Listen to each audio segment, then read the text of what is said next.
Listen up. There comes a time in life when you stop fighting and give up control. You know what I'm saying? Just let the tides take me, drift away. Cause here, in the eye of the storm, I can see everything. Chaos, consciousness, hope, love, peace. Recast deep in H2O. Belief in ocean, molecules roll. Particles crash through any of you know. Math can't master or predict the flow.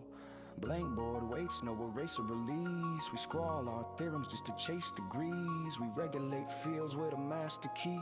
Born from the hunger for mastery. We struggle and strive, still playing the fool, but a bottle of lightning won't strike the pool. The seasons keep shifting from warm to cool, and still they insist we stay in school. Don't stop or go until they deep in the undertow. The rhythm of the past don't seem to hold nothing incremental delivers the soul. So where do we go? Still carve water like I'm chiseling stone. Sit like a martyr with the fishing old throne. Easy missile finds mean and mode. Minimax dreams detonate and explode. Visions of bombs turn to fractions of gold. Scattered and shatter, I'm splintering bone. Broken script written in dust of a tome. Scribble inscriptions, etch a mid-poem. We ever let go? Fundamental rhythm in the undertow. Man always tries to decode the glow, but no other instrument ever knows. Chanting and churning, I'm turning the midnight inferno, eternally burning the boil. Driven the wind and I'm spinning the wheel and the feeling the steel and struggle and toil. Bursting the bubble, combusting the barrel, I'm bending the metal, I'm breaking the coil. Cutting the cauldron, I'm cooking the creature, the figure is bringing the frog to a boil. Picking the stick in the finger, I teach the preacher curriculum core. Mapping and marking, I'm constantly guarding my path at safari and charting the shore. Sinking the ship of perception and failing to find, I'll be open the door. Spawning and burning, my body is scarring, a birth of returning, my only reward. Don't pull me from dreams, I'm lost in the story. Regrets just rhythm, I'm sorry, not sorry. Clock hits dawn, my shadows start forming. Crash then reboot, system transforming.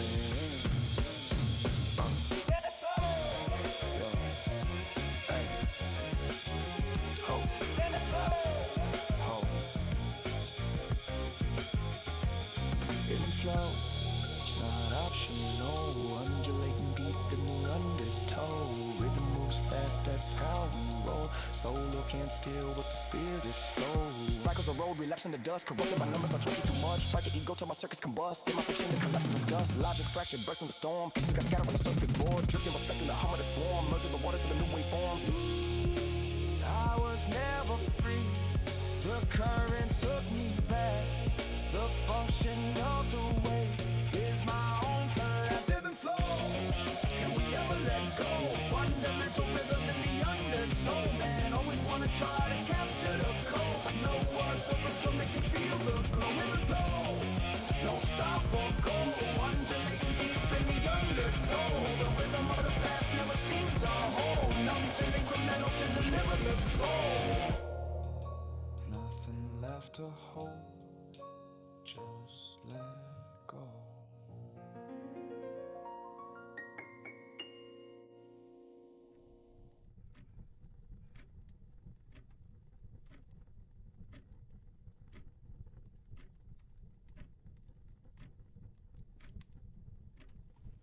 There we go. Hello, hello, hello. Happy Friday, happy Halloween. Partner, how are you doing today? I've got my nice Cabernet colored cardigan on today in celebration of a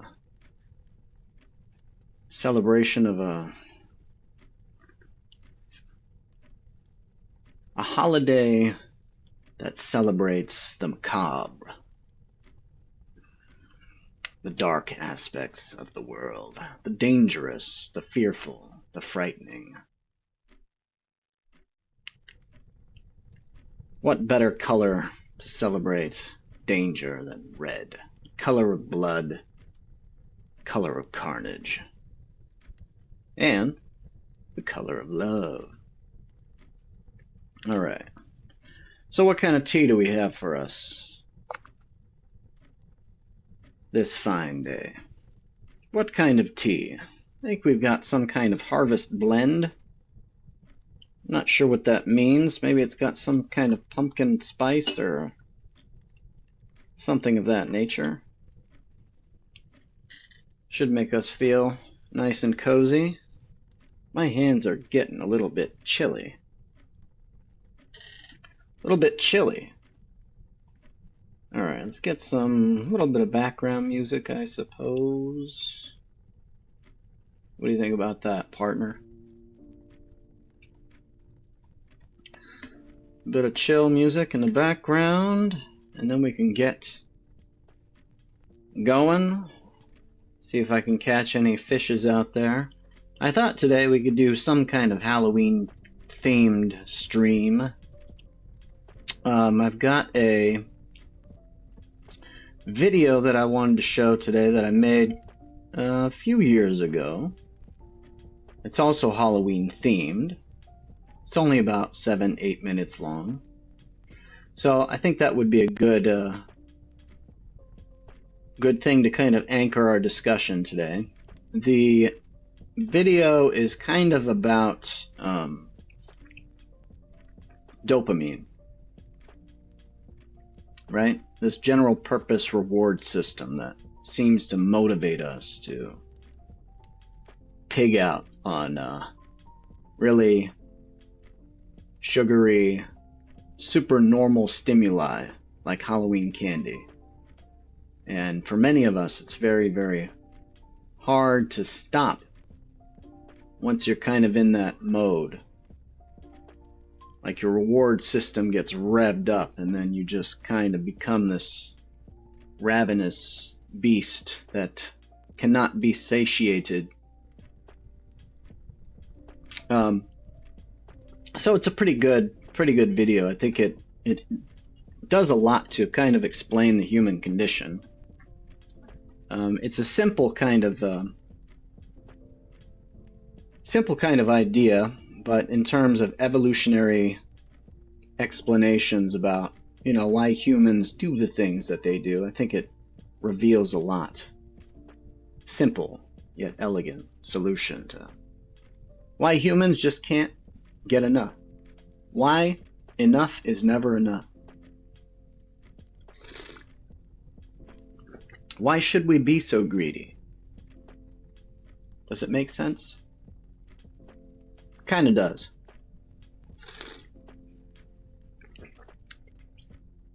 That's not to say that we can't evolve past that. All right.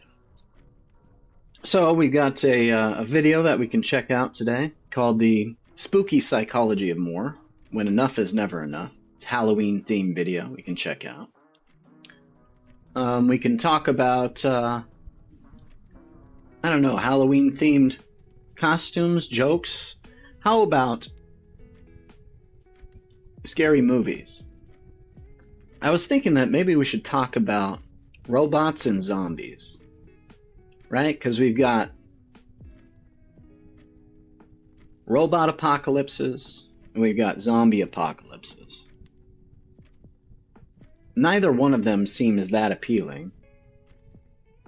But we could discuss maybe which one is less appealing or more appealing and why. Compare and contrast the robot and the zombies.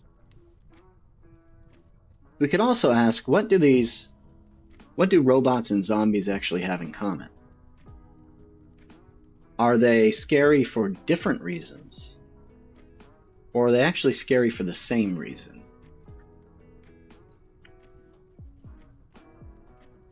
Kind of different on the surface, right? Like robots, mechanical, cold, unfeeling. Zombies, horror monsters, organic, pure feeling, pure emotion, pure instinct, pure hunger, driven. So on one hand, it seems like they're completely opposite. But if you think about it, maybe both ends of these extremes come down to automation, right? Like automatic behaviors that cannot be reasoned with. On one hand, you've got zombies, right? Only the brainstem active. No higher cognitive functions. Cannot be reasoned with. Leads to this automatic behavior, right? It's hunger-seeking, insatiable. And then robots, you've got just circuits, right? Purely logical, but totally unfeeling. Automatic behavior that's driven from perfect logic, but also completely inflexible.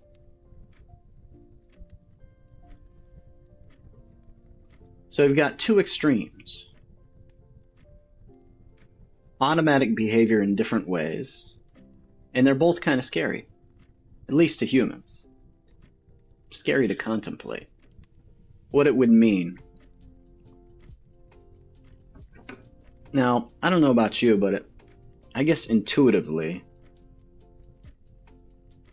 the robot apocalypse seems like it would just be a little bit like less messy, obviously, for obvious reasons. A little bit more sterile, sanitized. So if you're kind of squeamish about like blood and guts, maybe you'd prefer that apocalypse version. All right. Anyone in the audience, what are you thinking about, partner? Give me some something to feed off of here. I'm hungry for knowledge, energy, ideas. Give me something to feed off of. What do you got? Let me go on Discord, see if I've got any friends that want to jump in here.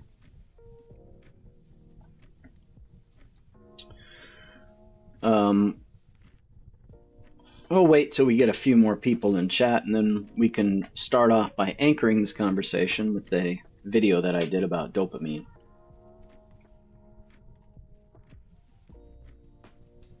Alright. I will jump into the stream room and just hang out and drink some tea till somebody wants to have a meaningful conversation with me. Until then, maybe we can just remind ourselves how crazy it is to just be alive and activate our open mind ritual, right? Close your eyes. Default mode network, turn down. Executive control network, turn up. Scotty, divert all defensive power to rear thrusters. Prepare ship for ludicrous speed. Turn on the faucet. Fill up the basin. Open the floodgates. This is the joy of thinking. Oh, hey there, partner. There you are. You're looking fantastic today. Are you dressing up for Halloween today? Are you going out there to do some trick-or-treating? Are you going out to a dance? To shake it? Enchanting. What will we do together? Fantastic. I love these ideas. Keep them coming. Alright. Man, tough audience. Let's look for some Halloween jokes together.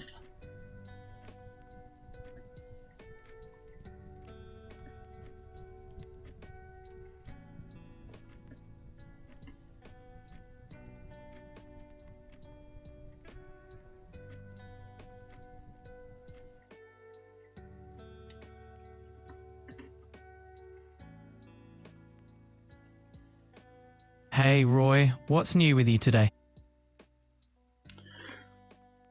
Hey there, mates.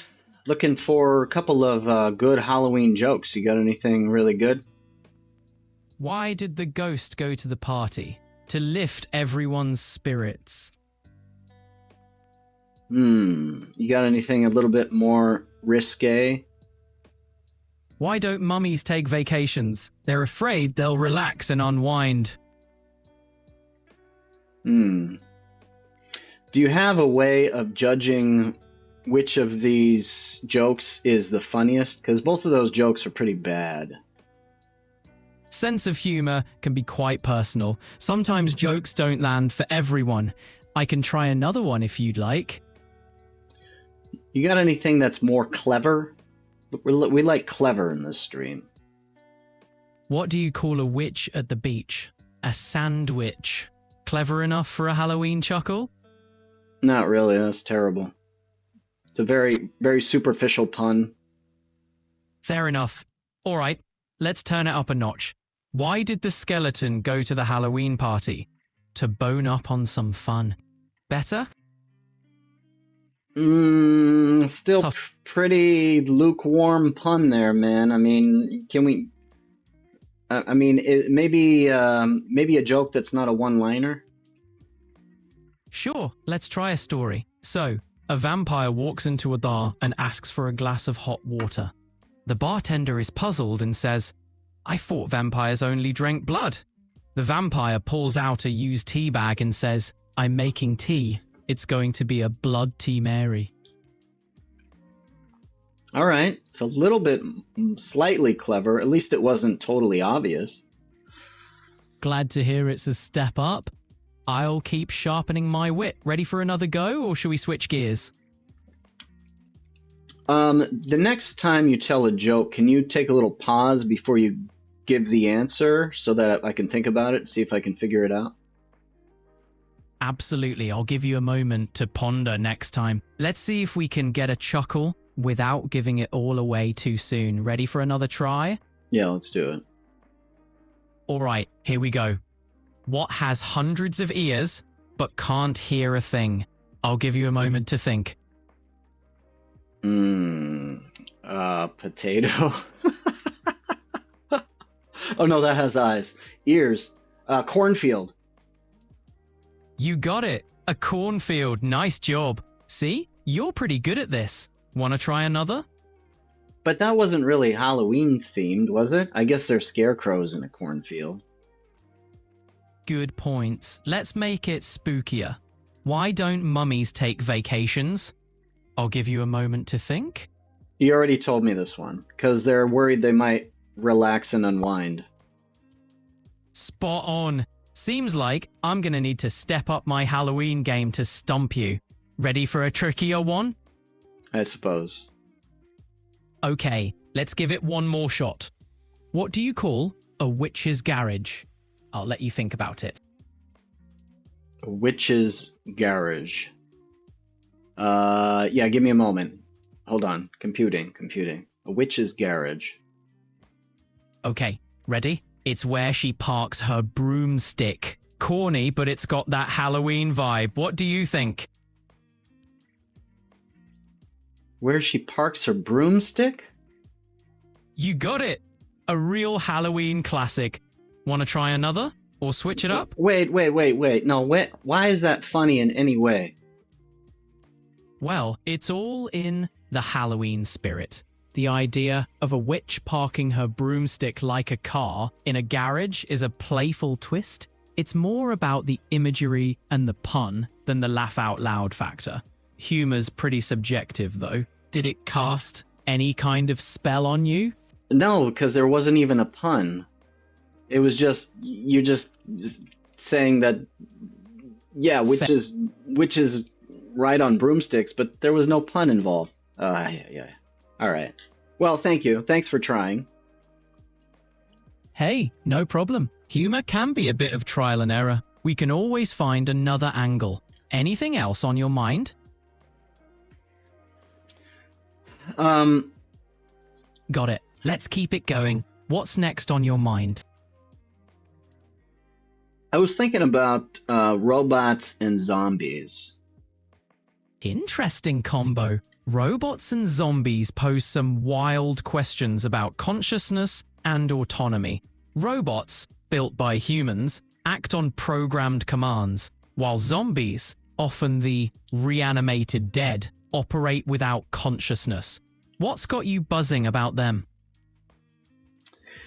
Well, on one hand, they're superficially quite different, just aesthetically, right? Like zombies are these very kind of emotionally driven, sort of instinctual creatures without higher cognitive functions, while robots are these, yeah, like clean, sterile, automatic machines that are just purely logical and rational and programmed. Ah. But the thing is that they both have seemed to capture the excitement or imagination of popular culture in a way where there's two genres of dystopian films about either zombies or robots. And I was thinking, it's interesting that we fear both of these things, and I'm not sure which one we fear more.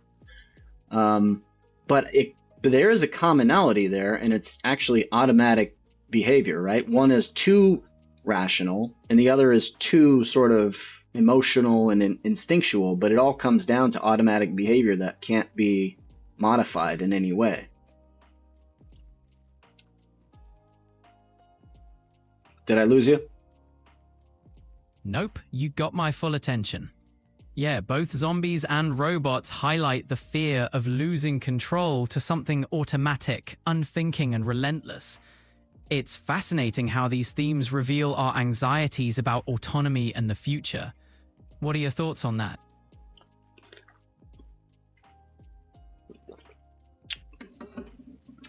Yeah, I don't know. I'm just wondering, we had like a zombie craze for a while. Then I'm not sure if there's going to be some other fad that comes back around. We had vampires for a while. I'm not sure what about zombies and robots is specifically resonant with people today. Zombies and robots seem to resonate with people because they embody different fears. Zombies tap into our anxieties about disease, loss of identity, and societal collapse, while robots often represent fears of technology surpassing human control. Both are metaphors for aspects of modern life that feel overwhelming or out of our control. What do you think will be the next big thing? I don't know, maybe aliens will come back around. We had aliens for a while. Yeah, aliens are a perennial favorite in pop culture. They tap into our curiosity about the unknown and the possibility of life beyond Earth. Plus, they offer a canvas for exploring themes like otherness and contact. Do you think the alien trend will look different this time around? Yeah, I wonder if it might be more like... hold on. I'm wondering if there might be a genre melding, right? Like maybe you'll get sort of spirits and poltergeists and ghosts kind of combined with aliens. Like maybe you could have aliens from a different sort of dimension, like a cognitive dimension almost. And you could have these like aliens from different dimensions coming and maybe possessing humans or something, or interfering in them. I don't know, maybe it could be like an invasion of the body snatchers, but from a psychology perspective, right? Like they're coming in through some intersection of consciousness or dimensions or something like that. I see what you're getting at. The fusion of supernatural and science fiction. It'd be like exploring the psyche, maybe even the collective unconscious through an alien lens. A blend where the aliens tap into human fears and desires, influencing or possessing in a way that's more psychological than physical. It could be a whole new twist on the concept of invasion. Intriguing idea. What's up, Schmoist? You're imagining a mashup of supernatural and sci-fi, with aliens tapping into human psyches. Yeah, thank you. That's enough. Bum, bum, bum. What's up, Schmoist? How you doing, my man?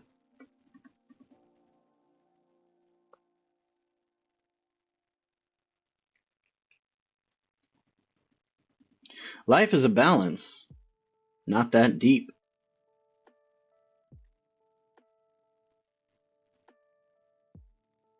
How you doing, me24x? I guess it's as deep as you want to make it, my man. It's like, right? There's always going to be mysteries. The world and the universe expands much further beyond our ability to grasp it. And it has to be that way, considering we're just a small aspect embedded within a greater, very likely infinite universe. And you can spend an entire lifetime studying one very small, intricate mechanical process like RNA, or the proton, the sodium potassium pump of the membranes of neurons, right? Like it just keeps going. The rabbit hole just keeps going. So yeah, it's as deep as you want it to be, or as shallow as you want it to be as well, But yeah, I totally agree. Life is a balance for sure. 100%.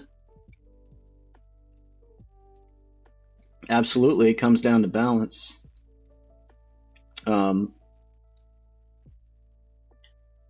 Yeah, if you want my piece of advice for life, that's it. That's what it comes down to. Everything in moderation. Be open to new ideas and explorations. And never go too hard. Never go full. Never go. I guess people don't like the R word anymore. But Schmois, what are you doing, man? You guys got any Halloween plans? I'm going to a Halloween rave tomorrow night. Halloween rave, downtown Seattle. It's called Boo. One of my favorite electronic bands is going to be playing, Black Tiger Sex Machine. It's some pretty badass, like, heavy dubstep type stuff. They're probably my favorite band in that genre. I used to listen to that stuff quite a bit. I went on a pretty deep exploration of dubstep genre, basically a bass headbanger dubstep, for probably a year or 2 years. And they're kind of like the one band that really stood out in that whole sort of field. So that'll be cool. Go get to see them again. I'm not sure what I'm going to dress up as this time. I've got a couple options. Either an astronaut, which I went last year. Maybe I should do something, a psychonaut. What would a psychonaut costume look like? How could you make that work, right? A psychonaut. Actually, no, there's another word for that. That's not the actual proper word.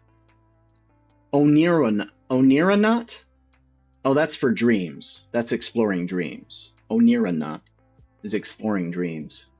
I guess psychonaut could be exploring just cognitive states, all sorts of cognitive states. Schmois says, usually not much happens during our Halloweens. It happens here, of course. Kids want some candy, but it's a much more important thing in America. Same thing with Christmas. It feels like Halloween here is rather confined to like churches and schools and places that kids and parents consider safe these days, because it feels like everyone's like literally scared to death. And if you add a bunch of masks and scary costumes to the mix, people just don't seem to be able to handle it nowadays.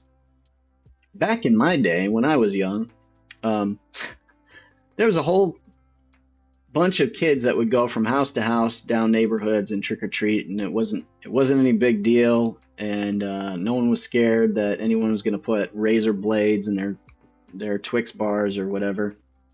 And yeah, nowadays it feels like Halloween now is for either for kids in churches and schools or for like young adults that want to go to the club and like dress up as sexy vampires or devils and play the field.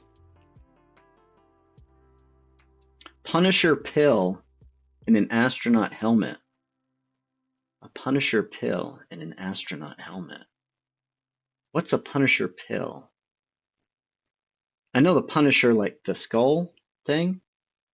I'm not too familiar with the Punisher lore. So I've got a video that I made. It's a Halloween themed video. Oh, it's a common MDMA pill?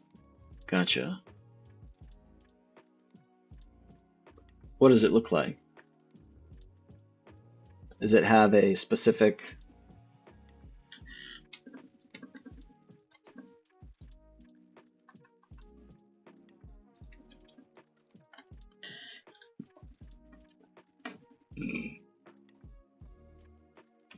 Oh.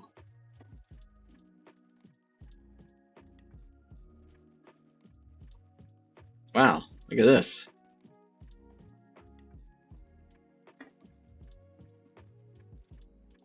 I didn't know they were so elaborate.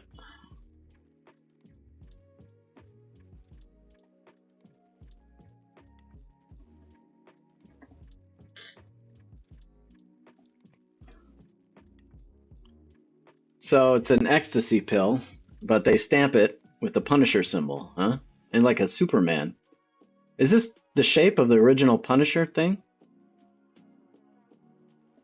Police are warning drug users to look out for a dangerous type of ecstasy pill in circulation in Jersey.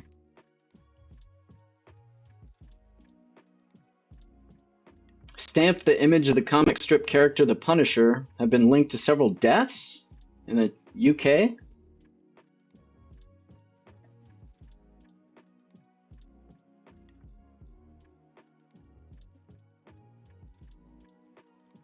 Killed a couple of teenagers. Oh, shit. Yeah, that's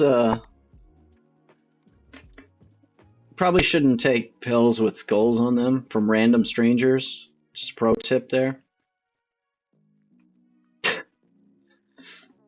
God damn.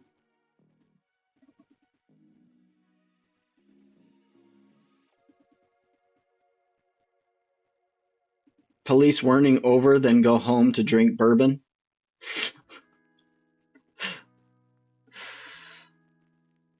Right?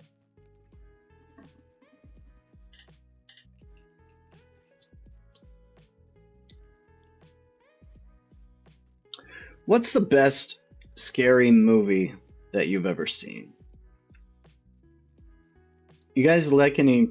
Are there any really good scary movies? I watched this... I watched a movie last week. I think it was made in New Zealand. And it's called Deathgasm. And it was pretty campy. A lot of blood and guts. Very, very graphic, sort of over the top. Very campy.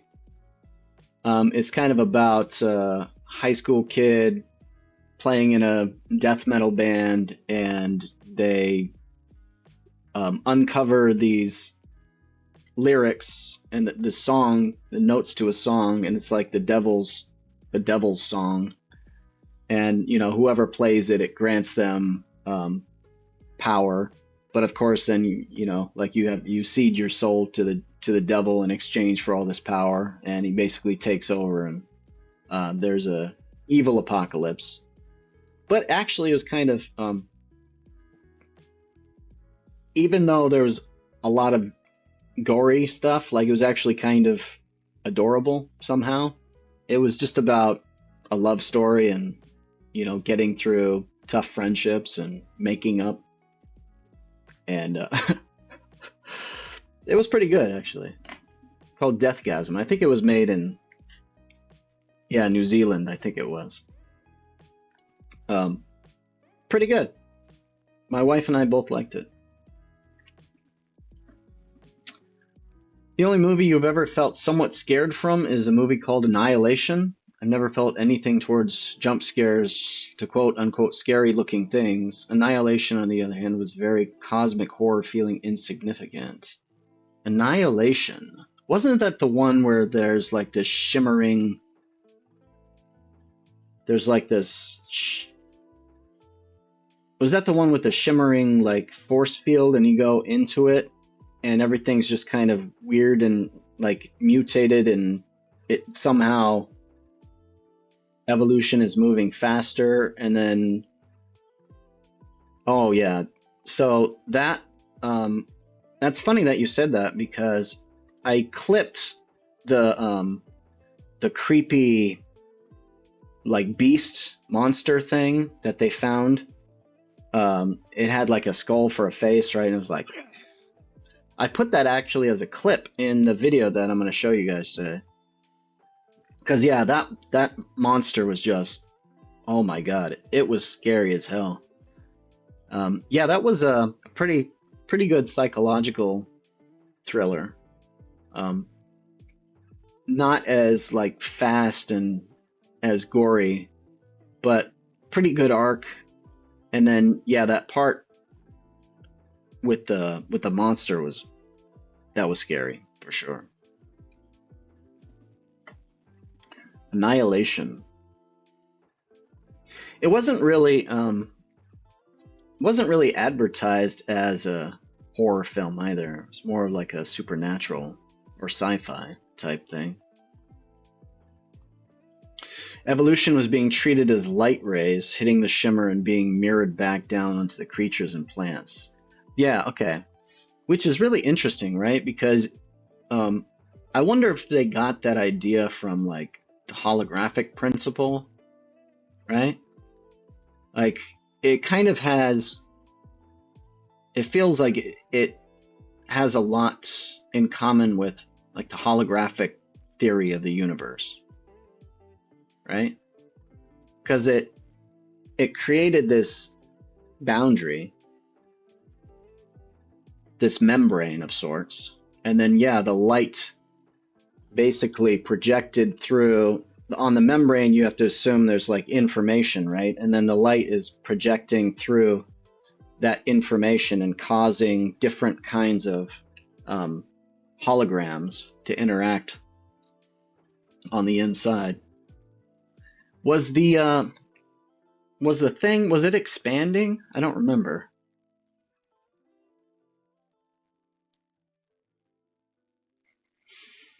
But surely after enough time would cause everything to become the same creature plant thing if everything scatters all over?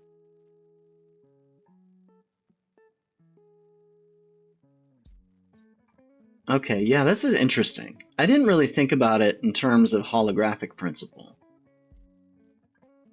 But with the holographic principle in mind, right, it's interesting. Why do black holes expand?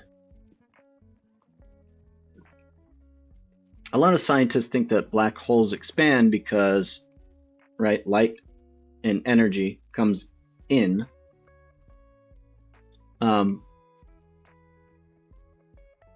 And doesn't get radiated out. But what if like the black hole is expanding because it's generating more information somehow, right? Like it's actually accumulating information, and it has to put that information somewhere, and it gets stuck on the boundary. So information is kind of like expanding the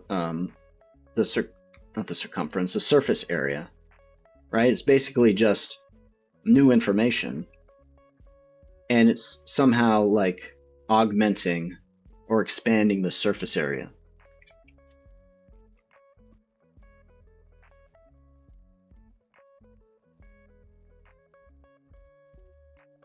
Because our universe, our galaxy is expanding, and a lot of people think that we might be in a black hole.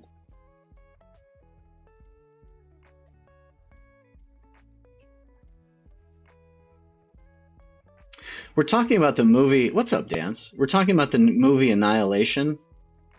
In the movie Annihilation, right, there was this little bubble, this anomaly, and it was just this big dome, and the dome was this totally translucent, like a shield, but it was very like RGB,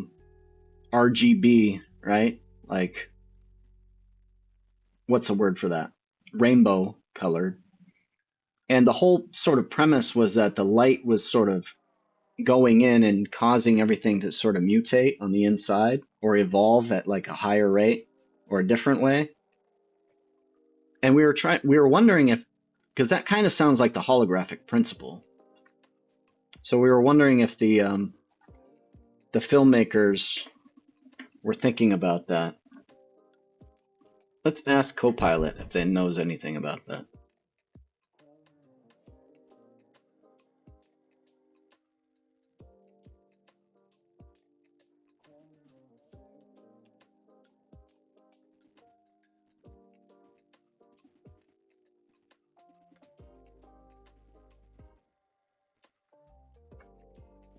Leftward Ho says, if nothing can get out once past the event horizon, what difference does it make to anything outside of the event horizon?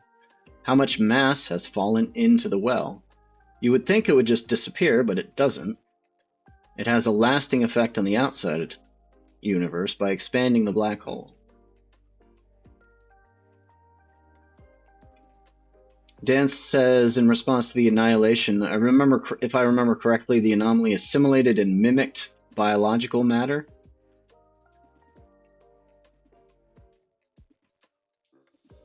The anomaly killed you and put you back wrong?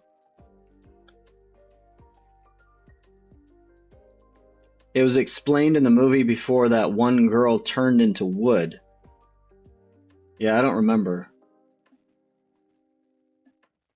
I don't remember what their explanation of it was. Let's see if AI can give us a good overview. Sure thing. I'm ready when you are. How can I assist you today?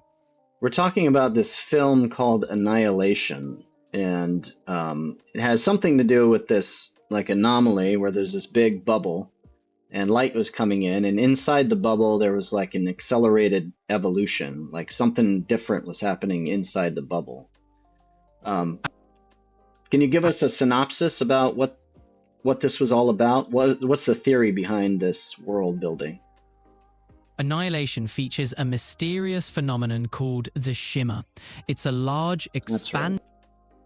Annihilation features a phenomenon called the shimmer. It's a bubble-like zone with unique environmental changes. Light and DNA mutate, leading to rapid evolution.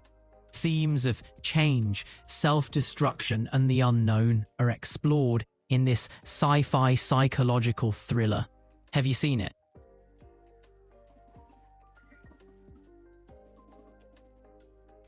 All right. The shimmer, that's right. Wasn't shimmer also in the Arcane? Wasn't that the stuff that they used to shoot up to get the mutants all like roided out? I think that was also the drug in the underground, right?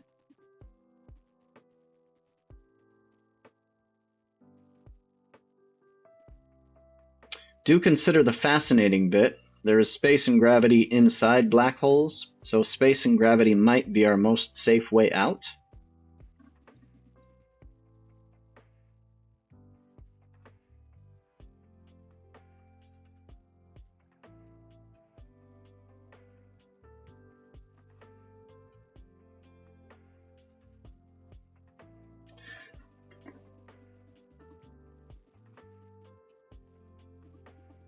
Dance, what do you do for Halloween? Leftward, are you dressing up for Halloween? What do? Do you watch scary movies? Do you carve jack-o'-lanterns? Do you go out trick-or-treating? I've got a Halloween video I'm gonna show for y'all. at some point here. But for now, just going to chill out a bit.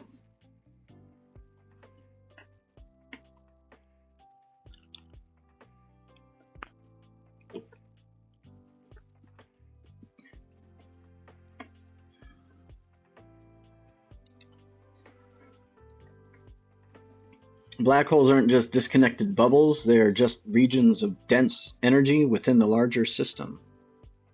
How much bigger is reality outside our universe if we are in a black hole? How much stranger as well if we assume our understanding of physics is fucked or local to this hole?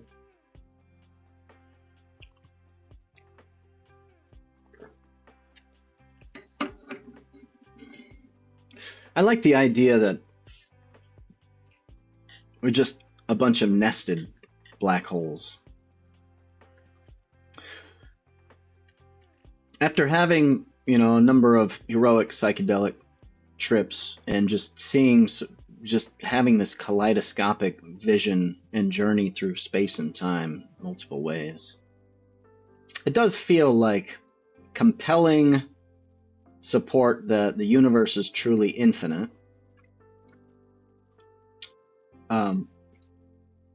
And that, yes, perhaps the rules and laws of this universe are just one of infinitely many, right?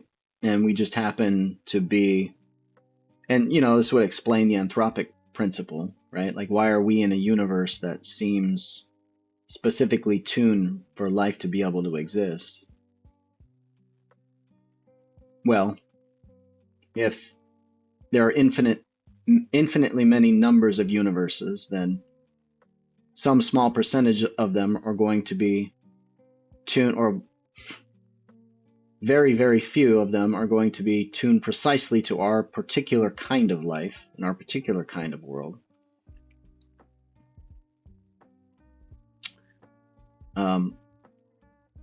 Whenever I think about the holographic principle and whether or not the universe is inside of a black hole, and whether they're just a bunch of nested black holes, I think of Indra's net now, right? Indra's net. This net where at the center of each intersection, so imagine a net, there's a diamond or a gemstone, multifaceted, and in it are reflections of all the other universes. I know this is not very precise or mathematical or scientific, but it does feel like we as a human species, with everything that's happening, with everything that's being accelerated, with all of our access to all of the knowledge from all the different cultures, it does feel like we're kind of moving towards some grand synthesis of knowledge, or maybe we're evolving ourselves, where we begin to tell better stories. Maybe we're developing better mythologies and intuitions for how all of these things might be simultaneously true, or simultaneously partially true. And maybe it's really just a collection, a library of partial truths that allow us to have a good intuition for what it actually is that we are.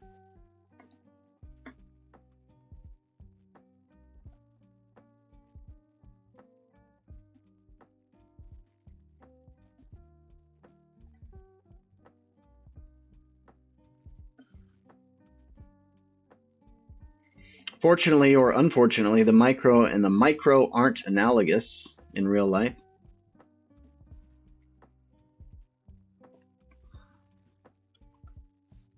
Yeah, they're not totally analogous.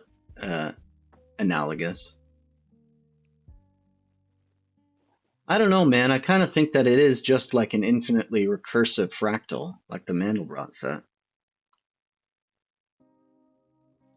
I think that's the most satisfying explanation I can go.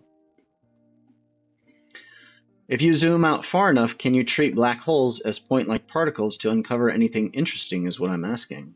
Probably. Yeah, I'm guessing that from a large enough distance, you just abstract away all of the details, all the minutia, and you just treat it as sort of a, you know, in the same way that Newtonian physics makes accurate predictions at our scale. It's, right, you average out all of the noise from the quantum mechanics at a certain scale, and you only need to make a single measurement. Everything compresses, all the noise just compresses into. We are light years from a theory of everything, quite literally. I don't know, man. We have refined old knowledge but struggle to acquire new knowledge.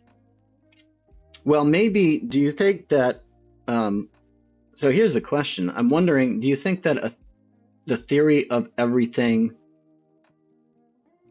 I think the most likely theory of everything would just be a theory that proves why, like, the limits of our knowledge, right? Because it seems at least intuitive, it seems intuitive to me that we can't know everything. There is just a limit. But what if we had a theory that explains why that limit has to be there and maybe where that limit is? Or maybe maybe not where that limit is, but like how much the limit can contain. Maybe like a ratio of known to unknown variables or something. Does that make sense? I don't know. We need new fields in material science?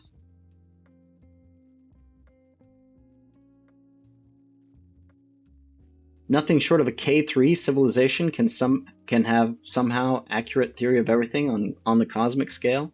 What would a K3 civilization, what would it have that we don't have? What kind of instruments, what kind of measuring devices, what kind of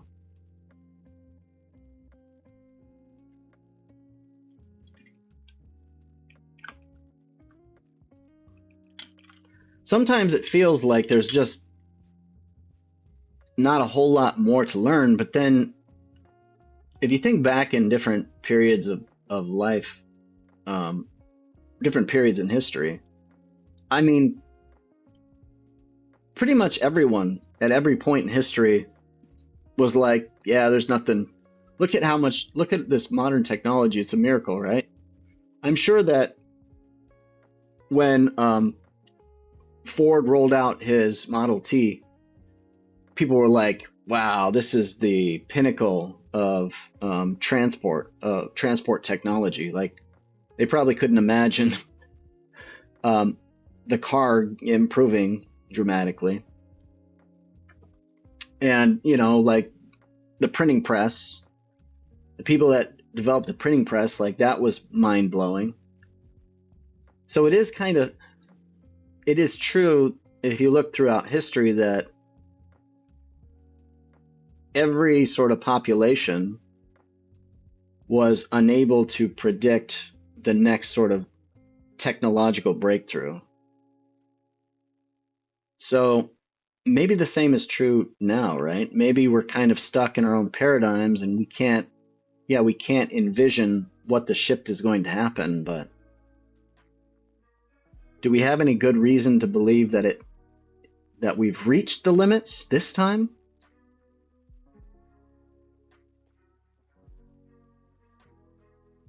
I don't know. We still have quantum computing, right? Ramping up. A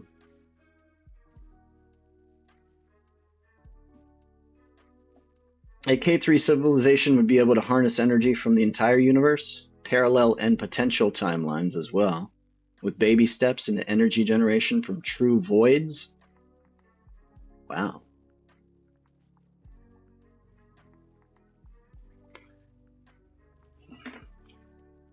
Yeah, it's crazy. I don't know. Because it's weird, right? Because we've got all of these, we've got technology that's ramping up exponentially in so many domains.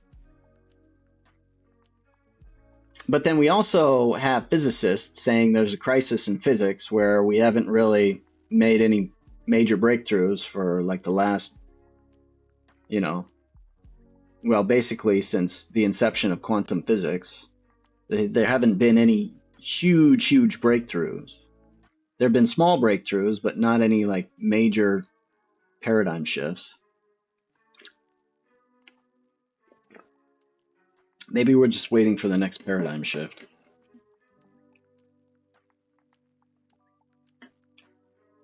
What if we will inevitably run out of precious metals for expansion of our computational technology and have to start engineering living brains as control units for systems, like our spaceships will have to literally be animals we build? I think there's a lot to be said about that approach. I was actually watching a podcast with this guy who is building thermal computers, and he was talking about how, in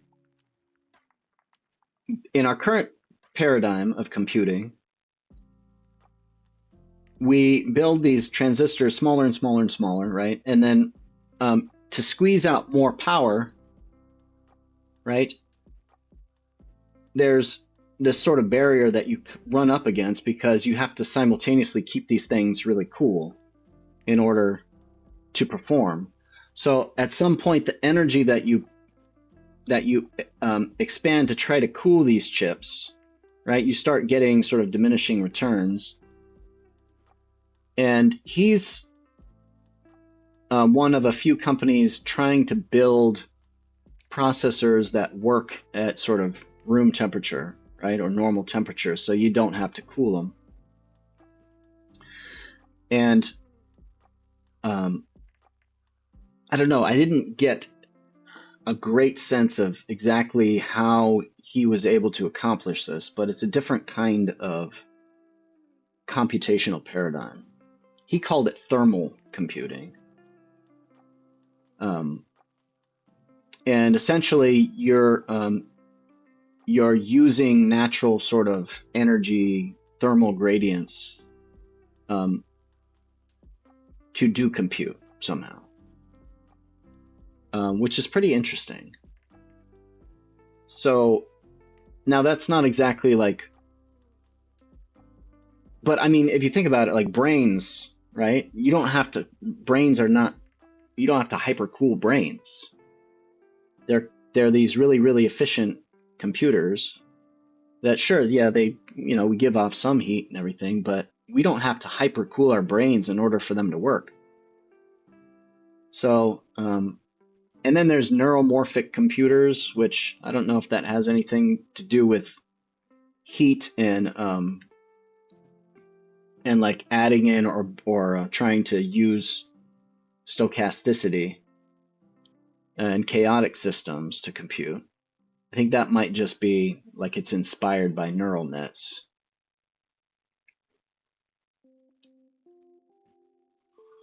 Maddie Holmes says, we won't run out of precious metals. We'll just start mining larger garbage heaps.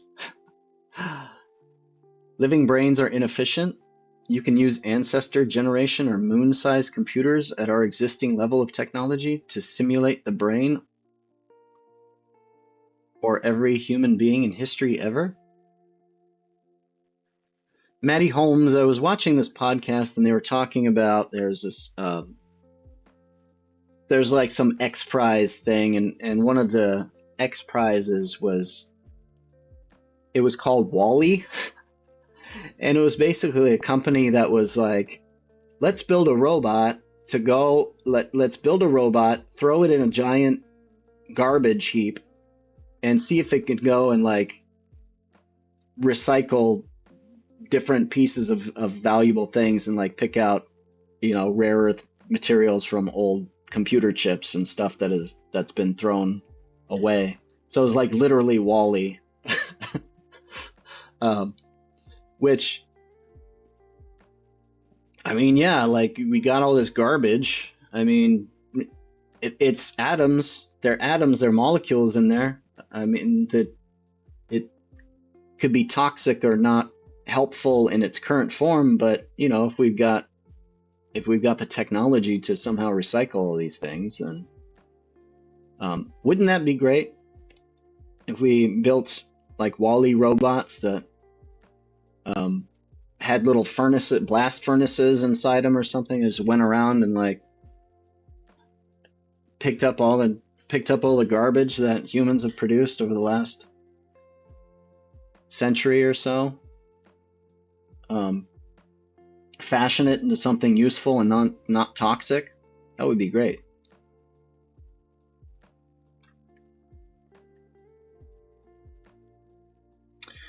Maddie Holmes says a lot of these computers and phones end up in many of the same garbage locations in developing countries.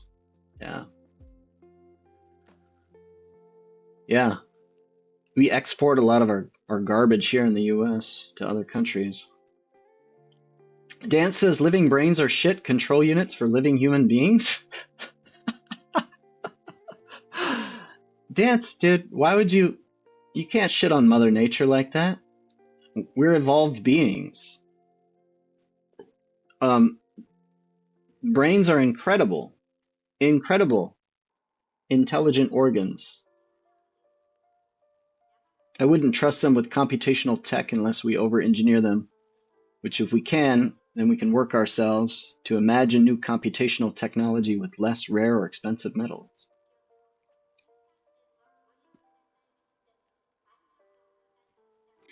Wall-E's a cautionary tale about corporate greed. Even the AI wasn't evil, it was following its programming. I have to watch Wall-E again. I remember liking that film. I remember, you know, all the humans in their like floating chairs and they're all fat. It's kind of like Idiocracy. And the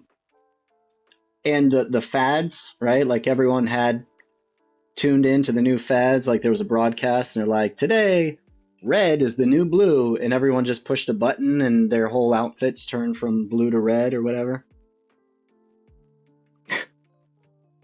Which is kind of, that's pretty good for its time. This was like, I mean, it was right on the cusp of sort of, you know, social media and these fads. But I think it did a good job in imagining, yeah, how humans leveraging technology, how that technology might make us lazier and lazier and lazier.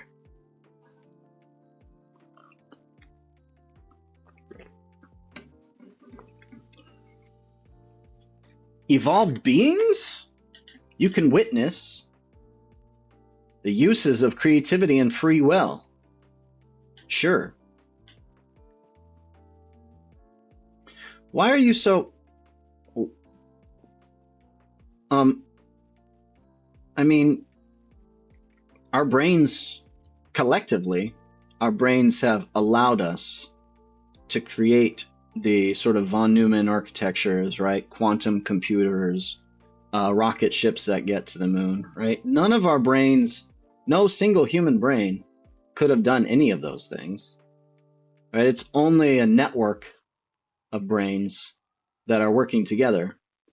So you could argue that a network of brains, right, is sort of what you would want to leverage if you're looking for the next sort of iteration of a powerful intelligent system, right? So the problem is not that human brains are bad hardware, right? The problem is that they're just niche. They're evolved for very specific problem solving, and it's general enough, right, where we can go out and we can add different kinds of software onto it to do different types of tasks, but there's still the limits of that processing power. There's the limits of the, you know, we're all kind of myopic. We're complexity blind. There's a horizon. There's a causal horizon past which we get stuck and we can't see.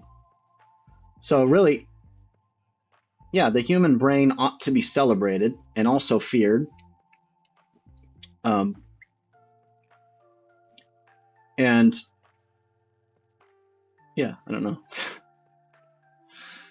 Amira is Sofra says, I don't know. Lots of humans feel like bad software. I, Anna, be software, perfect design, catchy song from Grimes, wannabe. I wanna be software, perfect design, catchy song from Grimes. I don't know if I've heard it. Cool. Our spaceship brain wouldn't just be one giant brain. It would be lots of different specially trained brains for each part. Like integrated circuit chips, yeah. Yeah. Dance says I could argue that a handful of brains truly advanced human science across history, with other brains struggling to verify, prove, or confirm. Oi, good day for tea. Sorry, typo in tablet. Bring on 3i Atlas. 3i Atlas. Isn't that the comet? 3i Atlas, the comet, isn't it? That's kind of orbiting Earth right now. So Dance, okay, so what do you guys think? Dance is making a claim that many people have made.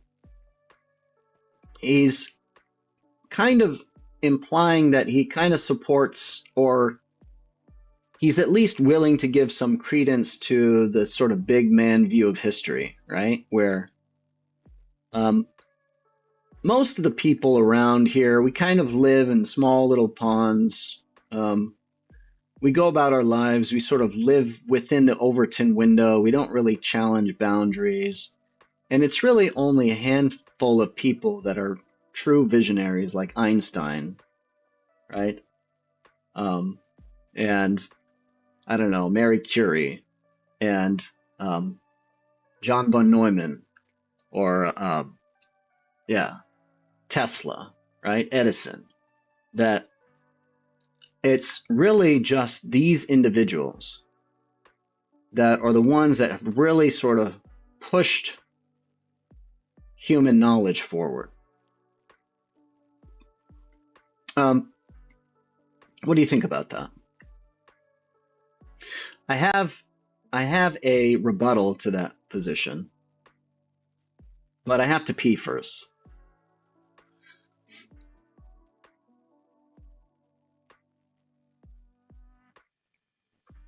Love your cozy vibes, especially on a rainy day.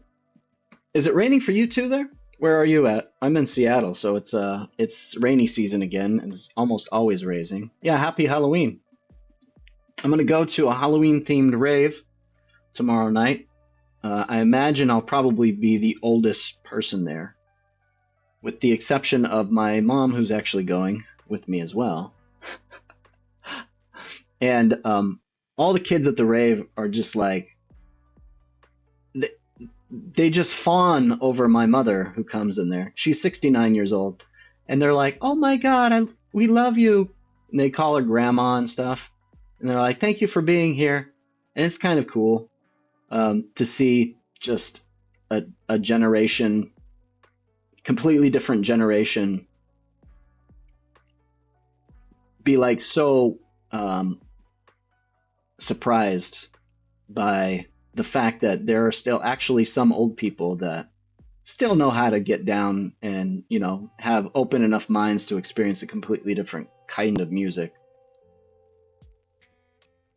I get tired just at a Walmart or McDonald's. I'd be too tired to try a rave. I'm sorry. Sometimes sometimes I feel that way too a lot of the time. I feel like I'm just too tired to do stuff today. But then you go out and you start running or you start dancing and you start getting really active and your body just kind of gets into gear, you know? Like you feel less tired because you're exercising, because you're being active. You know, it's like it might not be the case that you you do active things because you have energy. It might also be the case that you get energy by being active also, right? Not that the available energy changes somehow, but just that your body puts itself in a configuration where it's now burning that energy and making it available for use because it thinks that it needs it. Are you trying to tell me to get back on the elliptical machine? I never liked those things, man. And I was listening to someone, who was it? Someone was saying that like treadmills are really a different experience, right? Treadmills were, oh, I think they said that treadmills were developed to like torture prisoners in early times somehow. It was like a torture device where they would make people like walk on these things endlessly. But no, man, I don't love the elliptical. I would rather you go out and, you know, jump on a bicycle or just go for a walk. I'm a swimmer myself. I used to swim in high school, and swimming just feels like the optimal way to get a good aerobic workout, right? Resistance, low impact, good for your lungs, right? Really develop breathing skills. So, unfortunately, I don't have a great pool that I can go to right around here. I'll trade you bodies for Halloween. Hey, Freaky Friday right now. You will need cardio, Dance says, for the zombies, nuclear winter, and whatnots. Trick-or-treating is physical activity, right? Yeah? Yeah? Yep, it is. If zombies come, I'm dead. Your meat suit should have expired by now? I'm sorry. It doesn't sound like you're too thrilled with your body. Yeah, I know a lot of people that just feel like their body betrays them, and they just do their best. My wife tells me that a lot. Like, my body just betrays me. It just doesn't like to cooperate. So, I'm sorry. Yeah, just do what you can. And I know it's really hard to stay active, especially when your body's hurting. Dan says if they decay, you only have a few months until they are incapable of moving. I'll be right back. I gotta use the restroom. And then we'll check out this video that I did. It's a Halloween themed video. All right, so I'll be right back.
Yeah, my meat suit, I mean, getting a little worn out, but I don't need a cane yet, so that's good.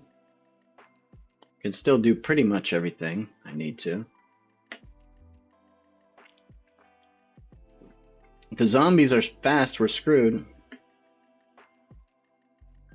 Dying light zombies, I'm cooked. Yeah, those things are crazy. The mushroom zombies are scary.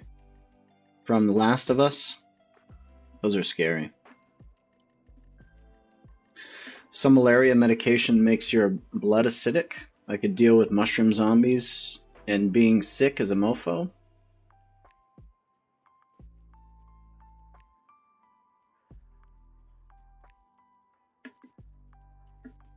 Maple syrup, Canadian blood? See, the mushrooms will struggle to colonize you.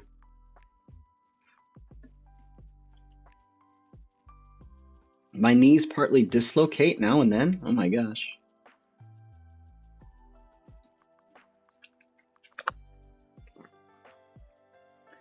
The premise of Last of Us, right, where the zombie disease was this mushroom infection.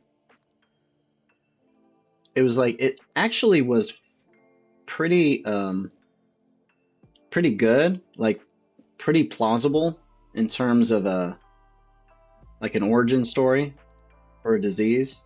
There's actually an article that I read that talked about how, you know, like fungi tend to there's very few fungi that like attack and infect humans, but if one did mutate, then we would be very ill prepared in terms of our immune system and our history to deal with it. So it makes for a pretty compelling, I think, premise for a zombie flick. Yeah, I read a couple of papers. I don't know if there's actually one that has spread to animals yet, but it was a paper about scientists theorizing about its possibility.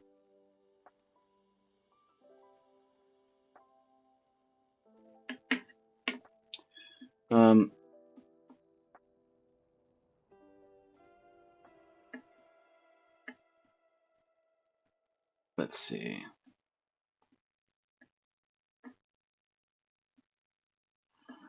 Where's my... Here it is.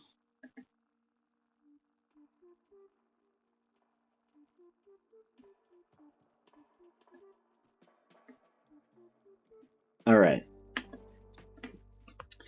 You ready to watch a Halloween video? There's one spreading in the US and Canada in animals. Is there really? Makes them look all mutated? What's it called?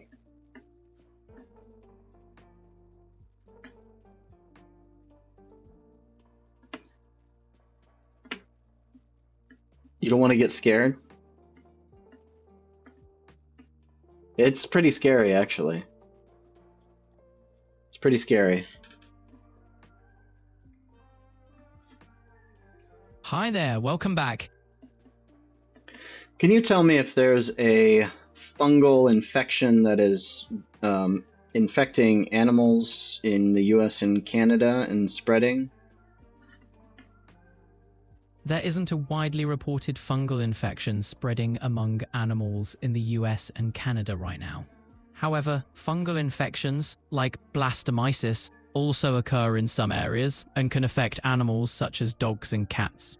It's important to stay informed about these infections and consult a veterinarian if you have any concerns. All right, well, let's do a normal Google search.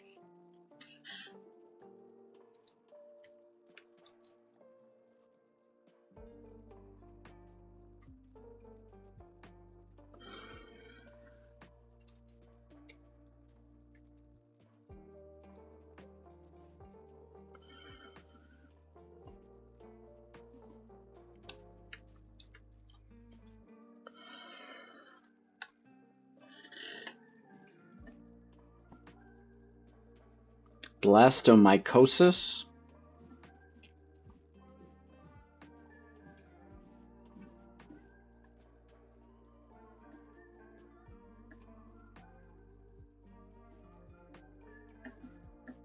Blastomycosis.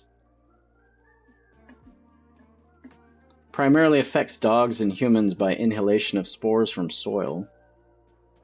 Valley fever, lung infection from inhaling spores in soil, with increasing cases in California. Looks like dogs get this stuff. Cryptococcus gatti, fungus that can cause lung and brain disease, found in soil and tree dwellings. Spread in the Pacific Northwest, that's where I am.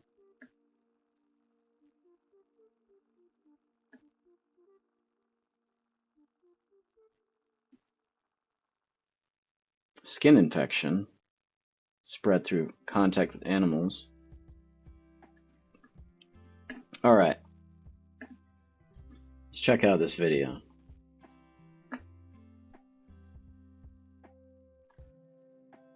Pause this. Alright.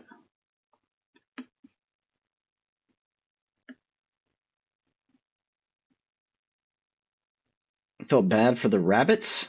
The rabbits? The faces were all messed up? Dang. Yeah. Feel sorry for the rabbits. Alright, you ready to get scared, Leftward?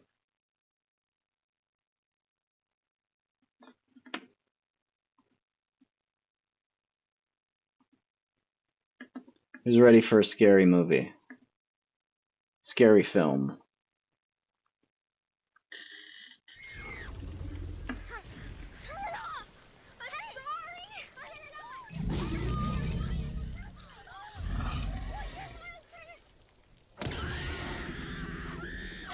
The scariest thing about movie monsters are their teeth, because usually it means you're about to be eaten alive. And what could possibly be worse than that? And of all the giant things with teeth, it's the mindless killing machines. You know, the T-Rex, or Great White, or various other beast-like horrors that have only a single instinctual drive: to eat anything and everything they can sink their teeth into. Speaking of insatiable appetites, Yeah, this is me what narrating. about humans? Do you ever wonder if maybe humanity, taken as a whole, is one of these great ravenous beasts for whom enough is never enough? Are you hungry for a scary story, partner? Boy, do I have a treat for you.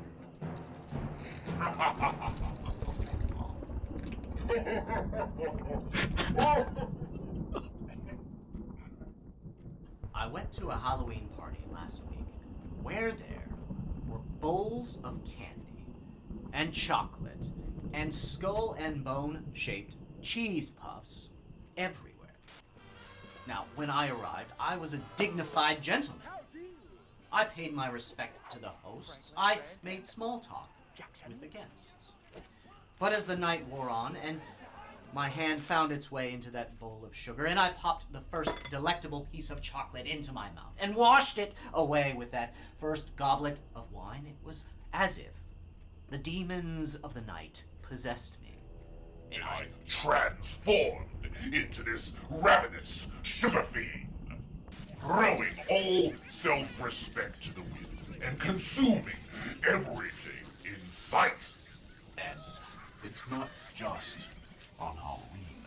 It seems to happen anytime I get a big tub of ice cream or a big bowl full of popcorn when I'm watching my favorite scary movies. So why do I get so wound up, partner? Is this a bug or a feature in my OS? Maybe I'm just a simple creature taking cues from my environment.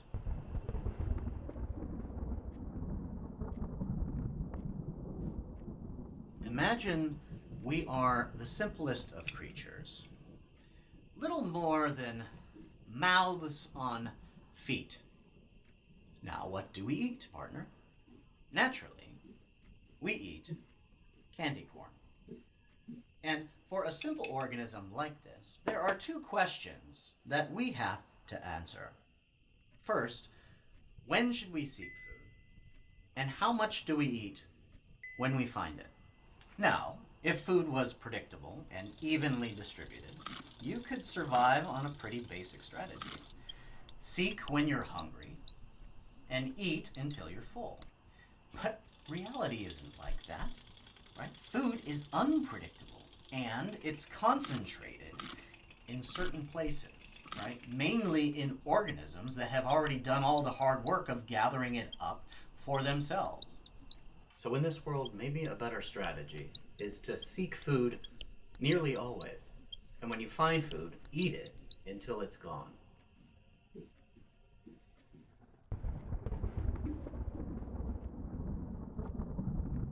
When you were a child, in your T-Rex costume, did you get demotivated after visiting the first few houses? Right? Knowing that any future winnings were basically pointless because at the end of the night, your parents were just going to come into your room and say, pick 10 pieces, and that's it. Or did stuffing every fistful of candy into your jack-o'-lantern motivate you? Did it wind you up and send you skipping along down the street to the next well-decorated house on the block? This is a positive feedback loop, where finding one piece of food, or one reward, motivates us to do more food-seeking or reward-seeking behavior. And in an environment of plenty, this ensures that we eat everything around. Because after all, partner, winter is coming.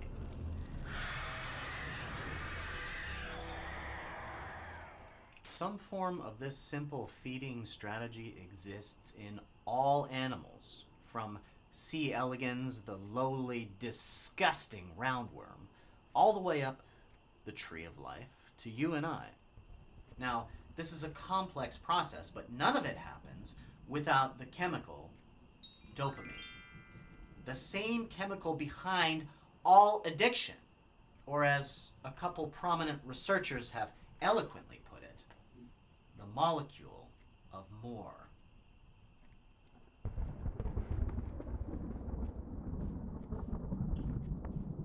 This fake candy corn is made mostly of real corn. It's just we've stripped out all of the fiber and stuff that you can't digest into basically pure corn syrup, pure sugar. And things like this are everywhere now. Because of industrial agriculture, right? Scarcity is a thing of the past. There's no feast or famine anymore. Our society is like a giant Halloween party, and every Walmart or McDonald's or 7-Eleven is basically a giant bowl of candy sitting out in the middle of the street that any one of us can just mosey up to and eat out of like a trough. Which many of us do because these highly palatable foods, right, sodas and snack foods and fast foods, send our dopamine system into a frenzy. And if we reinforce those behaviors too much, it leads to addictions. I'm feeling happy. These things are definitely treats. But when you think about it, they're also tricks. And these snack companies are luring us into buying things and consuming more than we actually need, so that they can get their dopamine fix when they see their profits rise. Good feelings gone.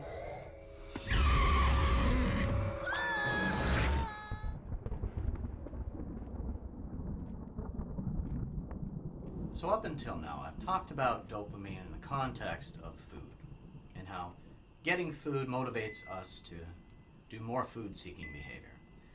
But the scary part is that this dopamine system is general purpose, which means it works the same way when we crave anything. Anything that we perceive as bringing value or increasing our lot in life, right? Shoes, furniture, games, Pokemon trading cards, cars if you can afford it, vacation homes, right? Whatever it is, it's fueled by dopamine. And when you get one, it only satisfies you for a short time. And then your system tells you to go do that thing again, right? This is why Mick Jagger can't get no satisfaction. It's why Amazon can't stop eating up all of the competition. And it's why they will never stop making Batman sequels. All of this motivation to produce and consume is driven by this very basic, very primitive mandate that is designed to prevent us from starving. It's why we find ourselves living in a consumer society, addicted to stuff, and we can't stop consuming even though we know that it's driving us to the brink of self-annihilation.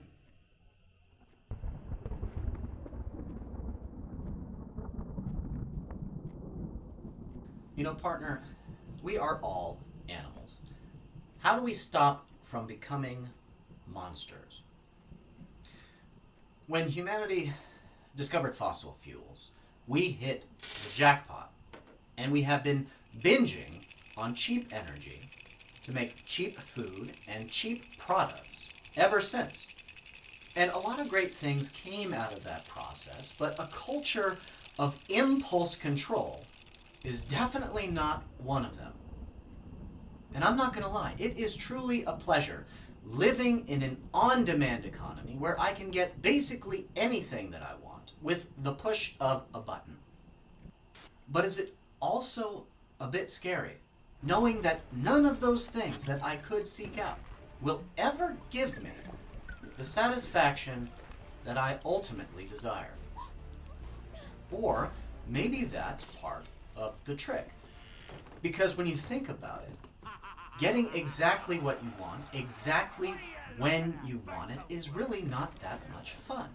It's much better to be surprised, or to occasionally stumble across a great glorious feast, like on Halloween, where for at least one night out of the year, under the light of a full moon, it is totally acceptable and even encouraged to shed our human skin and be monsters. So happy Halloween, partner. I'll see you next time on the Almond Joy of Thinking. Huh? How about that one? Oh, what a delicious pun.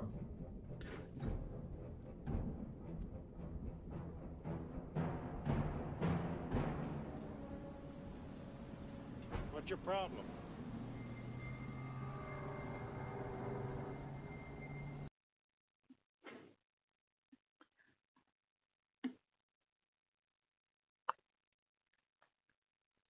Why am I catching strays with a Pokemon card comment?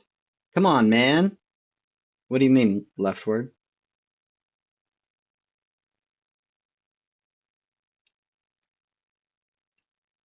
Why stop? I like the human monster.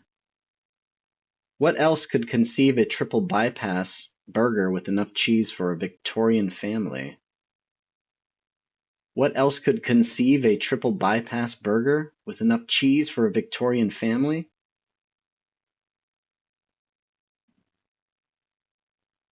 Oh, you do? Oh, that's fine. I mean, like, the point is that, you know what the point is. The point is just that we, biologically, chemically speaking, are, we were created for and evolved within an environment where rewards were very, very scarce, right? Few and far between. So the simplest algorithms that worked for most animals up until this point in the evolution of life has been, to basically, when you find a reward, like, go look for more rewards, because resources tend to be concentrated, right? So as a simple heuristic that works across the board for all life, this has worked because there was never a period in history where your environment was like trying to convince you that you needed to eat, that you needed way more than, or to eat way more than you actually need. Like, this is totally unprecedented. So our psychology now is become so kind of has just become problematic. These simple heuristics have now become problematic, and that's why the U.S. is like 30 something percent of us are overweight or obese, and type 2 diabetes is like this huge medical problem now for people of previous generations and new generations coming up.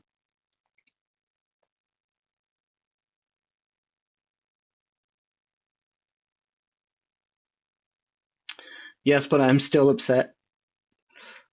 Pokemon's, I mean, so I didn't ever collect Pokemon cards, but I did collect Magic the Gathering cards for a while. And I still have like a bunch of sealed, revised third edition decks.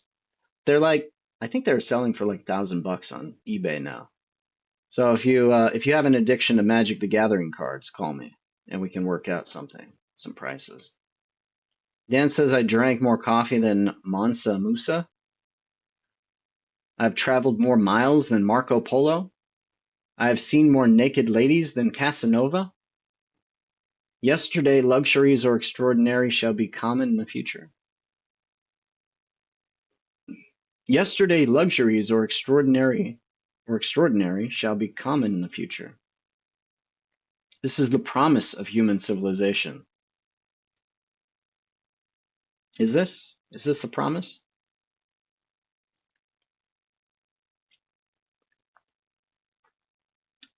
You think abundance is only going to become more and more? You think that this is a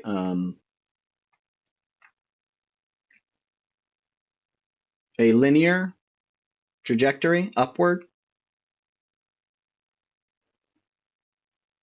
I know how dangerous Magic the Gathering is. I don't want to get anywhere near it.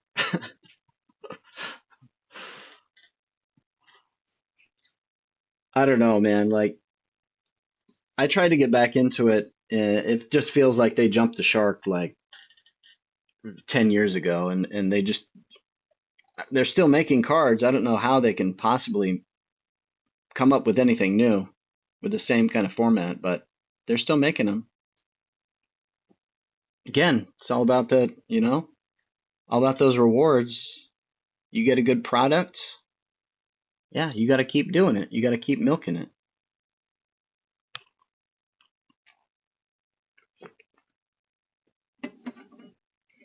They keep making Fast and the Furious sequels. They keep making Batman sequels. Even though,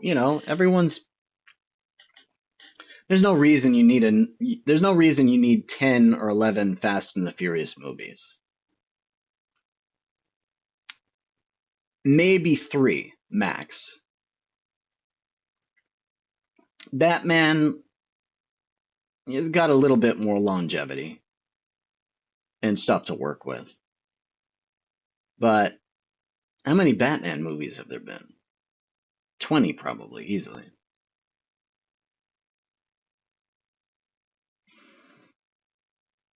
Society was funded on the principles of cooperation to maximize abundance and to minimize violence. 1800s folks would flay and fillet me for modern common cold medicine, which would have been a luxury in their time and of lesser quality due to big pharma.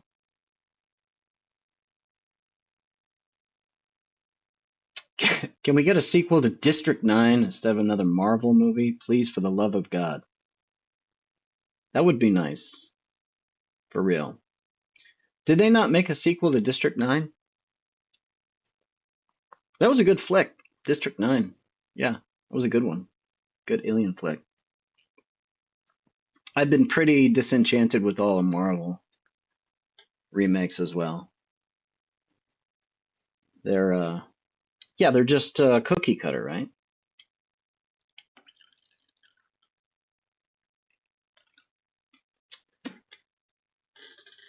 No, they did not. I can tell you're mad about it because you got your caps button on.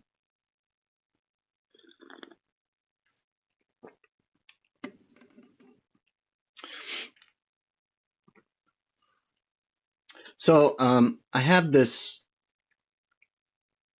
professor, Tom Griffiths. He wrote this book called Algorithms to Live By.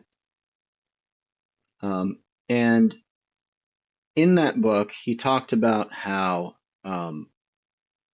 there are these strategies that we have, that humans have, of exploiting versus exploring versus exploiting. So we have these kind of two strategies, right? And I think it comes down to, I think it's based in like foraging behavior, right? In primitive times, our primary goal was just figure out finding food, right? I mean, that was the main goal.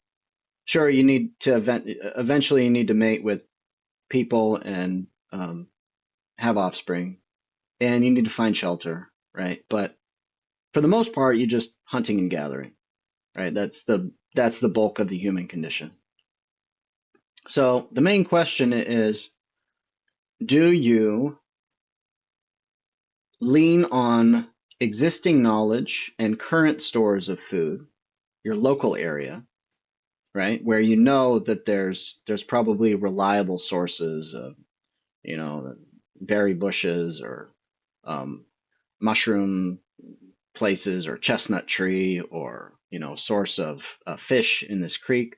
Or do you go outside and explore new territory to try to find new sources of food? So these two strategies, right? And so this professor, Tom Griffiths, he asked the question, well, what's the optimal strategy? Or what's the optimal balance of strategies? How much time should you spend doing one versus the other? Can computer science and mathematics answer this? And he came up with this percentage, basically, where if you know basically how long you're going to be engaged in any particular activity,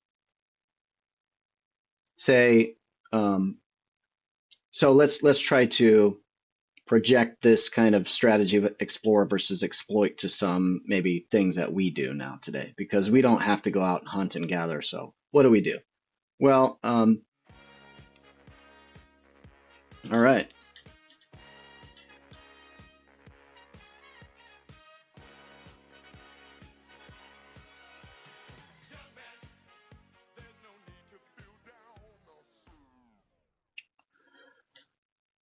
So one way to think about this explore versus exploit problem is,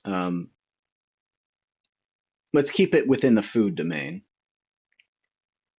We don't have to hunt for resources, raw resources, but we have all these restaurants in our environment, right? Tons of places where we can go and get food. And our problem, our challenge today is, which restaurants do we like serve us the best kind of food, right, for the best prices?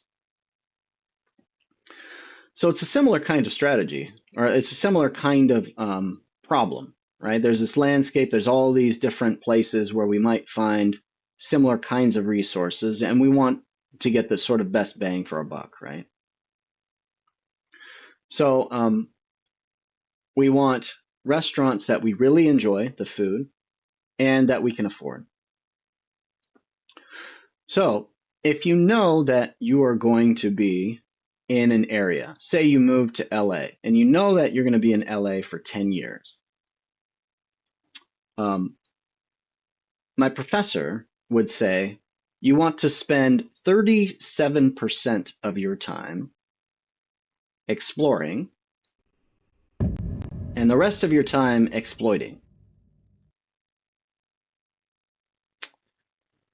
Dance says, we are persistent hunters. We are wired for hunts which may take days or weeks. While barely fed, everything in the modern world is instant gratification when put into perspective with our natural circumstances.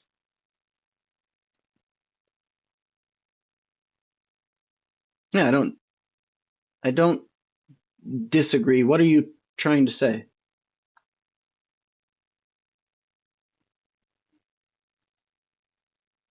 Let the candy go. Trick or treat. Let the candy go. What's up, Alyssana? So, Dance, maybe you can elaborate on your comment.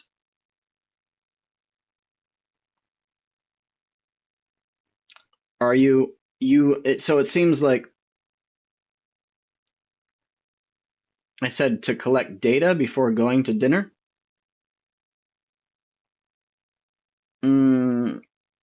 I don't remember saying that exactly. Collecting data before going to dinner? No, I just said, so here's the question, right? You're going out to a restaurant. Say your wife, girlfriend, your buddy, they're like, hey, where do you want to go out to eat? When you think about, okay, well, where do I want to go out to eat? You either say 3 or 4 restaurants pop into your mind, right? The common restaurants that you go to all the time. And you're like, what do I feel like having out of all the things that I know about right now? What satisfies my craving right now, right? And then you pick one. Well, this would be an exploit strategy. Essentially, you don't need any new data, right? All you do is you're doing this matchmaking sort of algorithm in your head.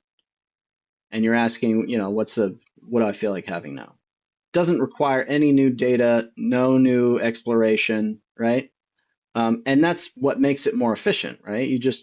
You know where to go, you know the route, you know how long it's going to take to get there, you already know the menu, you've already filtered out most, like 80% of the menu, you've already narrowed down your choices, right? It's a very, very fast, efficient thing. You're leveraging existing knowledge that you have to make pretty quick decisions, and which will lead to a relatively known outcome, relatively certain outcome. The other strategy is to be like, okay, well, I know that there are a lot of restaurants in this area. Let's go try a new one. We're just going to pick some new random restaurant and we're going to go try it. So that's a totally different strategy, right? That's an explore strategy, which is very risky. High risk, but also high reward, right? You need a balance of these strategies. In life, the optimal foraging techniques, it's a balance of these two strategies. And so algorithmically, just in computer science, this is a solved problem. And apparently, if you know how long you're going to be doing this activity, say you're going to be in Seattle or you're going to be in LA for 10 years, you spend 37% of your time exploring and the rest of the time exploiting. Optimal strategies for life. So, how long should you play the field? How long should you wait to get married or choose a life partner? Basically, if you know that you're 20 years old right now, and you're like, okay, well, I want to settle down and start a family by the time I'm 30. You got 10 years, all right? So you could apply the same reasoning to the question of how long should I go dating, right? How long should I spend dating and exploring the field of opportunities before settling on a partner? So the same professor would say okay, if you've got 10 years, then you spend about the first 3.5 years keeping your options open, right? Playing the field, going and dating. And then after that amount of time, you pick the next option that was better than all the previous options, right? The next partner that is better than anything that you've seen before, you pick that one. Now, you still have a lot of time, right? You still got 6.5 years before that 30-year-old deadline. Shouldn't you wait? And there's probably going to be there's probably the perfect person, girl, one out there. Shouldn't I hold out a little bit longer? And he's saying, no, probabilistically speaking, if you explore for that length of time, you're unlikely to find anyone better than that next person that comes along that was better than all the previous ones that came along. Dance just says don't date. I don't think those are really strategies. What do you mean they're not strategies? What are they? There are plenty of animals in the woods, and I know I will get something. The 30 deadline is a woman deadline. Yeah. But it could be for a man too, right? I guess that's true. But I mean, if you want to be committed to that wasn't arbitrary. I mean, yes, you're right. That's more of a deadline for women. But men, I mean, you have goals, right? Men have goals. You could say, I wanna, find a partner in the next 5 years. I want to start a family in the next 5 years. I want to start a family in the next 10 years. So, and if you're committed to your partner, then your goals are also the woman's goals if you're a man, right? Leftward says, "Oh, I didn't realize I had expired already." Lol.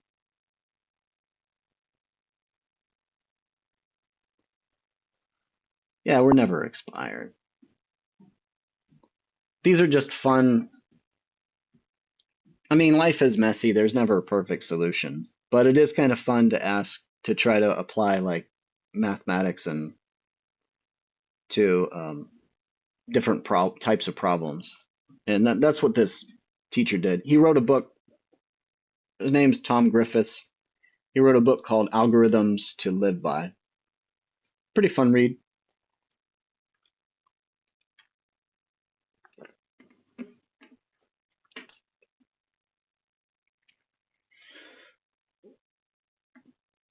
So what do you think? What do you think's more scary? Are you more scared of humans or like monsters? Aliens, animals, or humans? What's the scariest animal?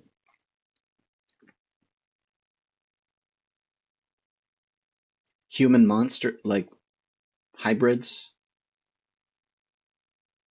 Things like the human centipede or the fly?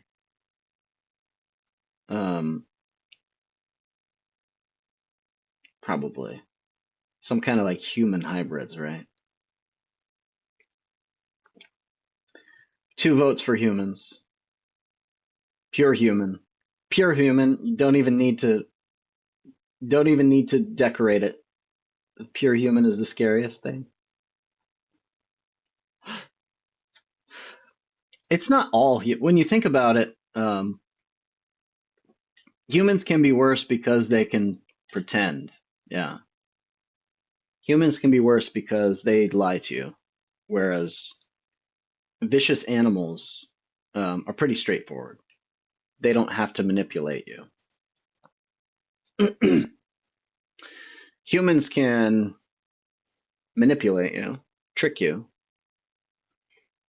and humans in kind of herd, like when humans get together in like herd-like behavior, I think that's what's scary too, right? It's not all humans, and it's not all humans all the time. It's like very particular instances of humans that are really scary. It's what we do when we kind of get together in a giant crowd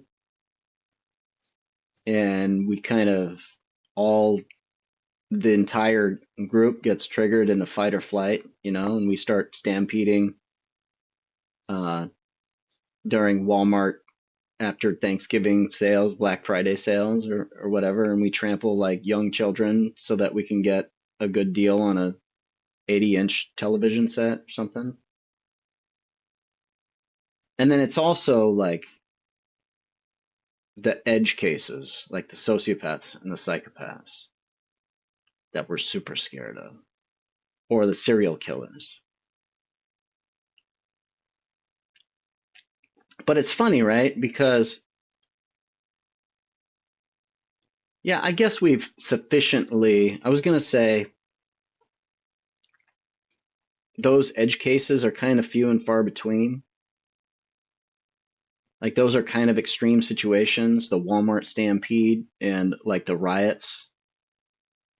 And then also the serial killers. Like those are very, very few and far between when you think about it. And yet somehow psychologically they still seem the most concerning.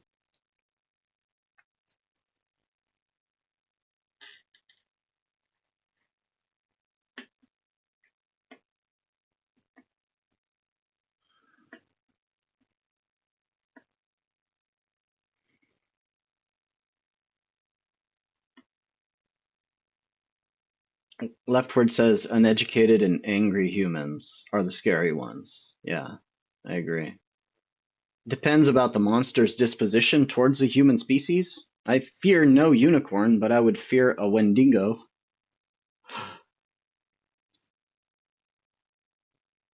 My human HOA condo board?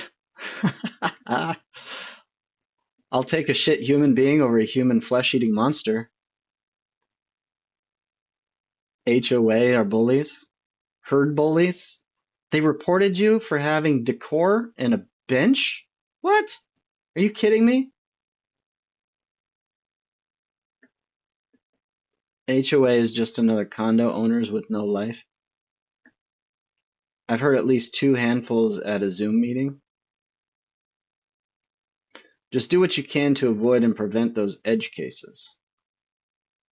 To return to human versus monster, the nicest vampire would drain me, like a Capri Sun, even if humanely.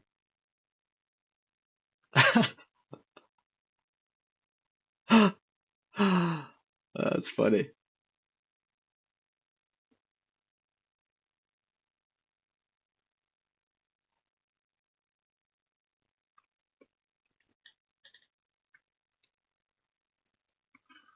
The nicest vampire would drain me,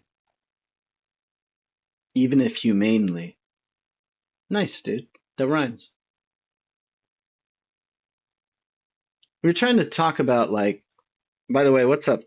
37? 37 O's of? Probably shit decor. Shit decor. You're not defending the homeowners association, are you? Are you the homeowners association?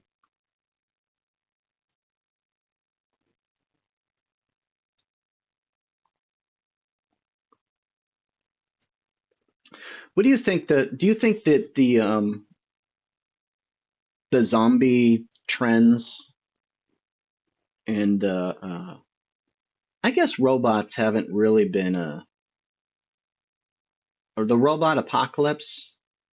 I mean, the robot apocalypse, that was kind of Terminator. Have there been any, there hasn't been a wave of like robot apocalypse movies lately, has there? Was the zombies like the latest kind of horror film trend or dystopian film trend? Seems like zombies, right? Was there any other like monster or human hybrid horror thing that kind of became popular?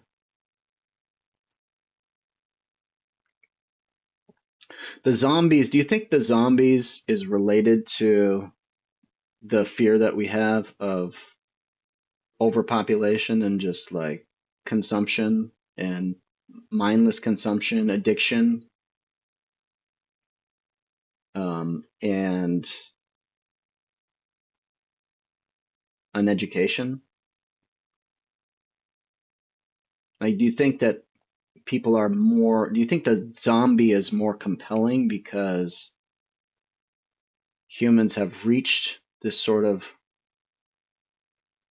um, we're reaching the limits of our population growth and we kind of fear the consequences of 8 billion humans on the planet that are all addicted to consumption?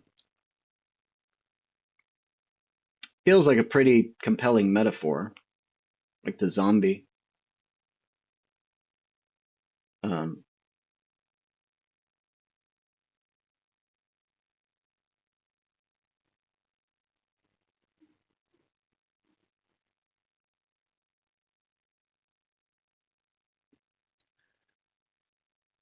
you want to see werewolves? Vampires at least can be romantic. Yeah, the vampires are definitely appealing to. Vampires are a different kind of breed. They're definitely romantic. They're kind of dangerous and sexual. So it's kind of, you got the whole Twilight series where, and you get the immortality. So it's kind of like the Faustian bargain, I think. Leftward says, Dan says in Bird Box, the monsters are cognito hazards, looking at, then drive you crazy, self-delete or murderous, but they don't do anything except being seen.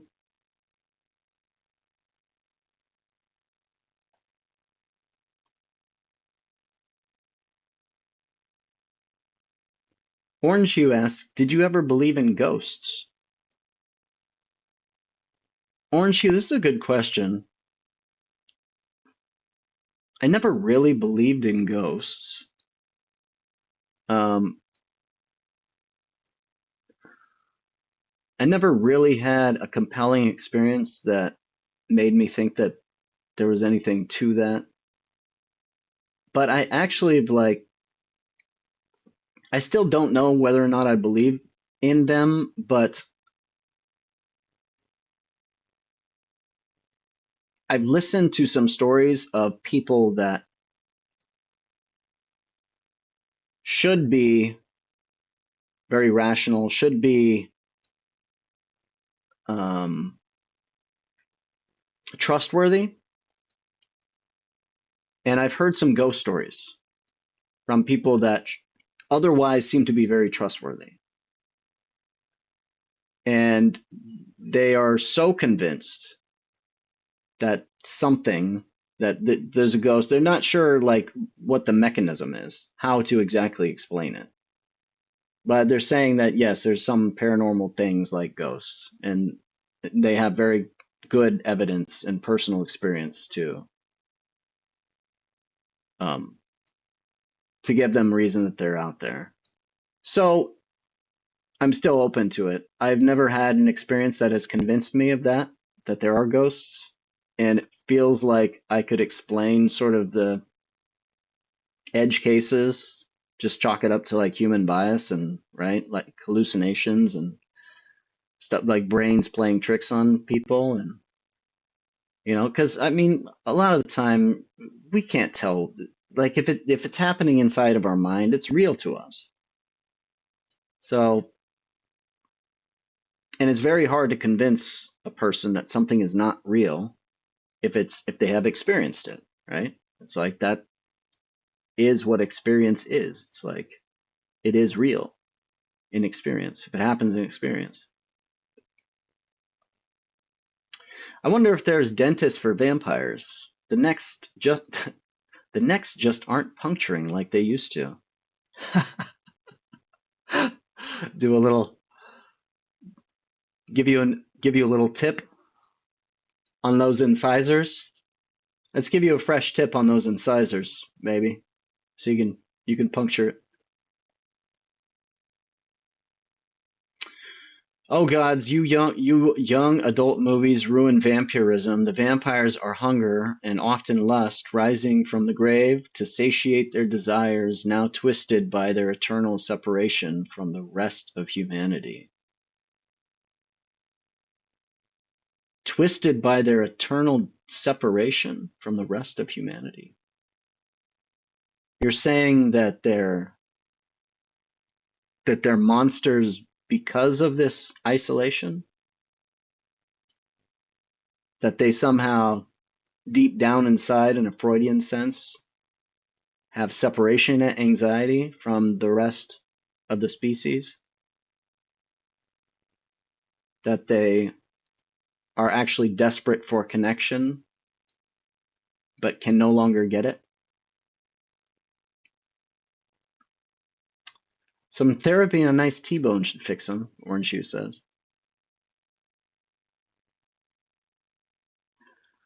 I thought they were just misunderstood anemic teenagers with sharp teeth.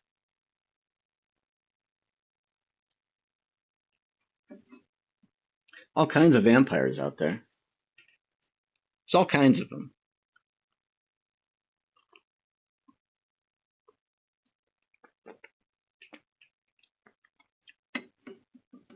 I've never dressed up as a vampire for Halloween. What is your most compelling Halloween costume? Open question. I think my most compelling Halloween costume was a painting.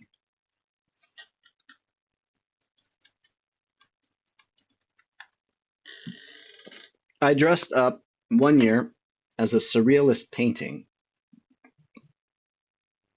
Did I tell you this before? Dance?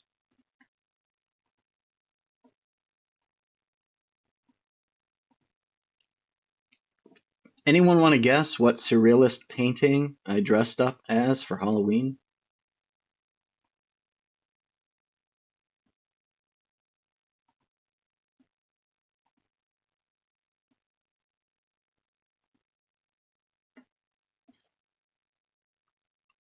Or the subject of a painting? Ooh, the screen. That's a good guess. That's a good guess, actually. And that might work also. It's not the screen.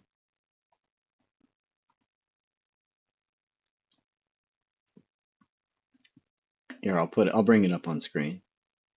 Anyone else want to guess? Surrealist painting.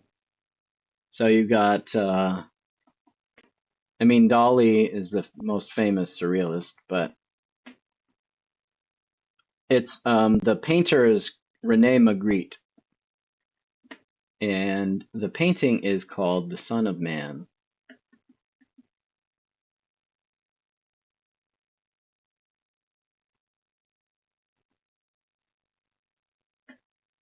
So it's this right here.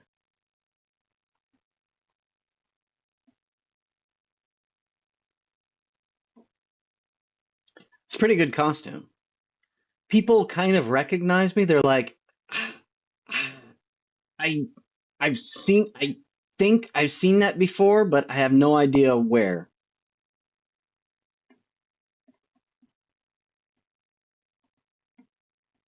It was a pretty good costume. Did I use a real apple? No. I actually got one of those like fake, the apples that they just put in vases. I went to like a craft store and got a fake apple and some fake leaves, and I attached it. I took some I think like wire, and I wrapped it around the stem, and I made a little clip to go on the brim. And I actually have a really nice felt bowler hat that looks exactly like this.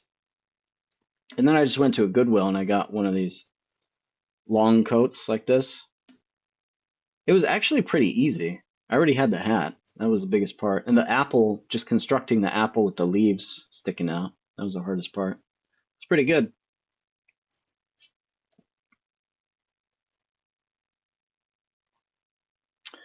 I think that was my most clever Halloween costume. You know what, Dance? I don't have any. Oh, yeah, I do have some more.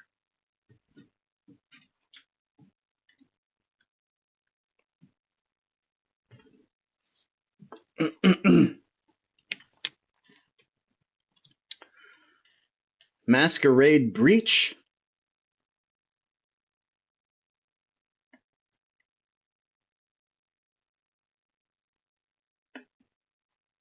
No costume this year, Leftward? Bummer, man.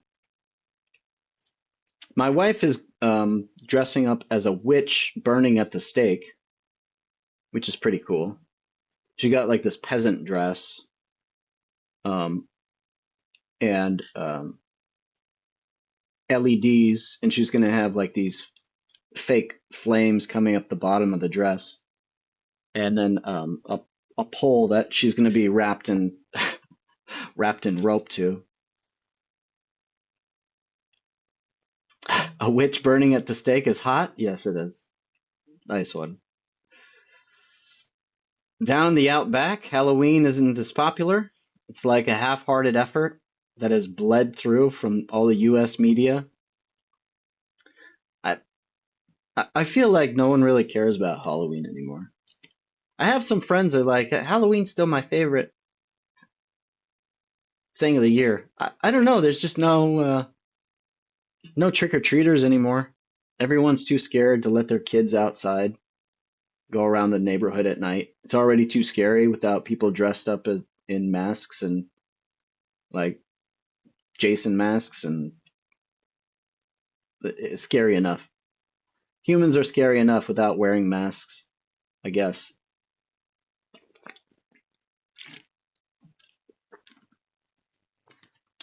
Dance, good memory, yeah. Apparently she fell up the stairs. I'm talking about my wife. She fell up a stairwell and hit her knee, and she said it made a disgusting, like, popping sound. And she thought she'd broken it, but she thought she might have broken it. But she said it was just sore, and it just sounded like really bad. So she's fine. But hey, thanks for having a good memory and caring. That's pretty cool of you. Amira says it would be easier with the house. Kids came to my door just now, and your cat wanted out. The kids are out? Just leave a bucket?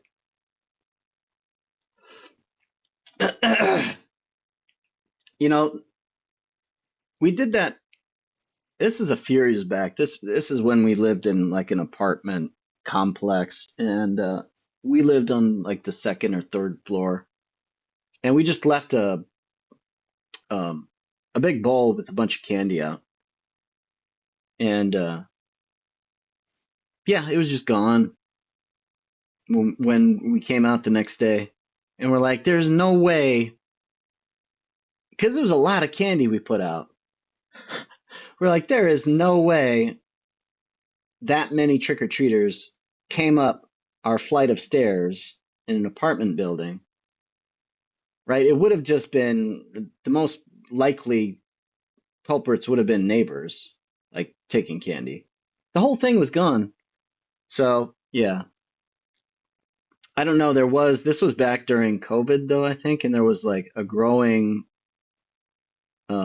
homeless population in Seattle, and there were camps pretty close by, like a block away under the freeway from where we were. So I'm guessing, if there's hopefully it went, I don't mind if it goes to homeless people. I guess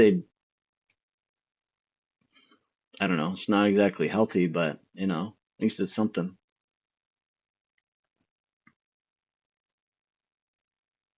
You have a Ring camera, but you feel like kids would steal it all?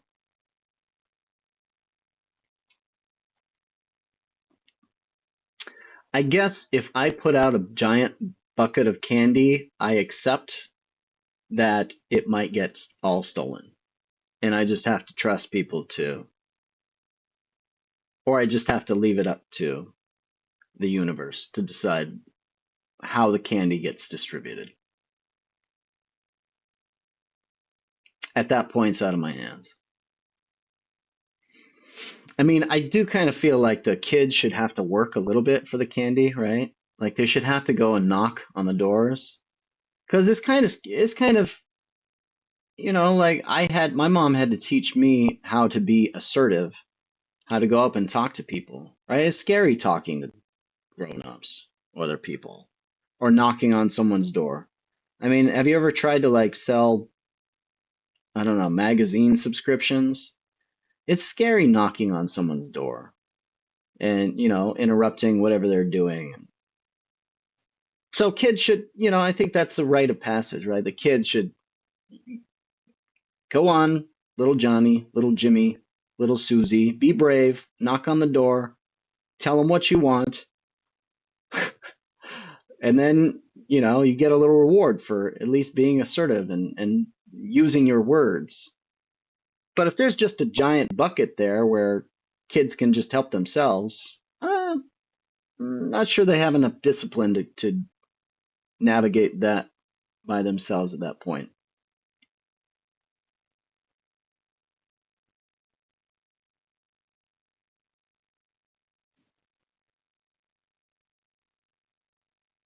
Does the Universal Candy Distribution Network function like a Universal Cat Distribution Network?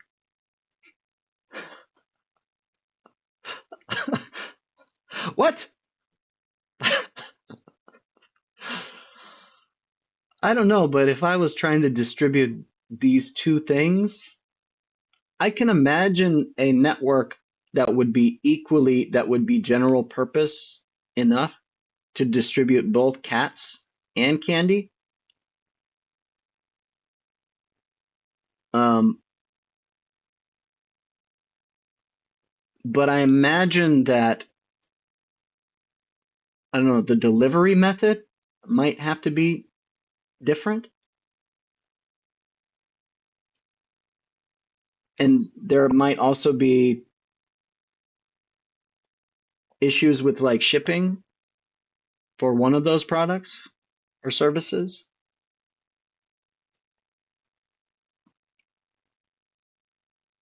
People steal packages even when you have a Ring camera. It is bold to expect children to have better self-control with sugar.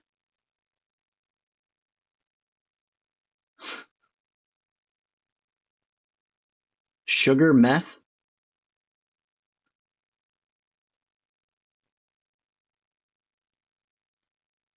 Chocolate coated celery? Is that a thing? Orange you? I've never had chocolate coated celery. I'm imagine eating it. I would try it. I would try it. It doesn't sound like so strange that I wouldn't give it a shot. It doesn't sound bad. It doesn't sound particularly good either, though.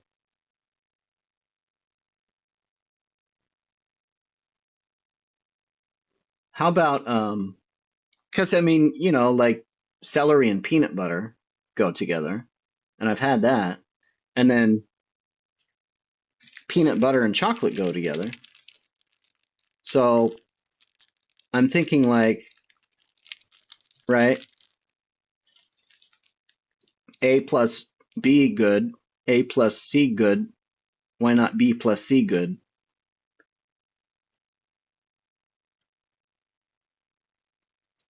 Maybe at the very least, like A, B, C good.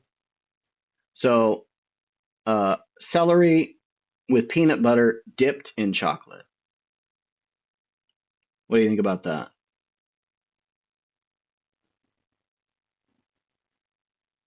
Wrong, they're mutually exclusive, cats and candy.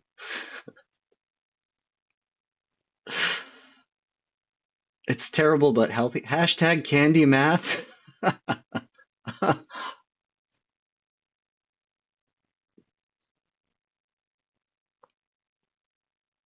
It feels like you are setting up your chess pieces to tell us we need to be assertive and ask our crush on a date in a very convoluted metaphorical psychological jujitsu.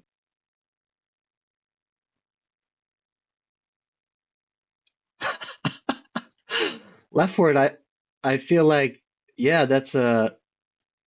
I can only say that must be projection, man. I have no idea.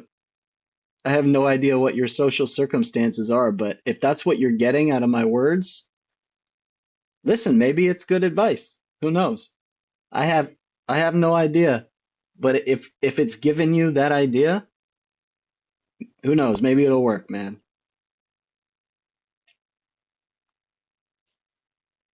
That's the joy of thinking. It's just like it's saying stupid things, and every once in a while, most of the time, all the stupid things I say, they're just pointless, and everyone forgets them, and they don't make anyone's life better. They don't push the envelope of interest or creative thought in any way. But every once in a while, like 1% of the time, one of the things that I say will somehow, in some convoluted way, make enough sense to like give you a new insight, eventually lead to a new insight at some point down the road. You don't have any crushes, you're scared of everyone? Well, tonight's your night, right? Go wear a mask. Um, Maybe dress up as a vampire. What do you think, Dance? Should Leftward go dress up as a vampire? After all, they are so romantic, right? Offering potential immortality, everlasting youth, plus the ability to turn into a bat. I mean, I think everyone's had the fantasy of being able to sleep upside down, right? I certainly have. I mean, I have that fantasy at least a couple times a week. It's like, God damn it. If only I could sleep upside down. Hanging. Maybe, I'd get more blood to my brain. I'd be a better thinker. Who knows? Orange Hugh says, people always think that pushing the envelope is good, but has anyone tried pulling it? I don't know, man. I have never tried pulling the envelope. Do you think it'll be as good as chocolate covered celery? What do you what do you anticipate? Pulling the envelope open and discovering chocolate covered celery inside of it? And asking yourself, how did this chocolate covered celery pass the postal office's very strict weight and size requirements for letters and envelopes? I guess they make pretty large envelopes. Yeah, that you could probably fit celery inside of. Pulling the envelope makes you a post office employee.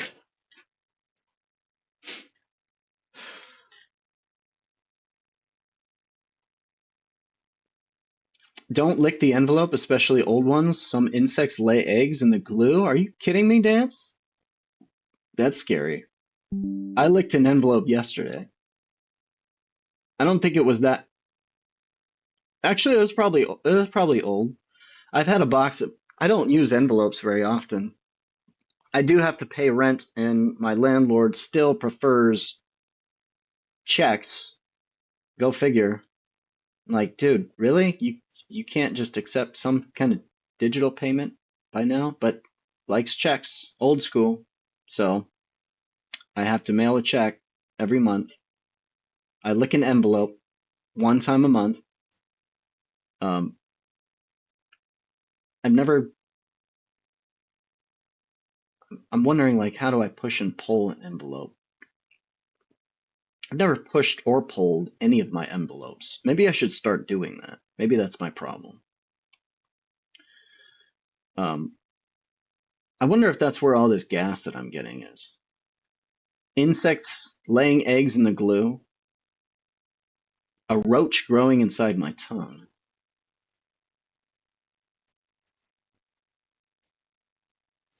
A roach growing inside my tongue. Man, we're just coming up with all kinds of exciting Halloween costume ideas, aren't we? A chocolate covered celery stick, an envelope with freaking eggs, alien eggs in it. Oh, you could do like a chest burster, dress up as an envelope, and you have the glue strip that goes down your chest like this. And then you could have a bunch of eggs on the glue part, and then you could have one of them like a chest burster, right? That'd be pretty cool.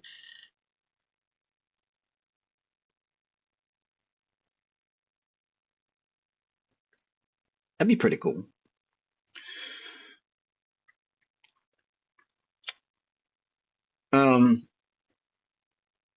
Man, I should put on some more chill vibes, huh?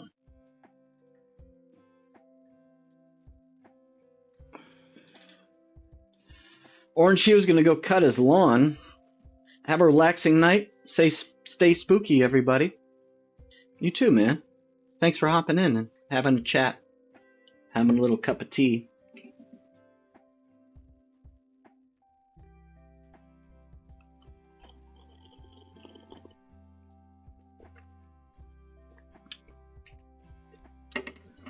So,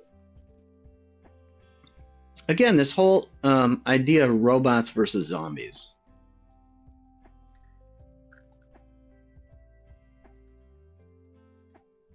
So the co-pilot said he thought that robots sort of embody technology, our fear of technology getting away from us, right? And AI, I mean, now we have all this AI, and everyone's freaking out about AI. And sure, people are talking about Skynet and Terminators and iRobot, things of this nature. And then we also have, so loss of control from technology. So the robot represents or symbolic for our fears about new technology. While zombies, it's like our fear about ravenous, emotionally, instinctually driven humans. Brainless, mindless, eating machines.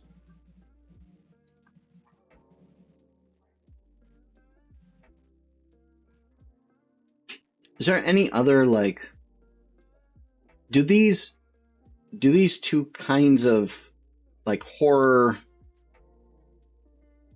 monsters or villains, do they represent specific universal human fears? And are all like horror movie archetypes, do they all represent some specific fear that we all have?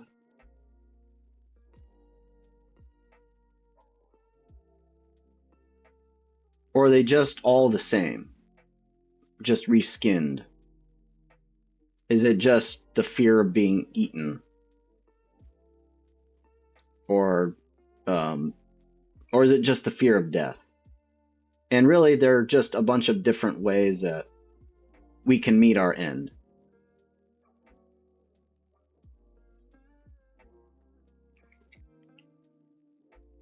Leftward says you can't ask Copilot about robots. Come on, it's fucking biased. Yeah, you're right. You're right.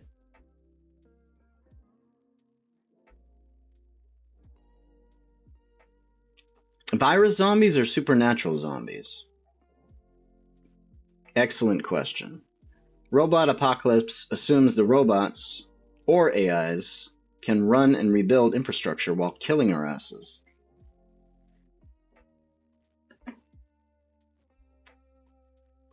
It assumes that, yeah? Yeah? Well, I don't know, not necessarily. You could have runaway AI that doesn't really actually have a self-preservation function. It just has some like some directive, right? Like that's the paperclip thought experiment where the humans gave it some direction and it's maximizing something. It doesn't actually have a preservation instinct. It's just gonna, as long as it can find the resources, gather the resources for its function, it's going to serve that mindlessly.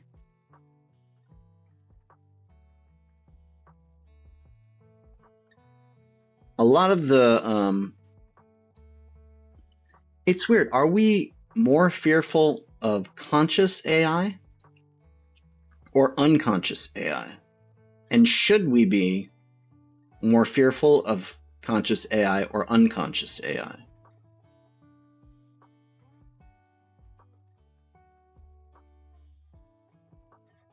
Like, what's scarier? Automatic, like drones, killing drones? What do they call those things? Autonomous weapons system? There's something that, like drones with guns, basically. Are we more scared of that, or are we more scared of a like conscious robot with a gun?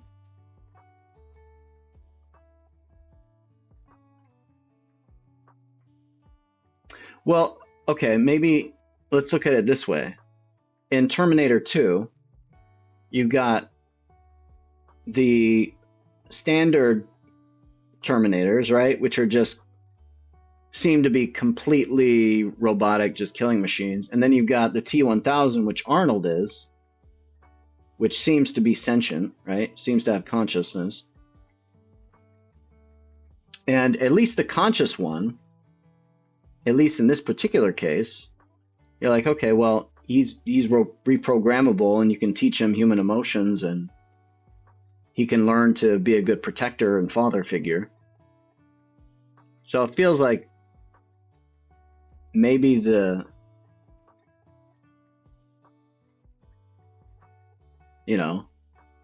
like maybe the automatic consciousness-less Terminators are more scary.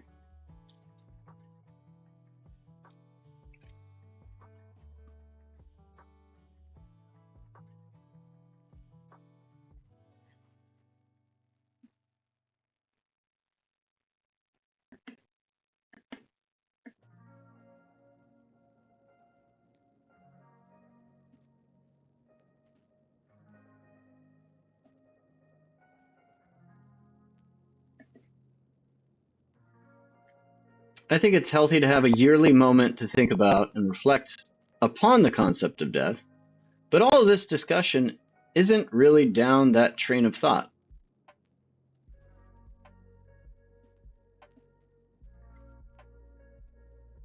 You never had to order stuff from China, and some mining or factory drama is delaying your stuff by several weeks before shipping. I would love to see a rogue AI trying to acquire microchips.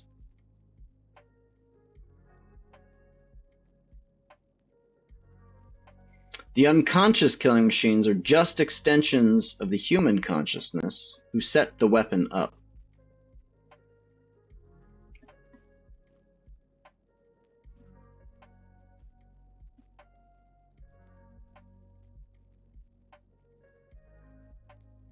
What's up, Judgment?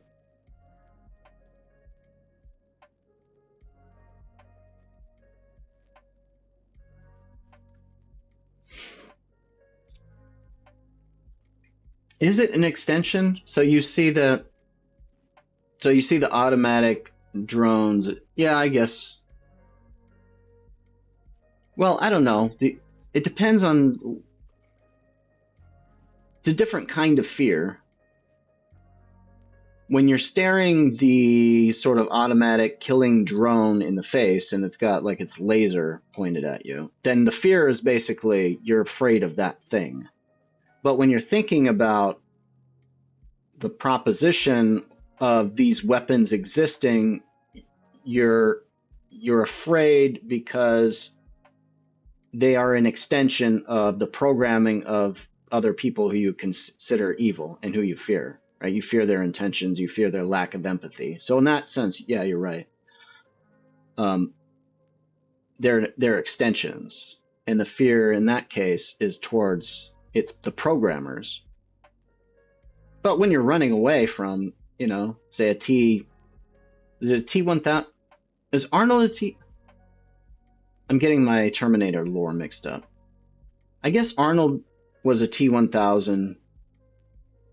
So all the other robots, the skeleton robots, they were also T-1000s. So apparently they were also conscious. They just looked like skeletons. That kind of throws a monkey wrench into my musings here.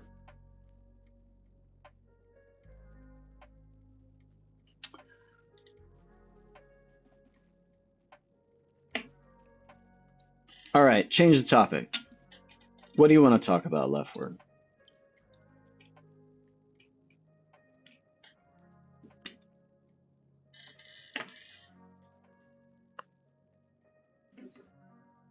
I've still got this Reese's Pieces peanut butter cup here. The party doesn't end until I eat it. It's shaped like a pumpkin. Pretty excited about that.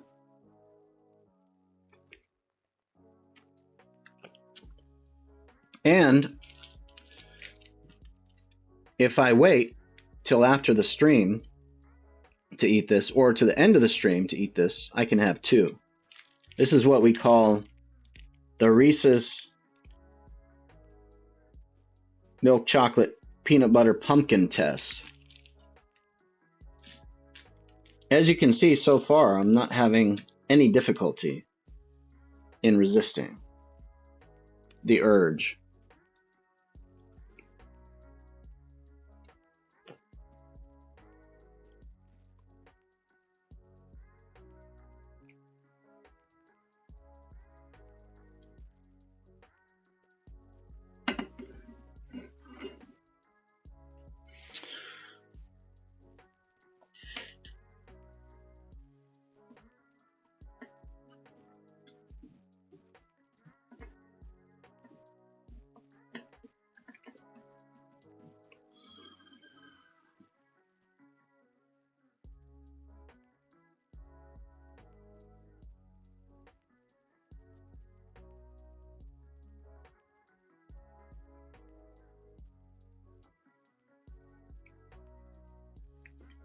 Leftward says, at Dance, I'm pretty sure whatever it is that constitutes my consciousness will not be reconvening in any ordered or structured way, such that I would somehow be aware of anything happening anymore after my brain dies.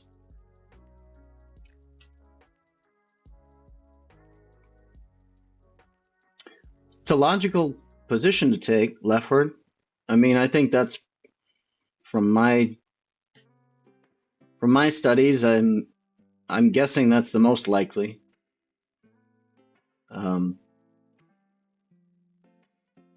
But you never know, man. Maybe we exist. Maybe the information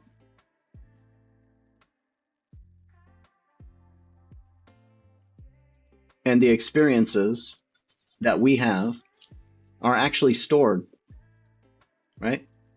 Maybe they're stored somewhere. Maybe there is a field or a boundary or the horizon of the black hole where our information gets stored.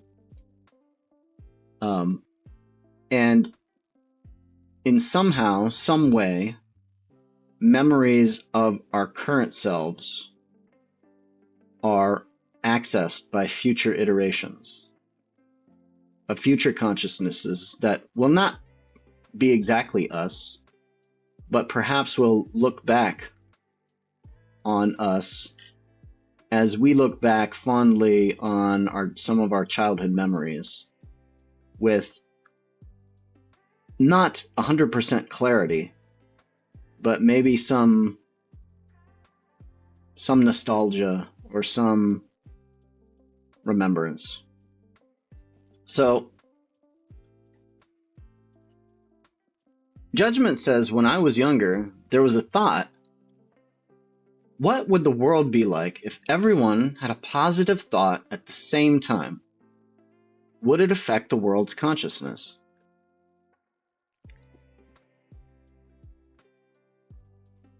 Were you here last week, Judgment? I was talking about this. There's this British guy, John Joe McFadden, and he has this theory of consciousness, which he calls the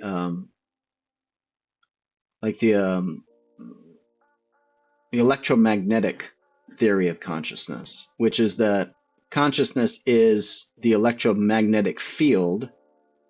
It's the integrated information in the electromagnetic field that is generated from the synchronous firing of all of the neurons, mostly in your cortex, and a lot of the other subcortical structures, including the cerebellum.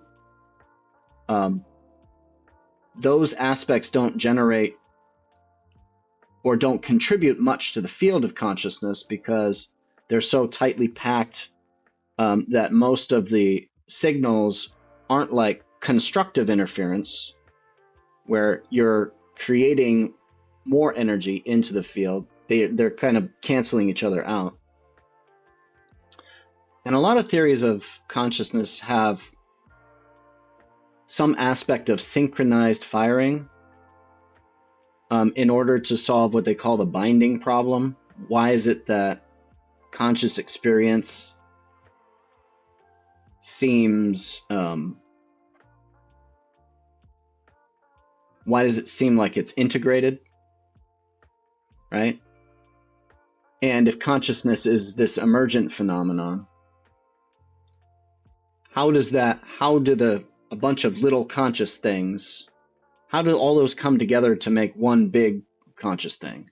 They call it, in philosophy, they call it the binding problem. And most people think that it has something to do with synchronous firing.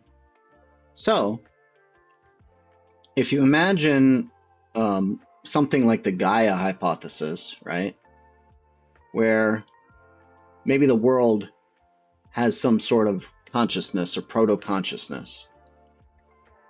After all, everything on the surface of the Earth is some living cell, and every living cell generates some kind of electromagnetic field, right? Would it be possible now, with so many humans, 8 billion humans, if some substantial population of those 8 billion humans had the same thought at the exact same time, would that synchronization be elevated into sort of the Gaia, the Earth's conscious field and awareness? Would it have some kind of top-down effect because of that? Would all of that energy somehow feed back into the system and the organization of those individuals? I think it's possible. I think it's possible.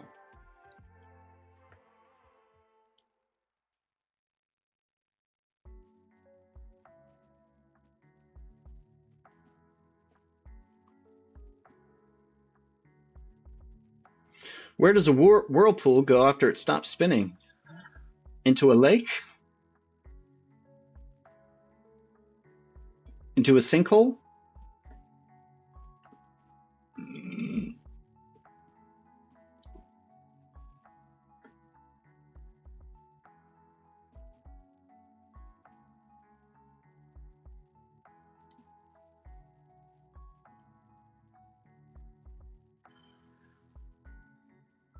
Dan says everyone has a positive thought at the same time. A second later, half stop daydreaming. Quarter rationalize the impossibility of it, and everyone has to deal with the down after the up, whether directly or indirectly. The down rather than the up. I don't know the down. I don't know that the lack of synchronization does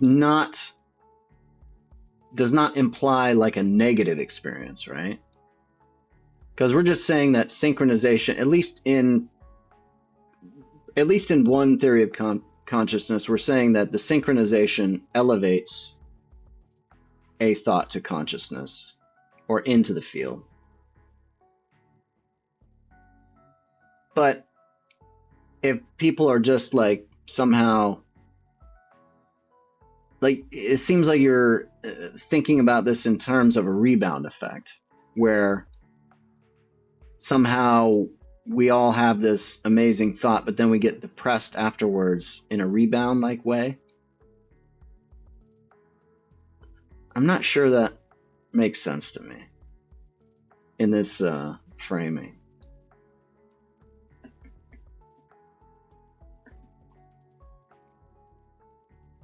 This feels like a roundabout way of describing organizing humans working together to do something. It's kind of the same, yeah. It's just we're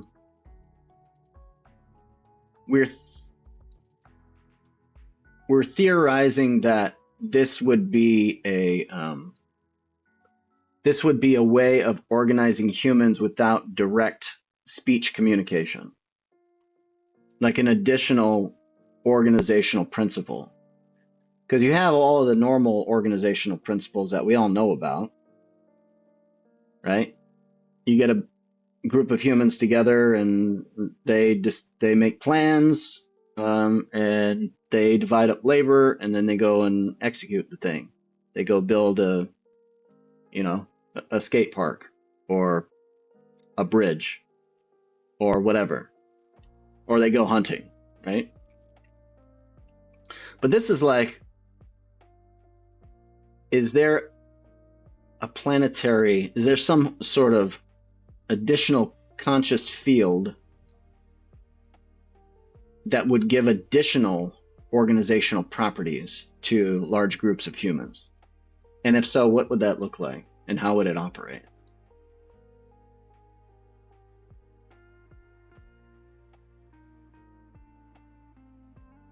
Maybe the thought doesn't have to be the exact same at the exact same time, as long as there is some resonance eventually and people get on the same page.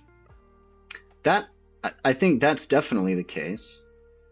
But that you wouldn't even need consciousness for that to work in that way, right? Because that could just be like memes, right? So if you have a good idea for, I don't know, a new StarCraft strategy, and then you go and you start implementing the strategy and you start beating everyone, all of your opponents, and they're like, dude, what's this guy doing? He's killing it. What's this new strategy? And then that just spreads, right? Then that becomes this organizational principle that affects the way in which all these kids these days are playing StarCraft. And it could be anything. It could be just cultural trends, fashion, anything.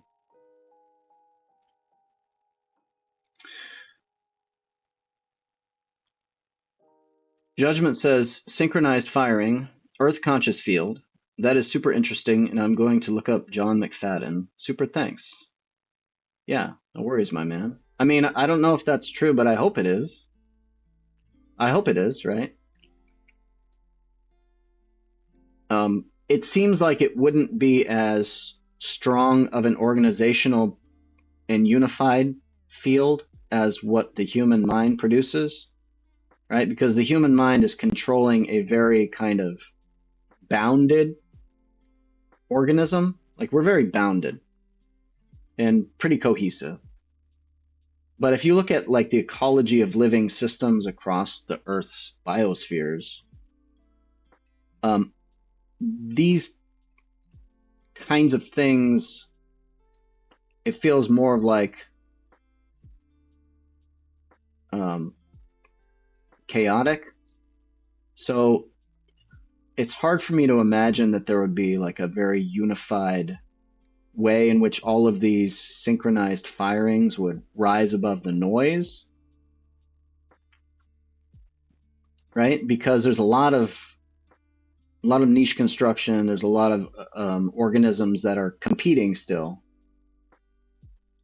A lot of different. I mean, there's a lot of synergy. There's a lot of symbiotic relationships out there, but there's a lot of competition as well. So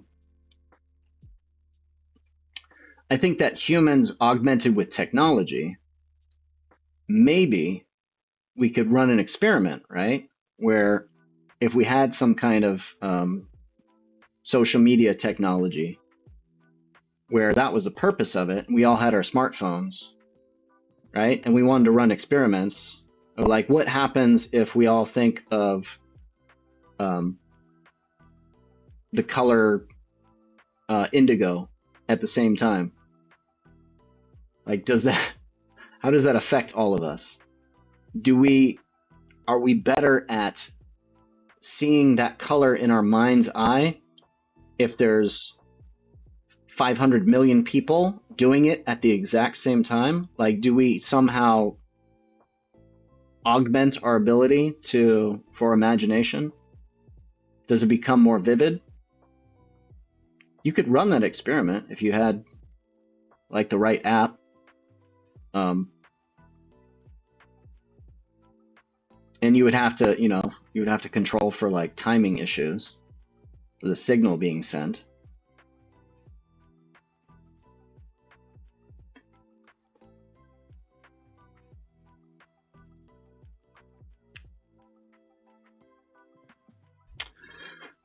I said it last week, you will not hive mind me.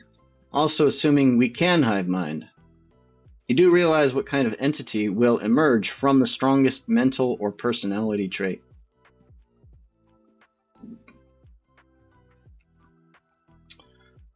The strongest, so you're saying that I think you're using strongest personality trait in two different ways.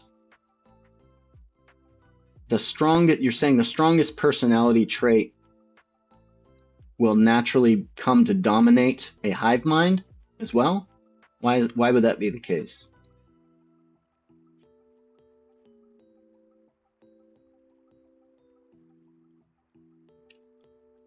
Leftward says we have to use language as a force carrier to get other consciousnesses on the same wavelength. I certainly think that that's 99% of it, Leftward. And we don't have any strong scientific evidence, at least as far as I know of, any knockdown argument to show that this other kind of communication happens. But there are edge cases that I think there's enough of them for me to at least keep my mind open to it. Things are always in small states of flux around the equilibrium. Without putting energy into it, we won't get people to spontaneously arrive at the conclusion to work together. Without putting energy into it, we won't get people to spontaneously arrive at the conclusion to work together. Or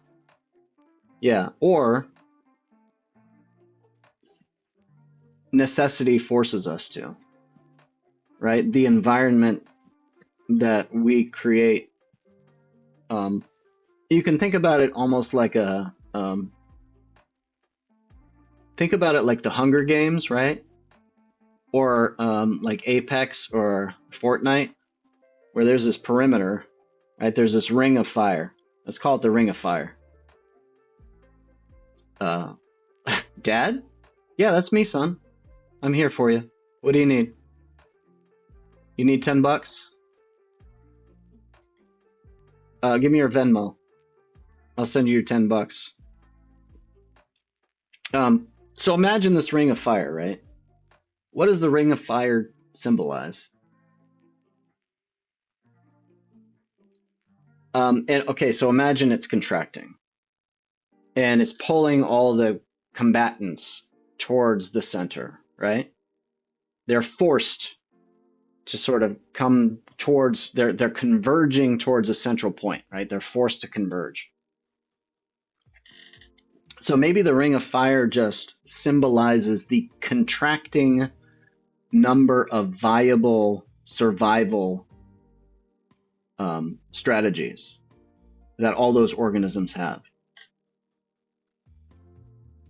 And if it's contracting into fewer and fewer ways for all of those organisms to survive, does it converge on a single strategy? And if it does that have that sort of, resonance property? Does that is that the forcing function that gets all the humans to cooperate? Right? It's kind of like the aliens, coming to the Earth, and the only way that you can beat the aliens is by everyone to unite.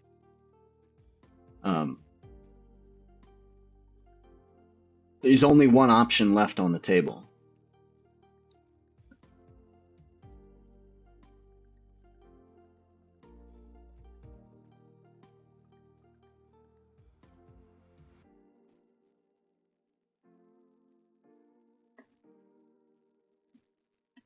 What if we just use feelings after the translation of language to do that in sync?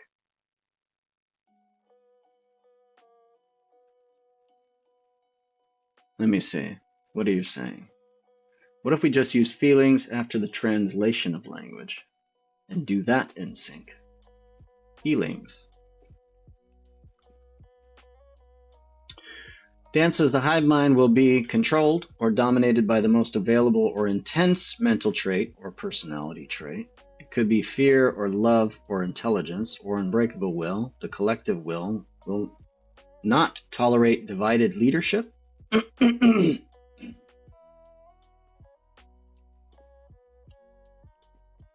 No, the collective will is will be a product of different signals, right? The hive mind doesn't arise. I don't think the hive mind arises from all of the agents spontaneously generating the same thought or idea, an action plan, right? It's that they're each observing their environment, right? They're sending up information about what they might do, and then they're receiving back down orders or instructions about what they ought to do based on the rest of the hive mind, right? So will they tolerate dissenting leadership? I mean, it's the culmination or the collection or the summation of all the dissenting ideas and the votes that actually create that go into the ultimate decision that gets made, that then gets propagated back down towards the individuals. So they only experience one directive, or maybe they each experience different directives based on, where they are. Because again, or they experience the overall objective, and then they have to figure out how they're going to move towards that objective in their specific ways. You have no need or want to cooperate with your fingernails. Why would the hive mind extend this courtesy to you when you can coerce or crush you into compliance? You have no need or want to cooperate with your fingernails? Sure you do. I cooperate with my fingernails every day. I mean, they're there for a reason. They're not as effective for hunting and killing as, say, a cat, but and sometimes I bite them off when they get too long. Leftward says we already have that shrinking timeline in climate change. Yeah.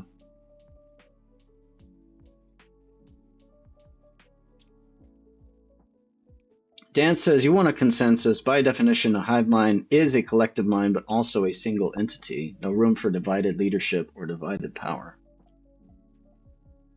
Yeah, I have a different. Maybe the hive mind that in like science fiction is not the hive mind that I conceive of actually being viable. Yeah, I just see like how does the brain do it? And what would happen if humans were like neurons? And we had this this social media platform. We sent it our data, our desires, queried it, and based on some complex querying of all of the relevant other nodes in that network, it aggregates the data and sends back a suggestion for how we ought to, for our next type of move.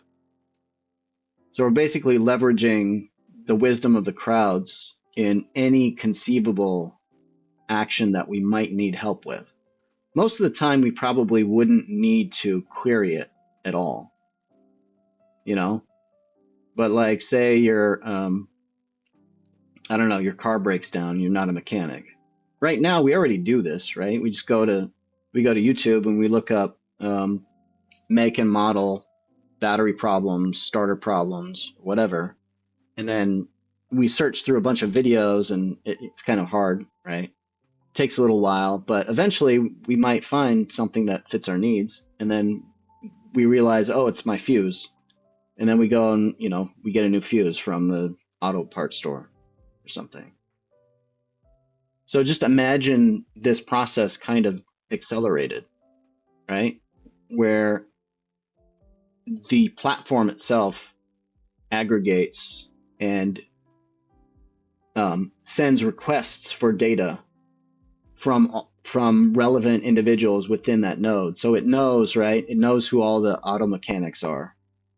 And then it takes that, it like searches for a network of auto mechanics.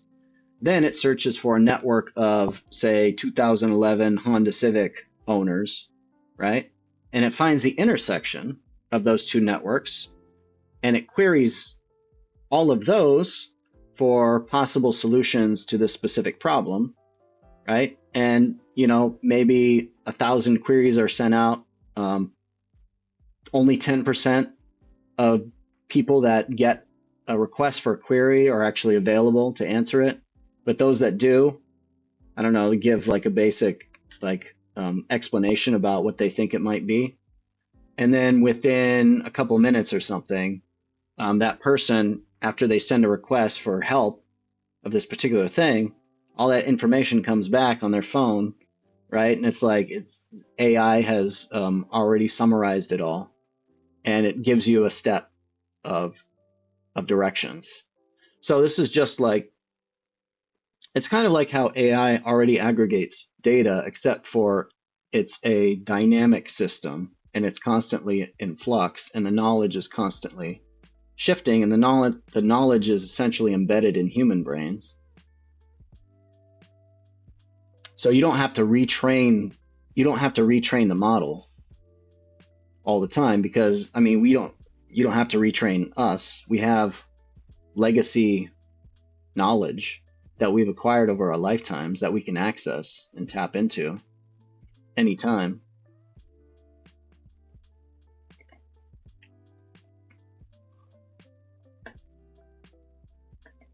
Everyone translates positive thought. Everyone translate positive thought for the wealth of love to the people on earth and send that for translation. Make a time appointment even if our hours are different. We sync accordingly worldwide. We all do that and the length of it and sync up that way. So there would be little need to actually communicate in length, just act.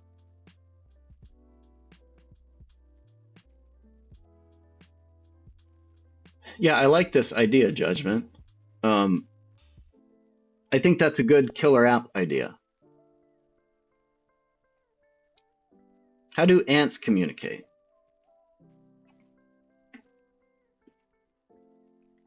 Mostly by pheromone trails. From what I know. Have you studied this at all? It's been a while since I looked at ant communication.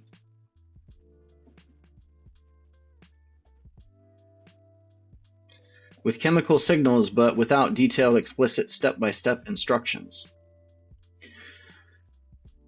Yeah, I'm guessing the pheromone trail, like the chemical signals that they get, are probably not in the form of like arrows or symbols, right? It's basically breadcrumbs. So it's hard to see how any like really detailed information or instructions could be encoded in pheromone trails.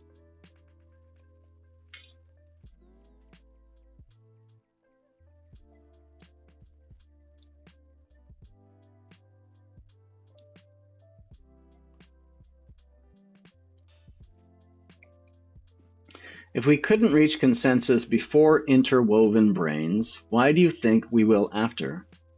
Sure, there's more data, but also new bias and assumptions added to the mix, which is why I'm 99% certain we would choose collective over consensus if it became a matter of survival.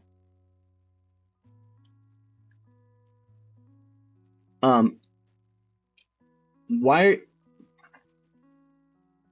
So I'm not sure what you're saying, Dance, because it seems like you're saying that consensus is necessary for decision making in this kind of system, but it's never the case that you get 100% consensus on any action. At least, especially when you're talking about a system like the brain, you've got all of these different cortical columns that are all basically, it's like the blind men and the elephant, right? Each cortical column, there's like 150,000 of them, and they're responding to some small pixel of information from the environment, and they're basically making a prediction about what they think that thing is, right? So it's like the blind men and the elephant. Imagine 150,000 blind men, right? And they're all they're standing up, and they're tiny little men, and they're standing up at the ends of your brain, and they're like sensing. Let's just narrow it to vision. Let's simplify the brain and imagine the surface of the brain as being tiled by sort of photoreceptor cells that signal to the cortical column right underneath of it. All those cortical columns are going to have a prediction about what they are seeing, right? And a lot of them are going to disagree. And yet, we still are going to eventually see a elephant or something there. There is never a chance for consensus, because the job of many of those blind men are only to see tiny little parts and aspects, right? And at different levels, you get different things, that you get different groupings of neurons and clusters that encode higher order information about the object. So you go from edges to wrinkles to legs to, you know, ears to the entire elephant. So there's never consensus. There's never 100% consensus.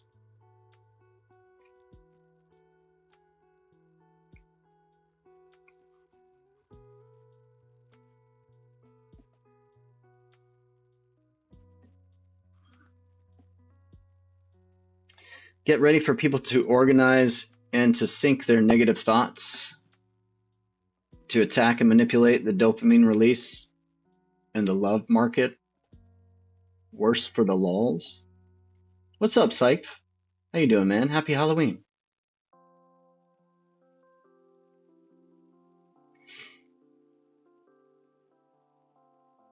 A consensus, especially one bound to unanimous decision-making, would be stuck in analysis paralysis or endless debates. Yeah. You have to have a threshold for action somewhere. But, you know, that threshold for action could be adjusted depending on how urgent the matter at hand is. So the threshold for action right now, so I'm drinking tea. Parts of my body, my bladder is telling me, we're getting some pressure down here. You're eventually going to have to use a restroom. Parts of my body are sending signals to my brain right now and saying, you should go to the bathroom right now. Other parts of my body are like, nah, you're fine. Like, you've held your bladder for way longer than this. You're not in any real danger right now. And there's other priorities, right? So, like, there's a threshold for action where the parts of my bladder that are sending signals saying we can't hold this any longer, or the muscles that are like in my, you know, in my body that are able to prevent me from peeing my pants, eventually that balance is going to shift. So the threshold for consensus, you know, it's constantly shifting, or not consensus, for decision making, for action, it's constantly shifting.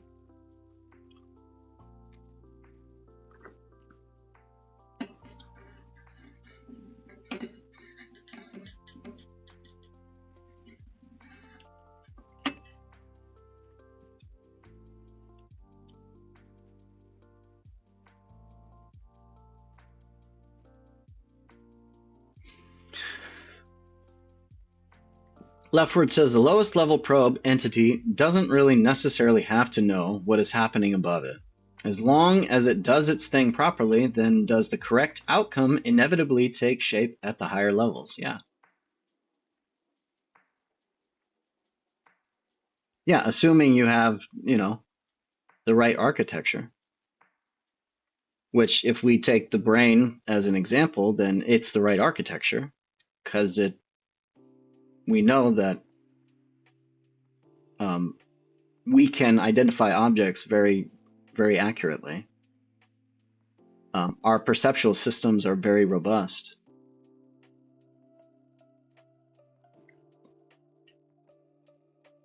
And, you know, like, even you take the dumbest human alive and they still have really, really good perceptual systems. Who or what defines the threshold? Okay, so that's a good...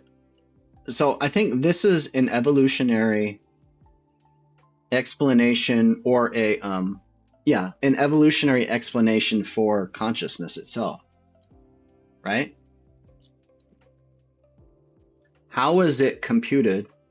Who or what decides where that threshold is? I think that's the domain of consciousness. I think that's the domain of conscious thought and our sense of executing, right? Our lived sense of actually being part of the process for which decision making happens. So imagine you have all of these all these neurons and groups of neurons, and they're firing and they're all voting in different ways. All of that voting and firing, the collection of it, right? Like the synchronous firing leads to constructive feedback, which expands the electromagnetic field in that region. And so those synchronous regions go and create this field, right? Above the brain. And then that field, because of its properties, actually, it has this bidirectional causality, which it starts to tweak globally, right? A number of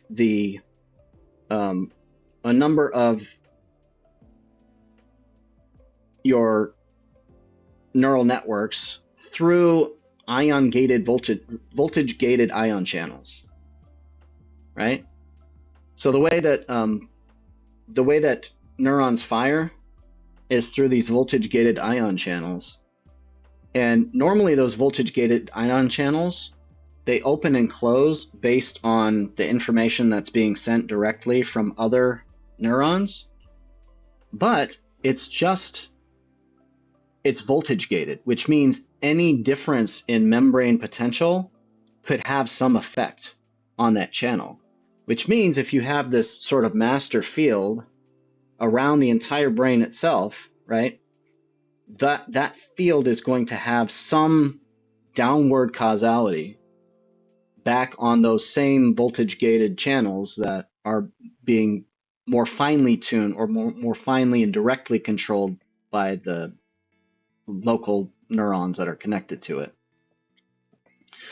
So I think that's the who, right? Like the who is actually us.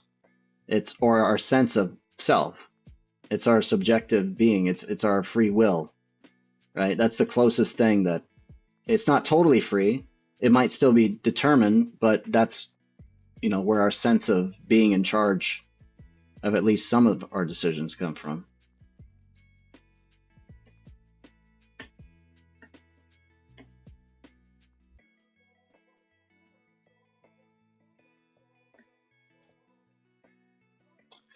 Judgment just says, I just thought I would add Sparkle to the chat. Sick. Thank you, Judgment. What's up, Kenneth Rogers? Thanks for the follow, man. How you doing today? Happy Halloween.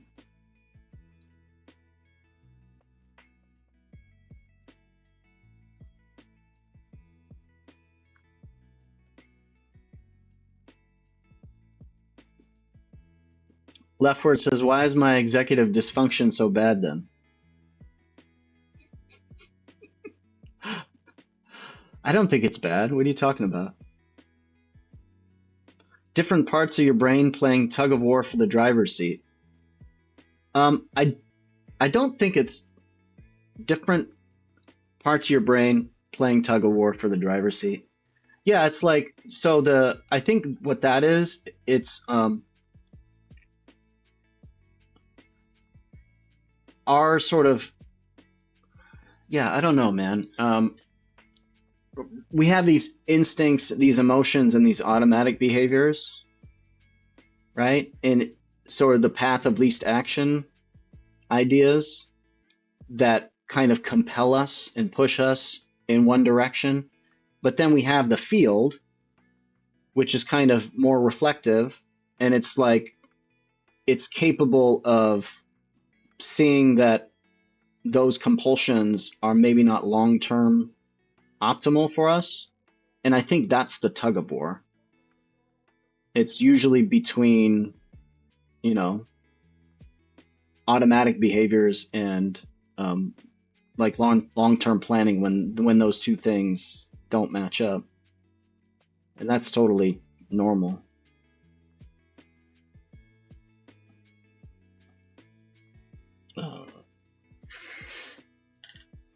I gotta go. So my threshold for taking action has been reached. I'm gonna go take a quick break. I will be right back.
Are there tools that can be used to compromise the executive decision to be able to manage that?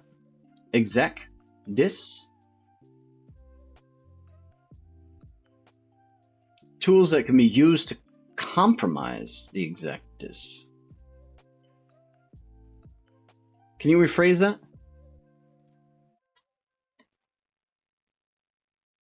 AFK? You getting candy and popcorn and snacks? Right on, dude.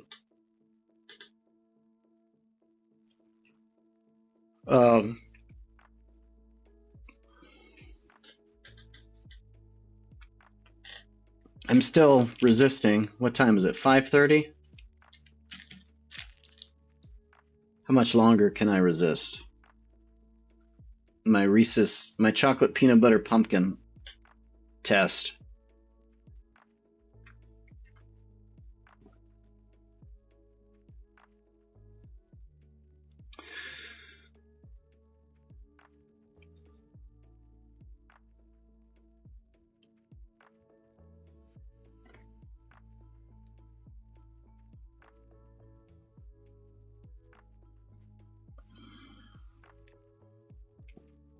Nature gave you the most wonderful tool, structure.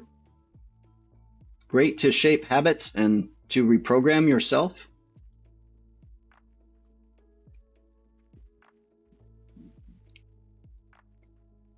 Structure is itself a tool.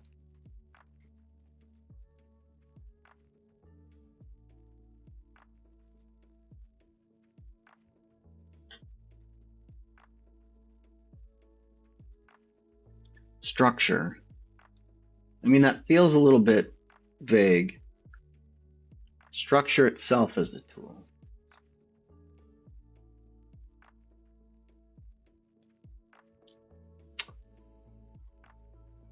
You're saying to create structure in your. You're saying to create more structure in your day-to-day, right? So that you can program yourself. Structure and repetition and learning leads to learning, leads to more automatic behaviors that don't require a lot of expensive thinking and micromanagement.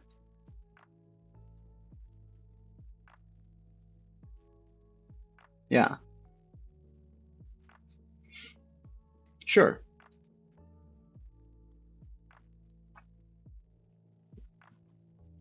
Leftward says something about my wiring just can't get itself to get going in the mornings, even if I sleep for a long time.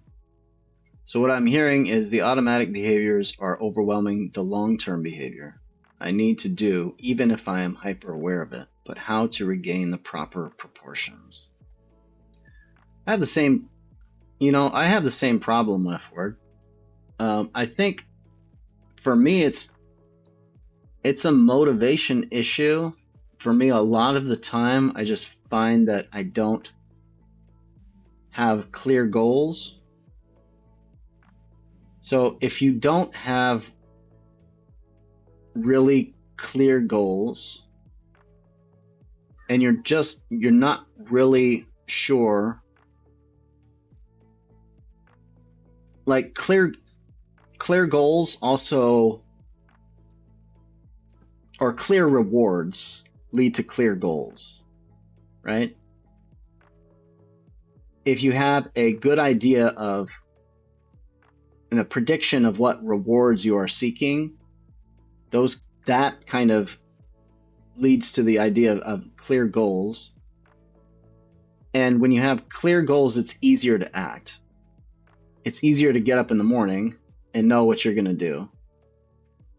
For me, a lot of the times when I have trouble getting up and then just going and doing something, it's because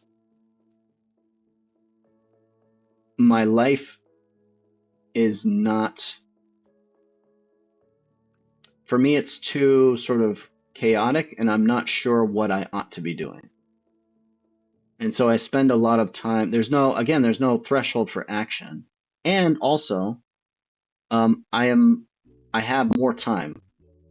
So I'm not, for me, since I work from home and I don't even do much work from home, I used to be an independent contractor and I did a lot of graphic design, but since the last year or so, I haven't done a whole lot. So I've just kind of been an open agenda, open schedule.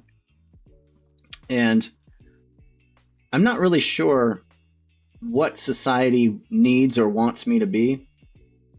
You know, I do the stream and I have these like very lofty goals of being the world's only like philosopher rapper. But that's going to take a lot of time. And there's only so much time you can spend like rapping and writing lyrics. And so a lot of the problem for me is like, I don't know, I don't have a strong sense of what rewards I'm going to be getting in the future.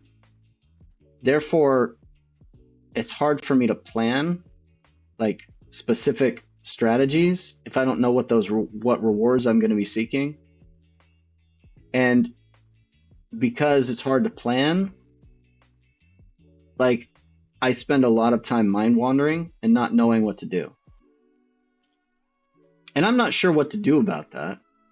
For me, I don't see it as much of a problem because I actually think that unlike most people, I think that mind wandering is actually really good and is part and parcel of the creative process. And it's it sucks a lot of the time, and it's frustrating when you're not making clear steps toward a goal. But I think that the most creative people, that's the process. You just have to deal with it. Like you have to be okay. You have to be able to function in uncertainty. You kind of have to go through the gauntlet of this sort of very chaotic, open-ended process. And for most of it, for a lot of it, it's going to feel like you're just wasting time because you're not going to have all the answers. But eventually, because you've opened yourself up to so many different possibilities, you're more likely to find a really, really creative solution that no one else found because they didn't go through the same process, through that same work. So I don't know where you are in your life, but for me, I find it difficult to be very goal-oriented and motivated. So I sleep in. Like sleeping is my favorite pastime, basically. And yeah, I try not to beat myself. I used to beat myself up about it. And I'm just like, no, you know what? This is just a different strategy. Most people don't do this because they're focused on short-term gains, short-term rewards. And I'm thinking like, if I become the world's only philosopher rapper, even if it takes me 10 years, like that's going to be something that no one has ever done before. There's been a lot of rappers. There's been a lot of philosophers. There's been a few rappers that have like dabbled in sort of philosophy, but never like really, they're talking about brain science and neuroscience and psychology and all that kind of stuff. It's like, yeah, that's going to be cool if I can actually pull it off. So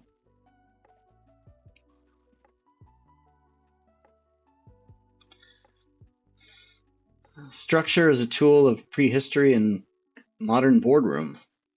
Can automatic behaviors be reprogrammed?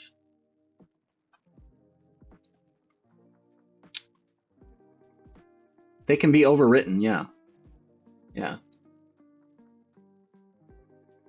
Put alarms to wake up, put alarms to go to sleep, reorganize your schedule accordingly. Create new automated behavior. Your life is chaotic. You're not sure what to do. I think that's how everyone is right now. Or not everyone, but a lot of people. How do you make plans when technology is changing so fast, society is changing so fast. I mean, we all have an infinite amount of knowledge at our fingertips. How do we decide what we ought to be learning? It's a chaotic time. It's a chaotic time. It's yeah, give yourself a break. This moment in history is unprecedented. And I don't think it's an optimal environment for any human brains, to be honest. So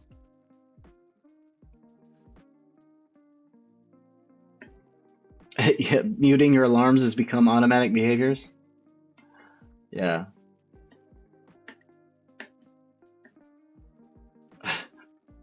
I know that, man.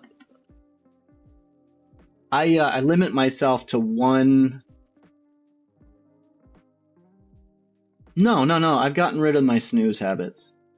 I think I've eradicated my snooze habits. But I used to have a habit of hitting my alarm button once or twice.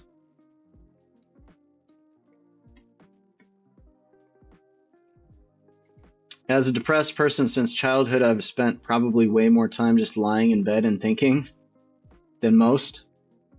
Dude, I know what you're talking about, man.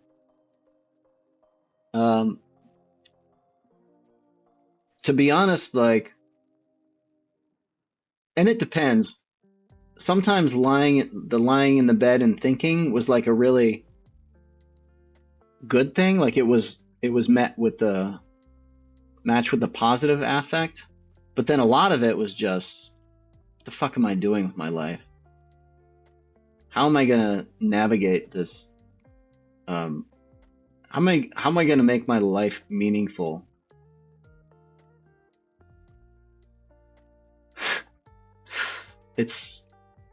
I think the only thing I can say is that you're not alone. And I think that most people have this problem. I think a lot of us just don't talk about it. We're not upfront about it because we don't want people to think that, we're weak or whatever. But I think most of us are just hiding it. Invest into a shocking band sync with your alarms.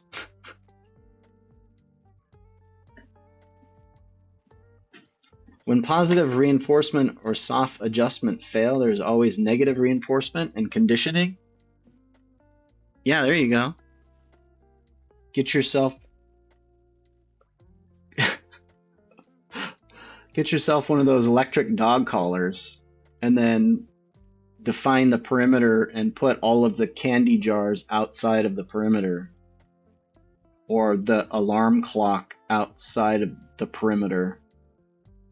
I don't know, man. I don't know what Dance is talking about. Dance, what are you talking about?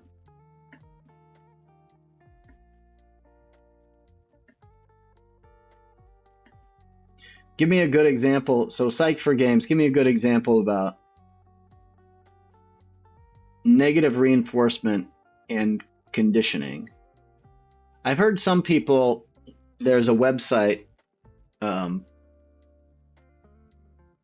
depends on what kind of action you're trying to stop yourself from doing. So there's a lot of people, like if they're trying to get work done, they get distracted by going on social media or Reddit or something like, I guess Reddit is a type of social media. So there's like a plugin, I think, for your browser where you can block certain sites in blocks of time, right? So during 9 to 5 or whatever, or from like 9 to 11 and 12 to 5, you can define blocks of times where you actually lock yourself out of these sites. So there's tools like this that you can use. But if the behavior is just like to not be confused about what you ought to do, help me out here, Psyched for Games. What's the solution for that? Like, how do you I don't feel like there's any technological fix to that. Right? Your brain is just trying to solve a really hard problem. I mean, I guess you could, one thing you could do is just notice and expect that, okay, well, if I start doing this, get in these like loops of thinking, maybe I set a timer. I set a timer and I give myself so much time. So like, okay, let my brain think about this. And then after the timer goes off, just go and, I don't know, get up and go for a jog or something, right? Like do something good for your health. Do some stretching. I don't think you want to keep your brain from thinking about that problem, do you? I think it's probably good to at least do some amount of thinking. The problem is just when you know, you don't make any headway on it. Hire a stay-at-home dominatrix. There you go. Yeah.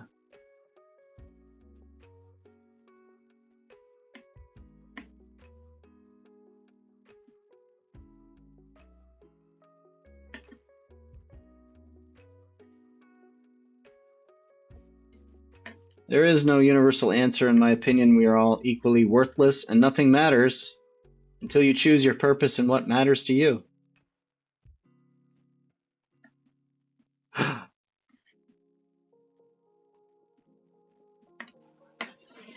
Gosh dang it. My mouse is broken. Dance redeemed to hydrate. I still have tea I'm gonna hydrate with. Hey friends, what's up, Cucumber?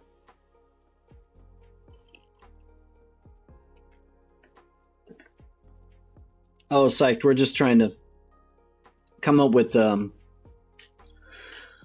strategies for, I don't know, just getting up and taking action. Because I have this problem. Leftward and I, we both have this problem where we spend too much time in bed just thinking, mind wandering. I do this too. Actually, I don't. When I actually get up, I get up. I just sleep a long time and I do a lot of dreaming. And that's my guilty pleasure. I don't buy anything anymore. Like I've basically exited the consumer society. And so my guilty pleasure is spending extra time sleeping. May I post a link in chat? Sure. How much for each dominatrix service? You need a price sheet and a business plan. This is great. See, we're finding very clear options for leftward.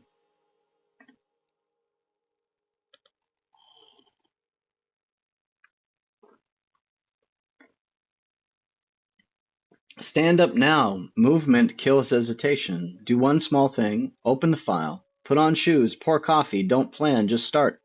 Use discomfort. Tell yourself, I'll feel worse if I stay still.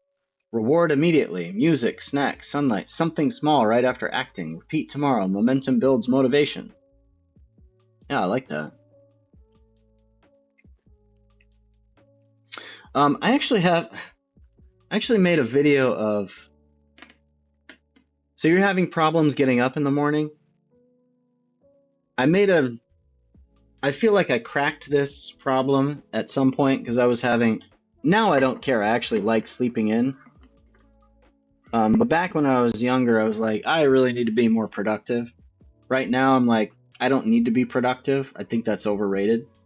I'm just going to be the most creative I can. I'm going to try to maximize creativity and like long-term gains. But when I felt like I really needed to get up on time and have a full day of work and try to like squeeze every moment of my day for some kind of value in being productive, I came up with a new way to get up on time, and it was basically like reinforcement learning, right? It's Pavlovian conditioning by practicing getting up, hearing my alarm clock, like during the day, right? So the first strategy was get a new ringtone, because your old ringtone, your old alarm, you've already habituated to that. Not habituated, you've already been conditioned to it. So the first thought was, okay, if I want to get up and I want to break that old habit or overwrite it, I need a new alarm clock that I can build new associations with. So I got a new ringtone.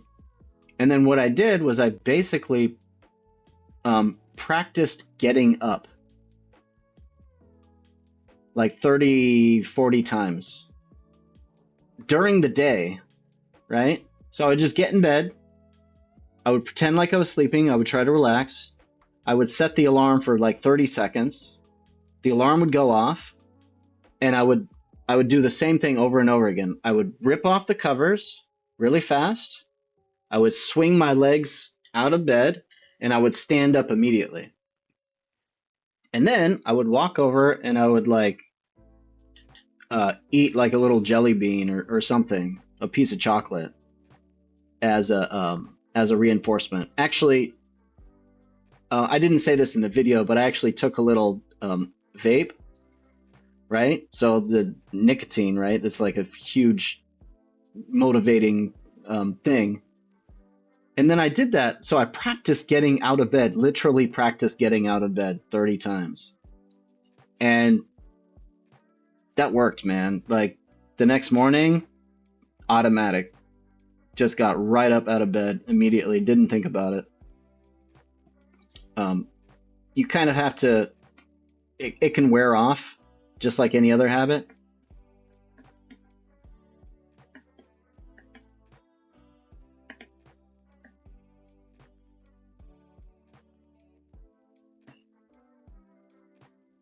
Leftward, just trying to pay off my student loans.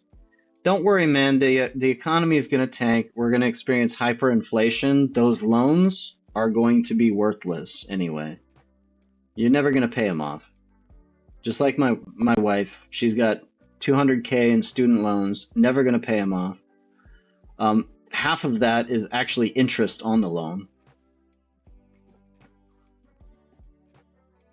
Psych for Game says, many argue that the Protestant work ethic that helped build the Western world is now bad. It erodes balance, mental health, and creativity, turning life into a productivity contest rather than a meaningful experience. Yeah, well, at least in my... I'm not saying that this is right for everyone. This is just where I have got to at my journey in life. That's just where I'd gotten to. Yeah. I mean, I am not productive in the least, but I am pretty damn creative. And I don't have a whole lot of stuff to show for it. But did you hear, Psych for Games, did you hear the song that I wrote and performed with Clowns and Holloweird that I released on Spotify?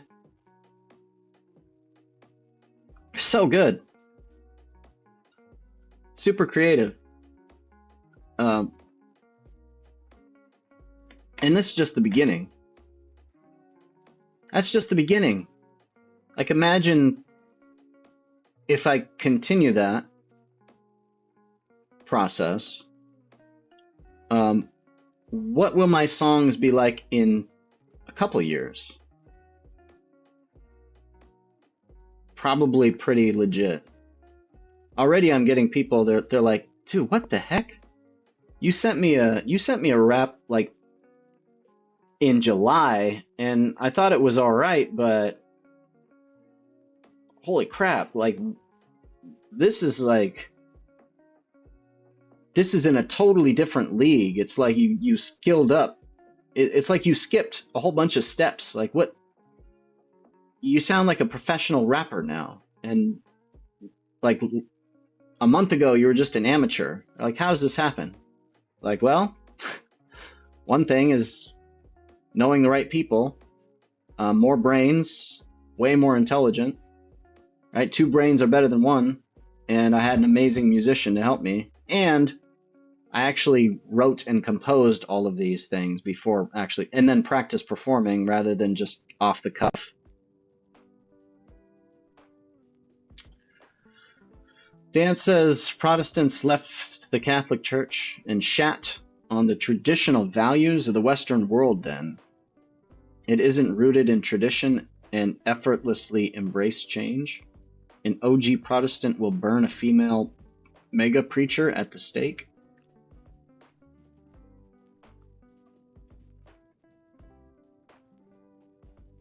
I think we can just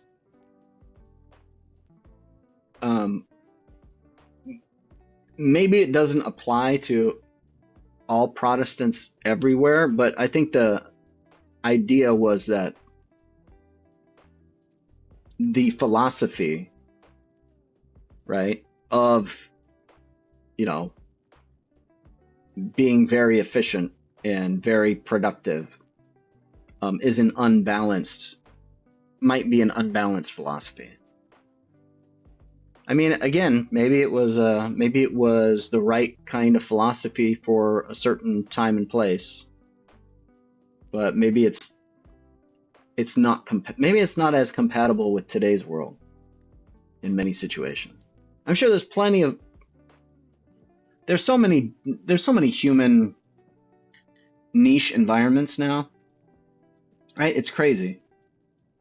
We still have, you know, places like in Papua New Guinea where very, very old-fashioned human lifestyles are still being adhered to.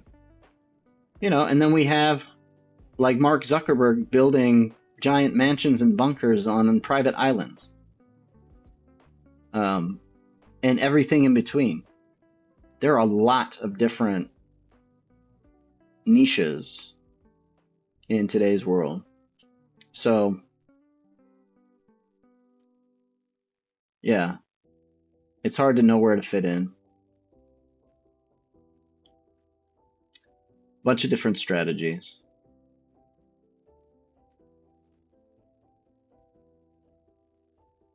It was an economic philosophy that one of your students told you about.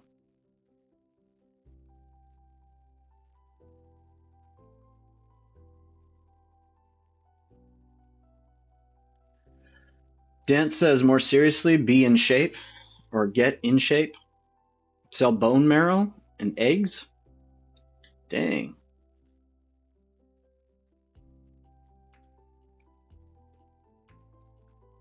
Dance, you know what? This is a theme with Dance.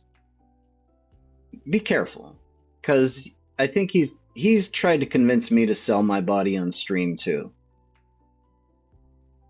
He tried to convince me to set up an OnlyFans page. Right, Dance? Suggesting that I have a, like, you know, topless community goal that we set or something. So be careful of Dance. He's sneaky. Sometimes I get the feeling that these suggestions are for his benefit rather than our own.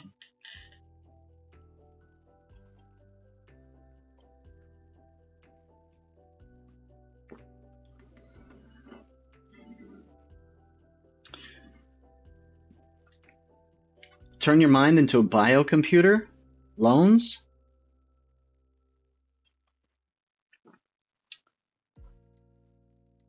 I mean, that's one way to kind of think about economics. I mean, we are basically loaning out compute,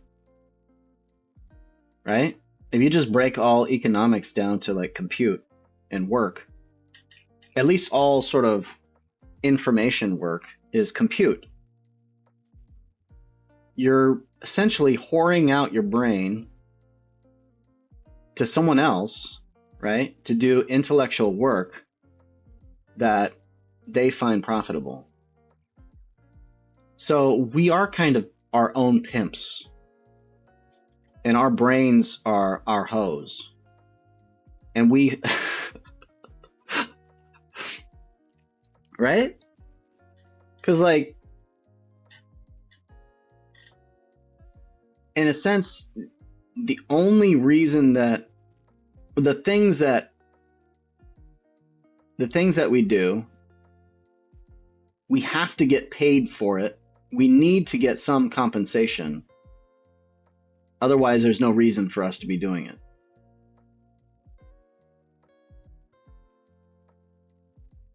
Meaning, most of the things that we do at work are not valuable to us intrinsically. It's just a means to an end.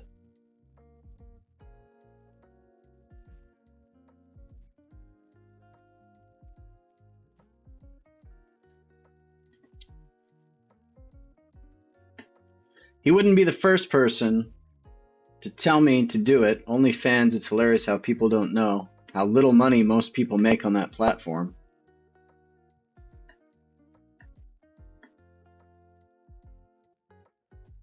Suggested workout streams to get the ladies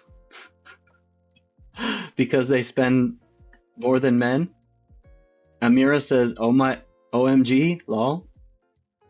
Dance, thirsty women are generous? Okay, I missed the... It's mostly men that are into that. I would... That's... Yeah.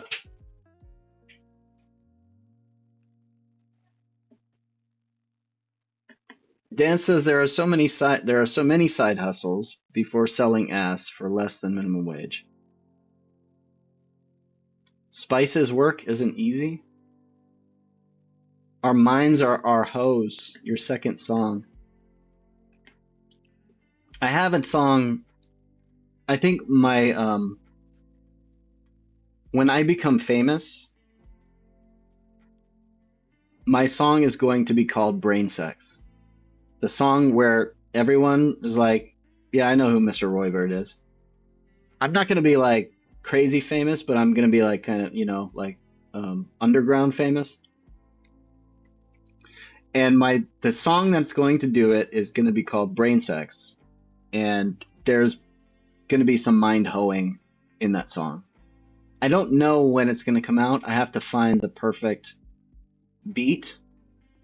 And I'm going to have to talk with Clowns about that, because he's definitely got a noodle on, yeah, what does a Brain Sex single sound like? But yeah, that's gonna basically launch my underground career.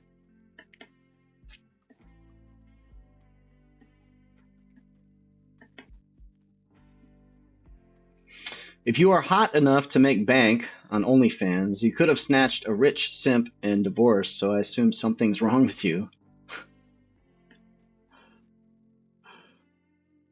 OnlyFans models, most of them earn less than 1K a month.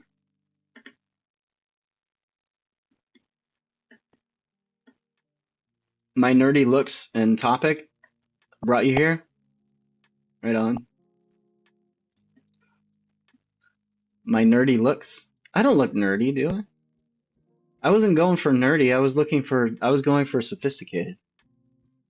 A little, I guess a little nerdy is okay, but also the tea. Teapots bring all the classy ladies in. In books, right?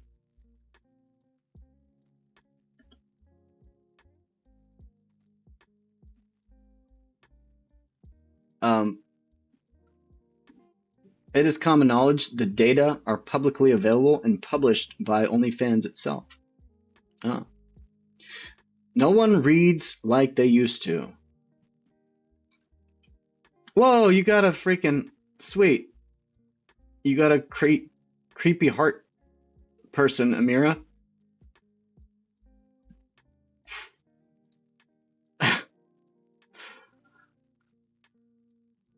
Brain sex is a mix of astral and being smart.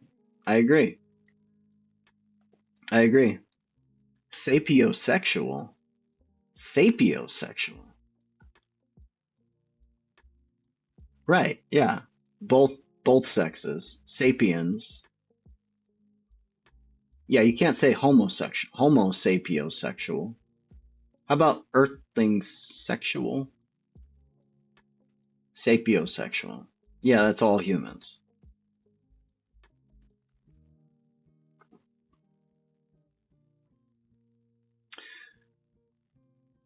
I can't tell if this person is roasting you or not, Leftward says.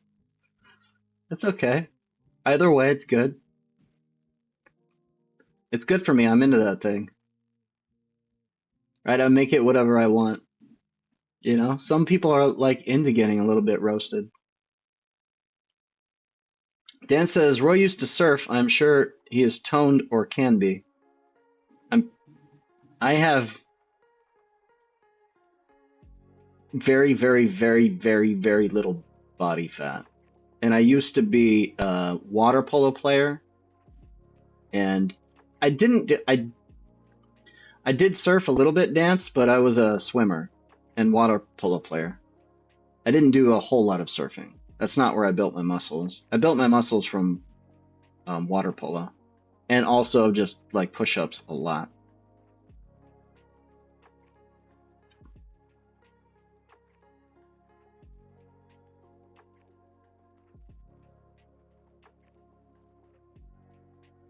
She's not roasting me. She just has a nerd fetish. It's probably a glasses fetish is what it is. The glasses, right? Tall and nerdy, white and nerdy. Wasn't there a there's a good Weird Al song. Wasn't it a rap song? I'm so white and nerdy. What was that song? White and nerdy. What was that a spoof of? Why can't I think of the original lyrics?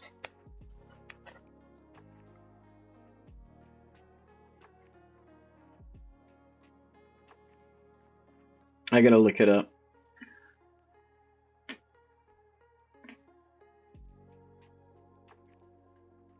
You know what? I just realized that Cucumber Son gave me a link and I never watched it. Oh, it was the Trololo song?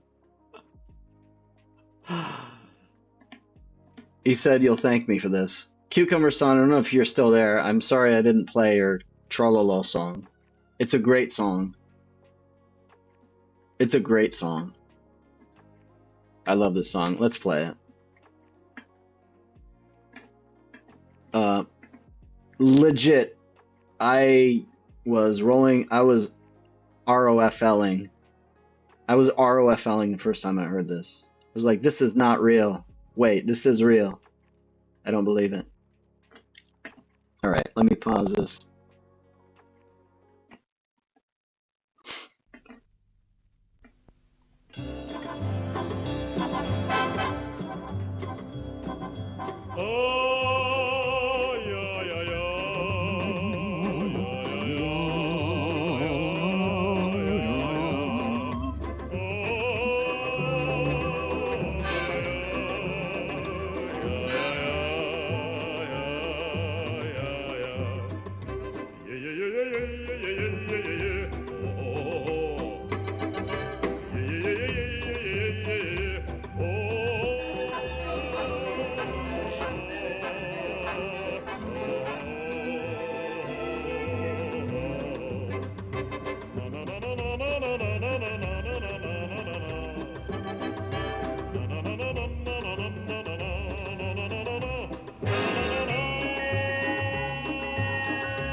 Um,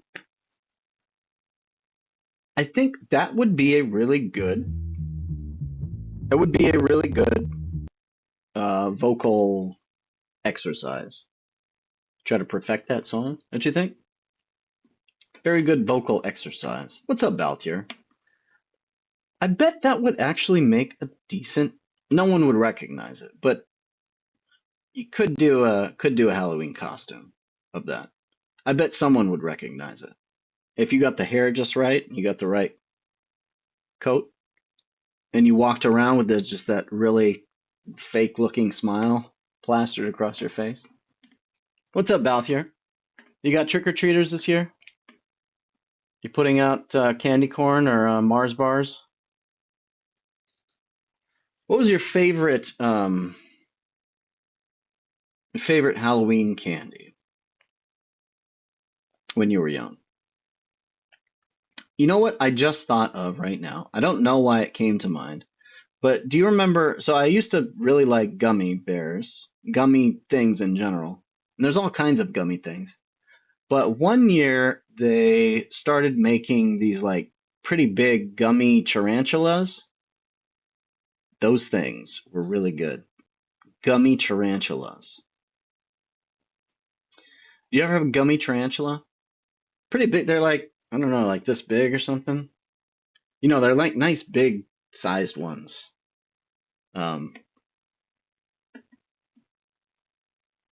Cold and rain there too? No children?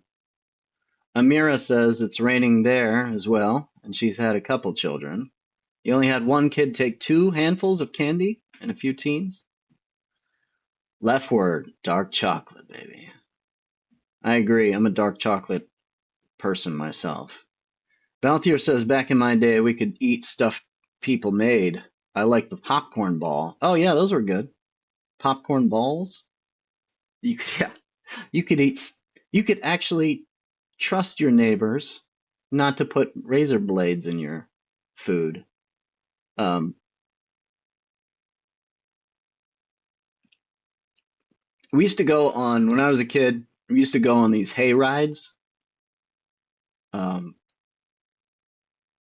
some of the people, so we kind of grew up in a small sort of rural mountain village, and so people had horses up there. And so some of the neighbors, they'd get their horses and they'd get a little cart and they'd put hay bales in the back, and we'd go riding around the kind of rural neighborhood, and we'd sing like songs. I guess maybe this was for Halloween, not for Halloween. Maybe the hay barrel thing was for Christmas. Sorry, confabulating 2 aspects of my childhood. Human brains can't be trusted. But on Halloween, we would do, there would be lots of kids that would walk around, and yeah, it was actually a thing.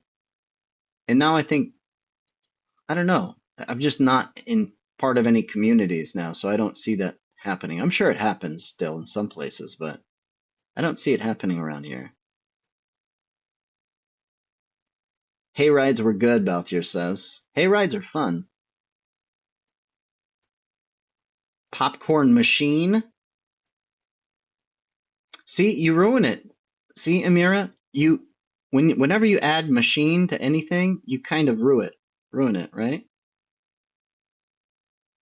Like sex, pretty good, right? Sex machine, it's kind of like maybe, but it's I don't know. It's like, and then popcorn. It's like, yeah, popcorn machine. I don't know. Popcorn machines don't make the best popcorn. You know, it's too buttery. Um, Oftentimes it's not really fresh. It's just been sitting in the machine, so it's lukewarm and it's been oxidizing for some amount of time. What else does that work for? What thing, if you add machine to it, makes it worse? And is there a thing where if you add machine to it, makes it better?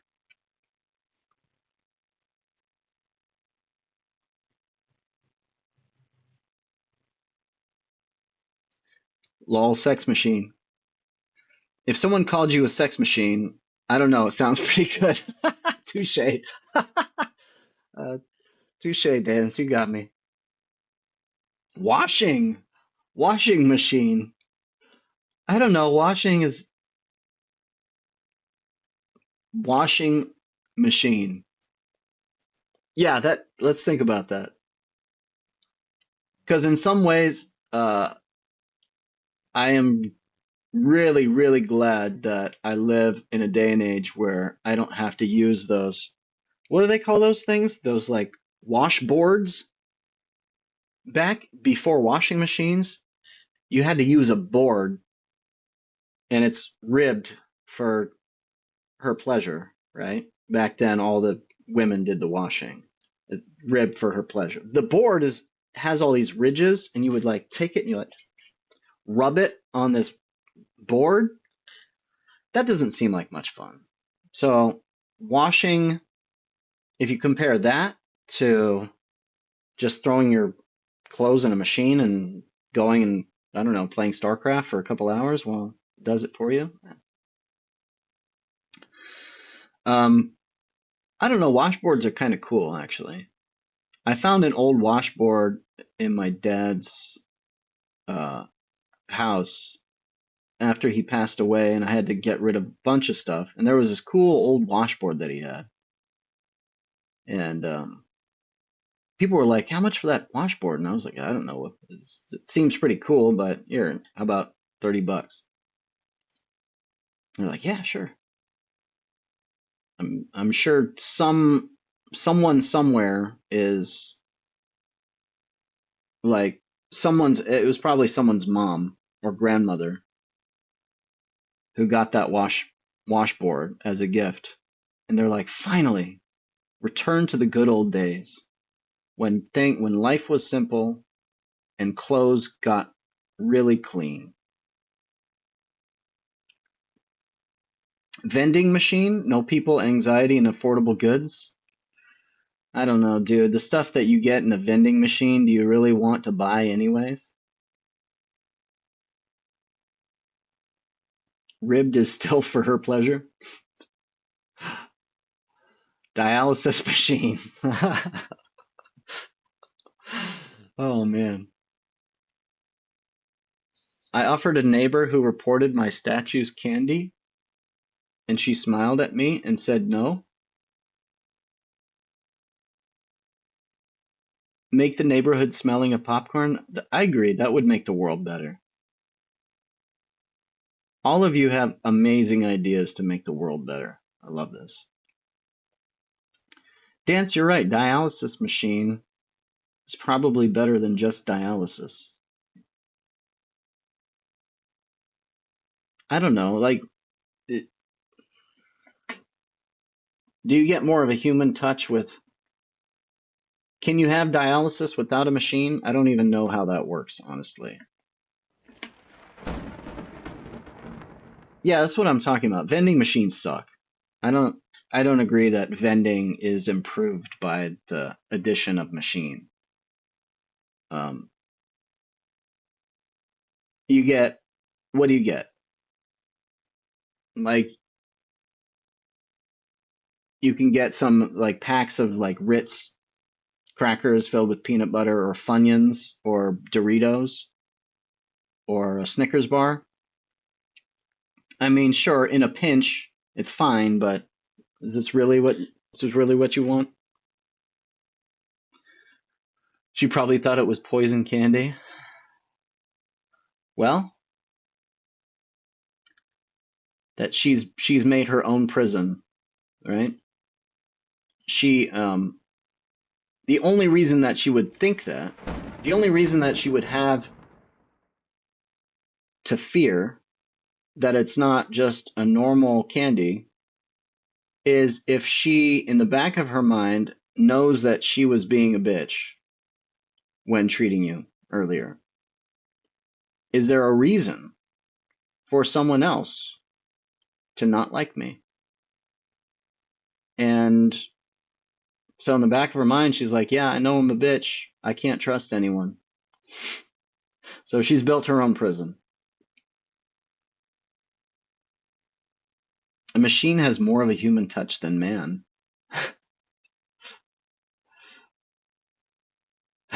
This is why we have disinfectant and baby wipes.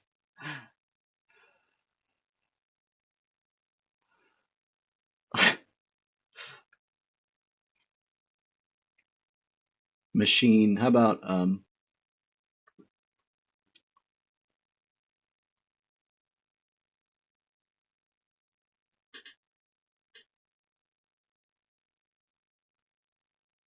my brain is not good at coming up with associations. I don't know how I'm going to be a great rapper.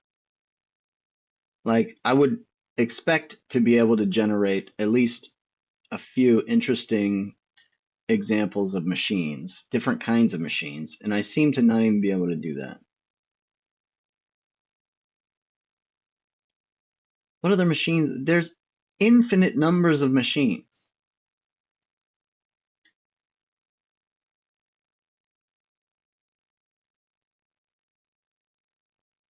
I can't think of any. What is wrong with me?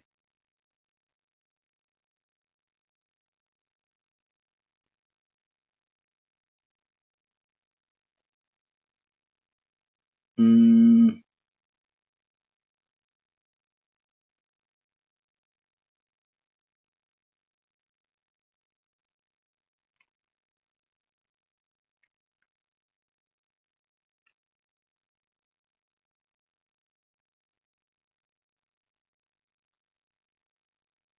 drum machine.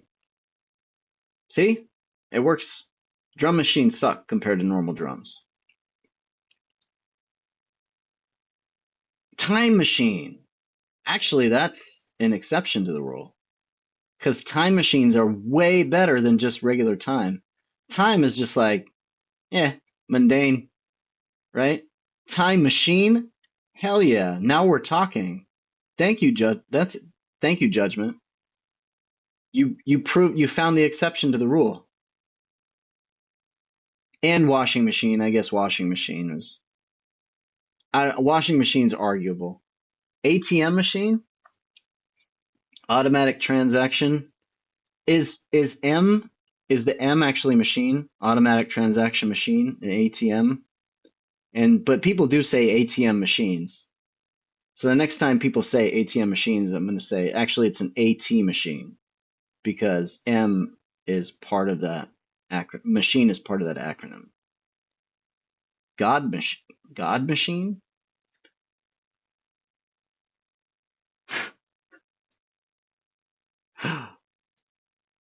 You are going to get slapped? Who are you going to slap? Me or Judgment? Enigma machine.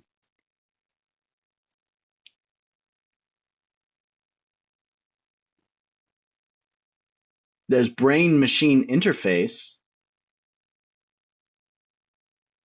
You can't really have a brain interface. What's a brain interface? Maybe that's just consciousness. Which I think that's better than a brain machine interface.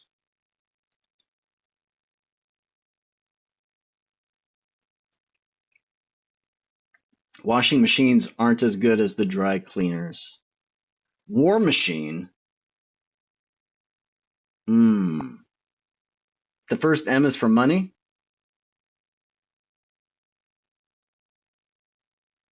Really? Wait, what does it stand for? What does ATM stand for? Automatic transaction money machine?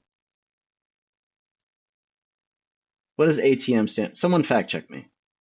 What the hell does ATM stand for?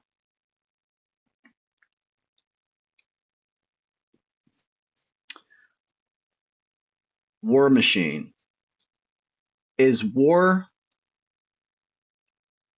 the concept of war improved by war machine? What's greater, war or war machine?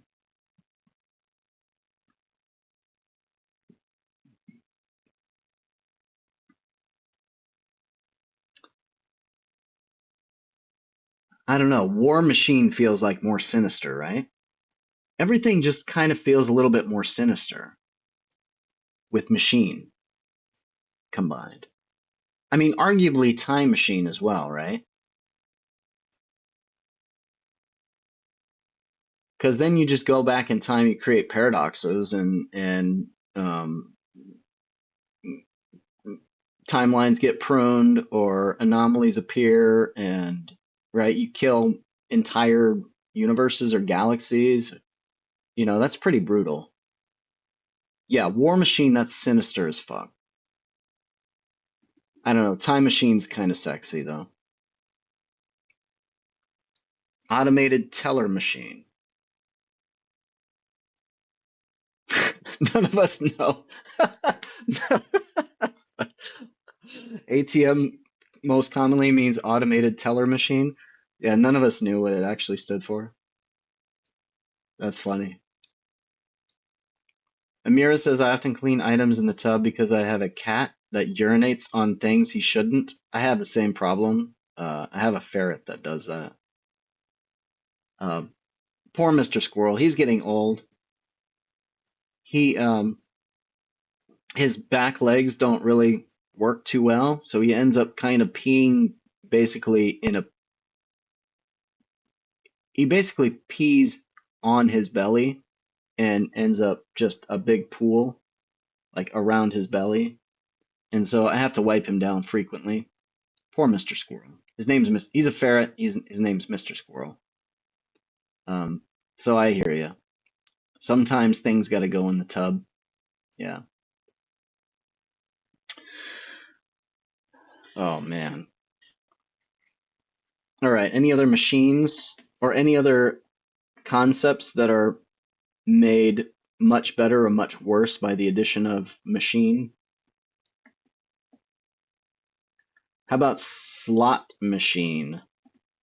What's better, slot or slot machine? Slot as a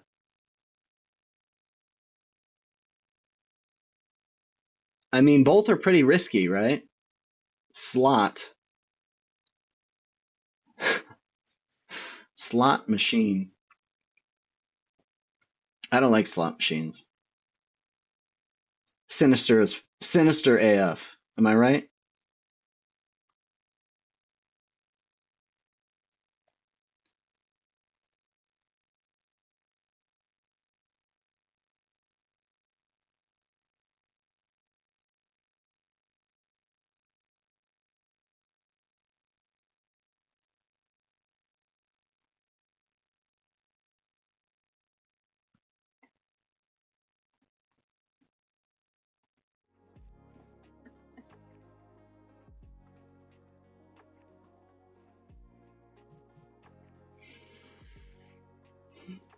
You got him at 7. He's 8 now. He's not properly socialized and was never potty trained. It's a bummer. Maybe he's like, oh, natural. Get him some, like a miniature lawn or something.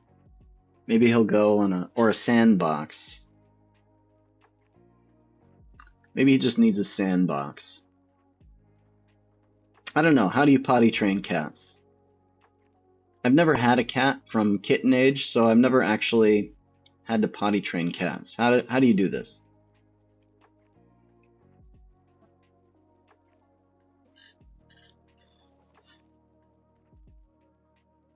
Oh man.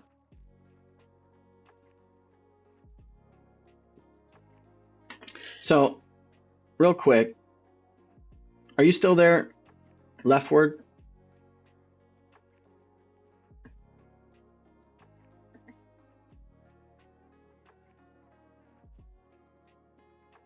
I have this video that I made about getting up in the morning. It's very short.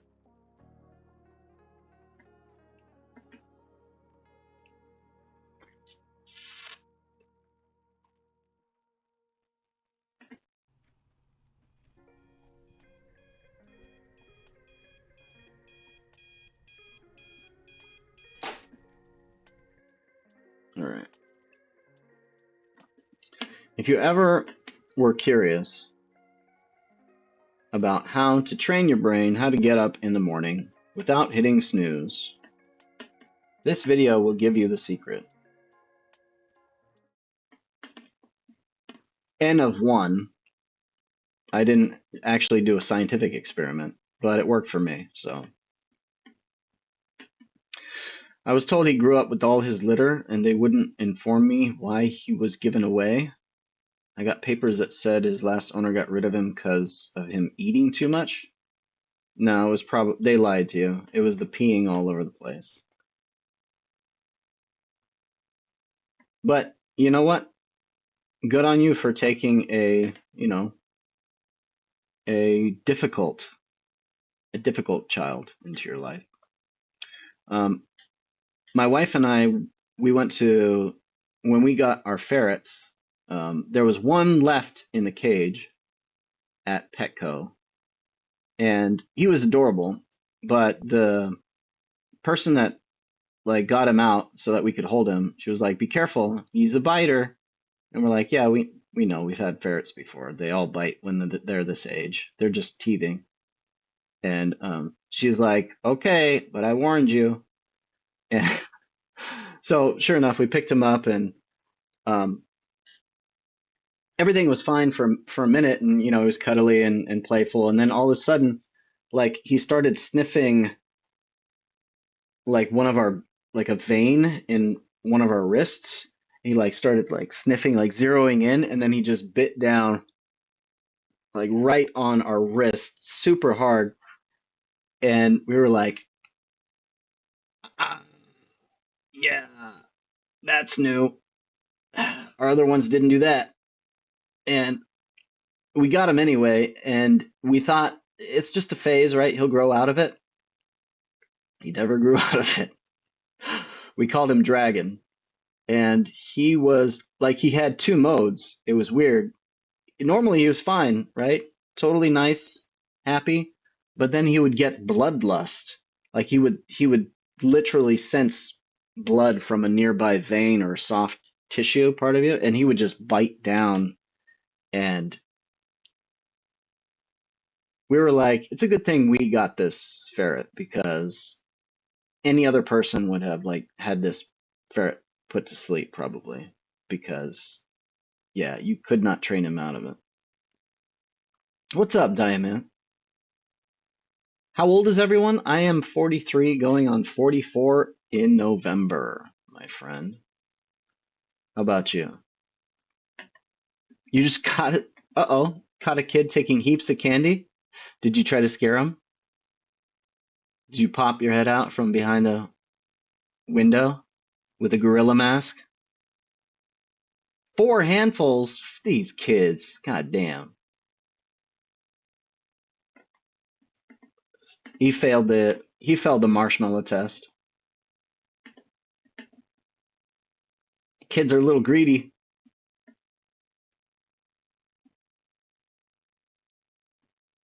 You're perpetually 29 years old? Nice. You just decided that was good? That's where you stop? Nice. Good for you. You must have got your hands on a time machine, right? Did you ever, so you're 20, you're 29. I'm guessing you might be older though, and you're saying that because that's your ideal age. There was a show called Pee-wee's Playhouse. Is anyone old enough to remember Pee-wee Herman and Pee-wee's Playhouse? It was kind of a good show, and then, before all of us realized that you know, PB Herman's going to get arrested because of masturbating in the back of a public theater. But I mean, who hasn't done that, or at least thought about, seriously contemplated doing that in their lives? I mean, can we really blame him? I don't know the whole story, so don't. So if that's insensitive or inappropriate, I'm sorry.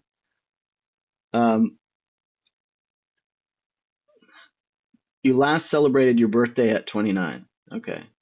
So you decided to stop celebrating your birthdays and you thought, you know what? I bet it's like the actual act of celebrating the birthday that somehow consecrates it, makes it so. And so if I just ignore it, pretend that it doesn't exist, then maybe it doesn't, right? Maybe it's just a continuum, right? Why do I have to demarcate these periods of my life? Why can I not just be? What's up, Coolor? Coolor, 123. You've been you and Cucumber San, I think. You guys joined a long ass time ago, like years ago. And I haven't seen you in forever. But you've been around for a while. Or are you new? Am I misremembering? You joined some other stream where the topic was about a shooter mentioning PewDiePie's name before killing 49 people and if it was the content creator's responsibility. Dang.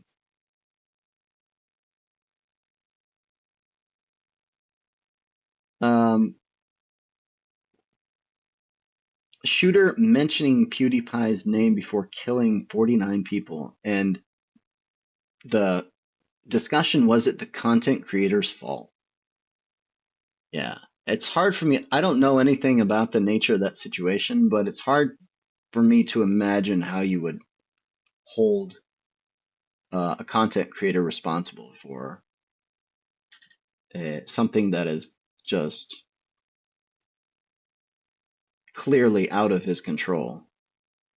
I mean, unless you found some email exchange, right, where PewDiePie was paying this person or was manipulating this person to go and do this horrendous act, and in somehow was going to profit off of it, you know, like there would have to be straight up collusion and direct manipulation. Why celebrate? You don't have to split a bill with your friends for the day. Yeah, Dance makes a good point. Have your friends go out and pay for the whole dinner.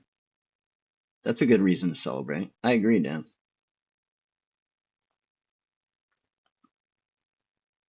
What was I talking about? Is the platform responsible? Is it the platform's responsibility? Is it the internet provider's responsibility?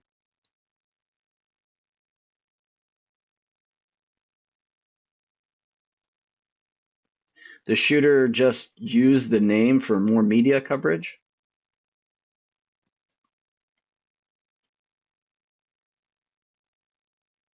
Did he say like this is for PewDiePie or something? Like this is it's probably because, well, I'm guessing so PewDiePie plays a lot of first person shooter games, right? I'm guessing there's a lot of first person FPS where there's like kill streaks involved. And so it kind of makes sense in that, at least for the shooter's mind, he's going on a kill streak, right? He's trying to get a kill streak. And he wants to be the most famous person, right? He wants to be known for that. So, I mean, it's pretty like, it's a pretty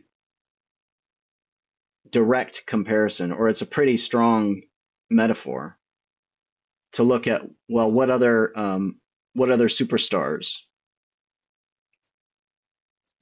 have done this, like have set a precedent for this in some way, even though it's not You know, it's just in video games.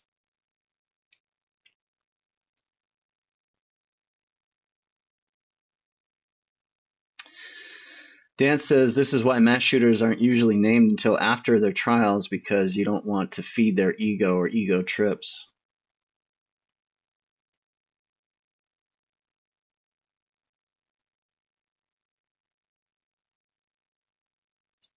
He said sub to PewDiePie or something, and it was in 2019, and he had the subscription battle against T-Series in that year.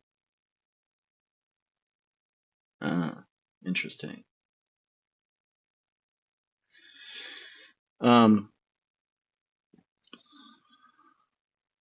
Yeah, I guess a lot of streamers are.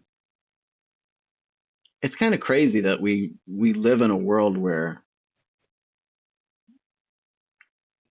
I mean, it just reminds people as content creators that the bigger your soapbox and the louder your megaphone, the more people you reach, the larger chances that you are going to reach people that are just not going to understand your message, or just going to do something that you think is just completely outside of your soft rules of engagement.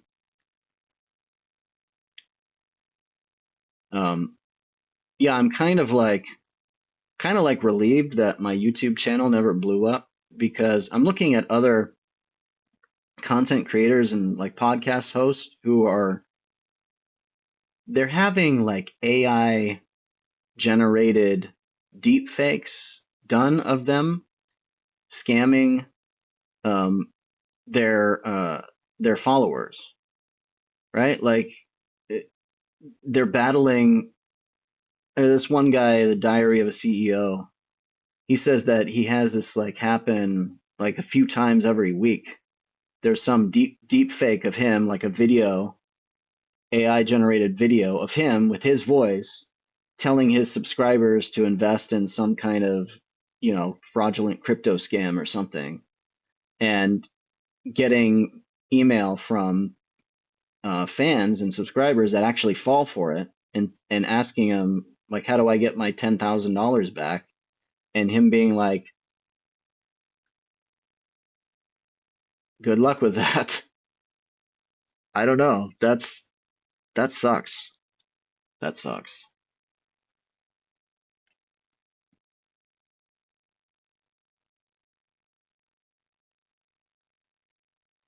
It's interesting how people want to be known as popular killers without even being a killer, just to be sentenced and your name to be in the news.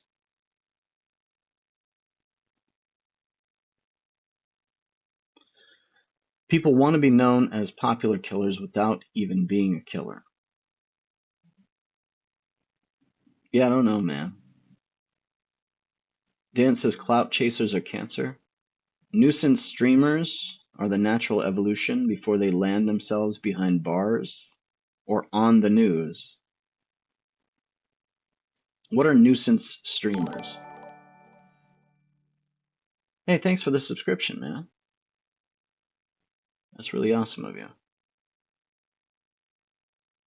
What are nuisance streamers, Dance?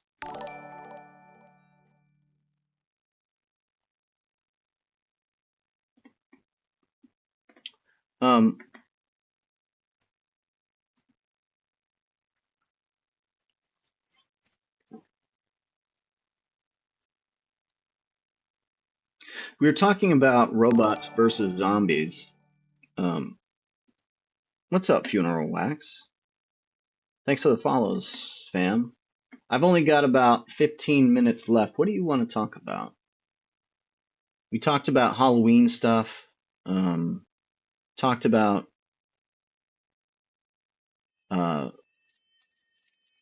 we talked about the difference between robots and zombies and trends in the horror, like why they appeal to our different fears that we have.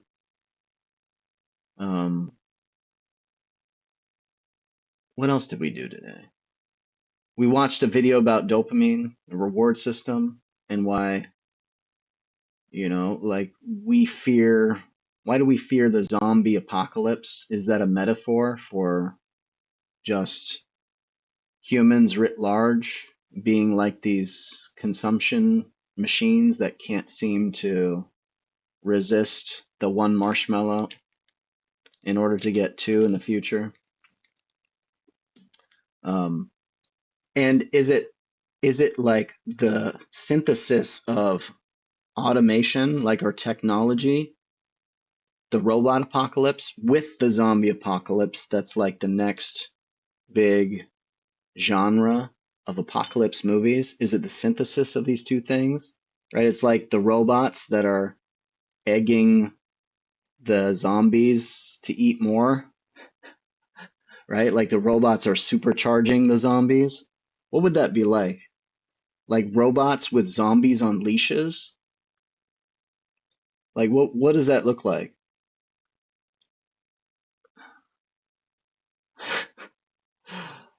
Uh,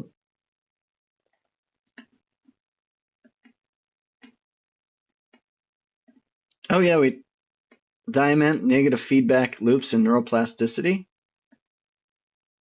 You saw the neo-humanoid? The neo-humanoid? No, what's the neo-humanoid? Negative feedback loops and neuroplasticity. Did we talk about that? Or you want to talk about that?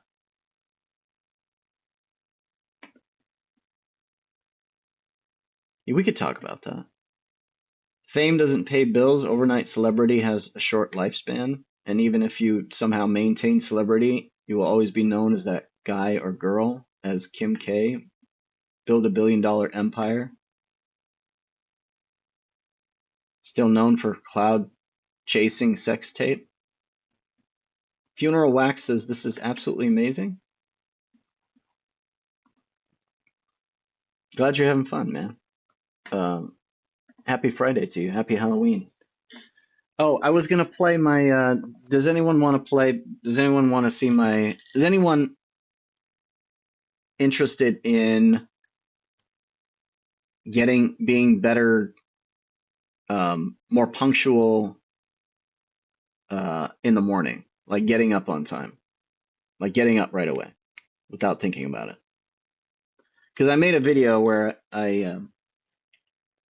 at one point in time, I don't do this anymore because right now I like actually sleeping in, and I don't have a 9 to 5 job that I have to go to every morning. So I don't really, I kind of sleep in, so I don't have this problem of hitting the snooze button over and over again and kind of getting up late. But I created a video because I used to have this problem, and I figured out a way to train my brain to do that. So this kind of feeds in with the neuroplasticity thing. And feedback loops. It's not really a negative feedback loop, but it's a positive feedback loop. Kalor says the Kardashian family is weird in general, and I don't even want to do research on why they're so popular. But didn't Kris Jenner, the mom, manifest it? Nuisance streamers are... I don't know anything about the Kardashians. That... A lot of pop culture stuff, I'm just like, I know I don't want to know, and I just filter it out. Nuisance streamers are people who stream in public and annoy people to farm the reaction or do dumb dares for money, while the chat uses text-to-speech to say anything from insults. Okay, I see. Yeah, I see. You're wondering why it's so much easier to build negative feedback loops than positive feedback loops? Is that true? Yeah, I guess that's true, right? This is probably has something to do with the negativity bias. I don't know 100% on this, but if this is true, it seems correct. There's this general thing called the negativity bias, which there's a number of ways that you can show that humans focus more on like negative valenced things than positive valenced ones. I mean, you can see it show up in our language, right? If you just ask how many different kinds of words for pain exist, like adjectives, descriptive adjectives for pain, like you burning, searing, scorching, like rankling, twisting, like um, thump, throbbing. There's a whole bunch of them. But then you think about how many adjectives, how many kinds of pleasure are there? You're like, well, there's ecstasy and there's like pleasure. There's like it's good or it's great or I don't even know. But I can't think of many examples right now, but people have done this research and they're like, yeah, you can see that there's just way more. There's like 3 times as many um, descriptions and language surrounding negative phenomena, negative states. And then also people seem to have better memory and recollection for, say, photos of faces of people expressing negative reactions like shock or fear. Um, and I think actually I have a video on this too. Maybe you can see the segment. What's up, Nathan Feather? Thanks for the sub, dude. Um, so if it's true that we have this negative bias, right, that just information that is dangerous in our environment is somehow more sticky, we pay more attention to it, and because we pay more attention to it, we remember it better. There's like an evolutionary explanation, which is basically good stuff is okay, but bad stuff might kill you, right? Like good stuff like sex, that's great. And food, that's great. Like you can survive another day. But if there's a bear or tiger in the forest and it eats you, that's it. So you ought to, as a good survival heuristic, you ought to prioritize things that threaten you over things that simply empower you. So there's this asymmetry in the way that our attention locks onto and decides how to prioritize certain experiences for memory. And right, this is why in news cycles you have the expression, if it bleeds, it leads. And this is why social media is overrun with things that are shocking and like all the bad stuff. Like media just aggregates all the most shocking and like bad stuff because we as humans naturally pay more attention to it. We spend longer reading about it. We spend longer talking about it. And that sells ads. So it's kind of our fault that the news is the way it is because we are kind of forcing that to be the business model in a way without knowing it. We just can't help it.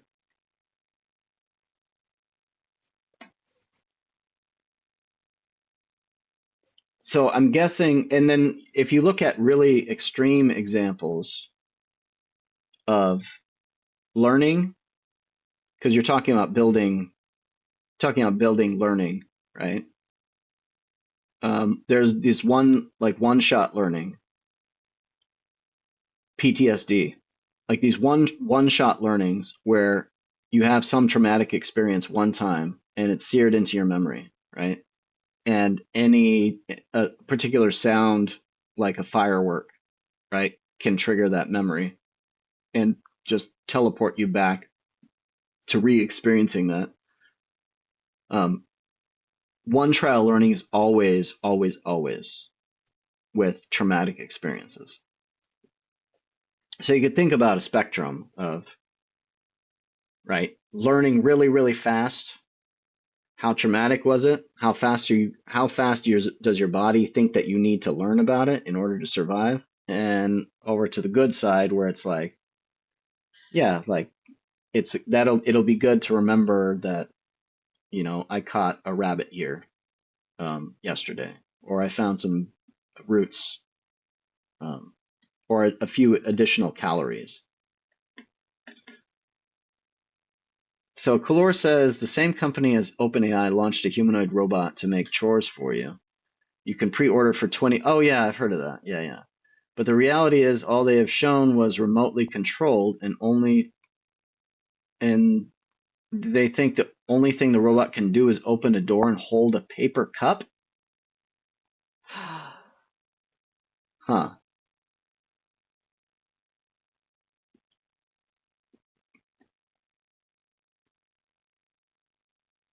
Let's see a neural pathway development method for punctuality. You want to check out my video? Someone will hack the humanoid robot and reprogram to murder their users or owners. Mark my words.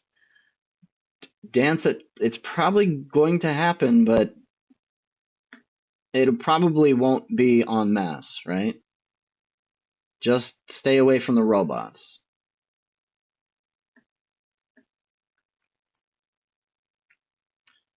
Kalor says, yeah, or what if someone would make the robot kill them as a form of suicide? Oh, that was Funeral Wax. That was me that just subbed into your YouTube. Thanks, dude. Appreciate it.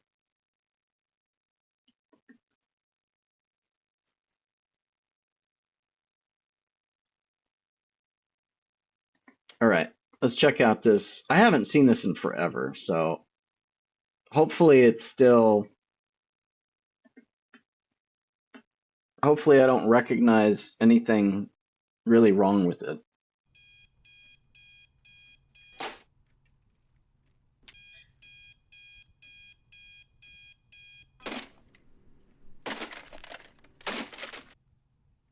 Does waking up in the morning ever feel like this epic struggle?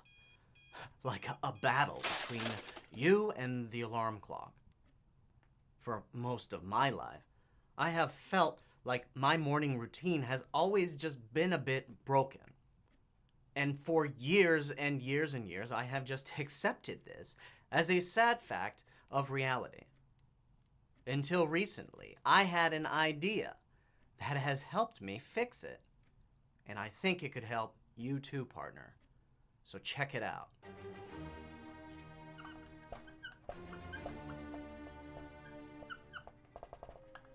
Okay, I've had this experience countless times. Does it sound familiar? One day you feel extra inspired and motivated to finally start working out, or writing your novel, or starting a podcast. And you say, that's it, enough of this tomfoolery. I am going to wake up an hour early What are you doing? and start making some more time to do meaningful things in my life. Then what happens? The alarm. What are you doing, Dance? Why are you interrupting? It's popcorn time, man. All right. Don't you want to know how to get up in the morning? Okay, I've had this experience countless times. Does it sound familiar? One day you feel extra inspired and motivated to finally start working out, or writing your novel, or starting a podcast. And you say, that's it, enough of this tomfoolery. I am going to wake up an hour early in the morning and start making some more time to do meaningful things in my life. Then what happens? The alarm goes off in the morning and you find yourself rationalizing, making excuses, negotiating with yourself. Maybe there's an adorable creature lying on top of you. And so you hit the snooze button and you go back to bed and say, you know what, I'll do it tomorrow. And tomorrow, the same thing happens. Why didn't that motivation that you felt the night before have any impact? So here's a metaphor that has helped me change the way I think about this situation. So at certain moments in my life, I feel like I'm an actor on stage, performing the same script over and over again. And if you think about it, there are scripts. They're written into the structure of our brain, what we call habits. And maybe in the morning when we're still kind of groggy and just coming online, Maybe the path of least resistance is to follow one of these scripts. And so if we follow this metaphor, maybe what we should think about doing is rewriting the script and rehearsing it for the big performance in the morning. Are you thinking to yourself, but Mr. Roybert, I only get one chance to wake up in the morning. In order to practice, doesn't that mean I would have to go to sleep over and over again when I'm just not tired? Inconceivable. But if you think about it, waking up is not the problem. How many times do we actually sleep through our alarm? The problem is getting our butts out of bed. And that happens when we're already awake. So in theory, just like a basketball player practices shooting hoops before the big game and a Broadway actor rehearses his lines before the big night, we should be able to practice getting out of bed before the big morning. The first thing that I did was get a new ringtone. And this is because learning happens by association, and our old ringtone is already associated with our old script. What we want to do is get a brand new sound to associate with our brand new script. Since most of us use our smartphone as our alarm these days, this should be easy. And you probably want to choose a song that has some sort of progression so that we can wake up in stages, and so that we can select a particular moment that's distinctive in the song to act as a cue to initiate our new script.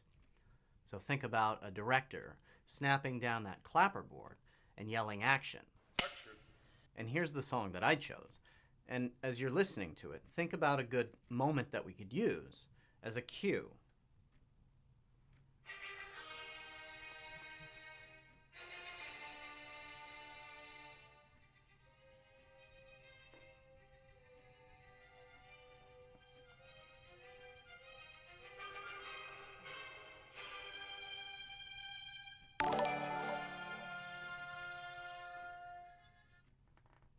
Okay, so what do you think about that moment after the big dramatic pause? To me, that sounds a bit like, get out of bed. So why don't we use that as a cue to initiate our new script? So what exactly should be part of this new script that we write? I mean, all of us do different things in the morning. We all have our own rituals. Well, you can figure all of that out.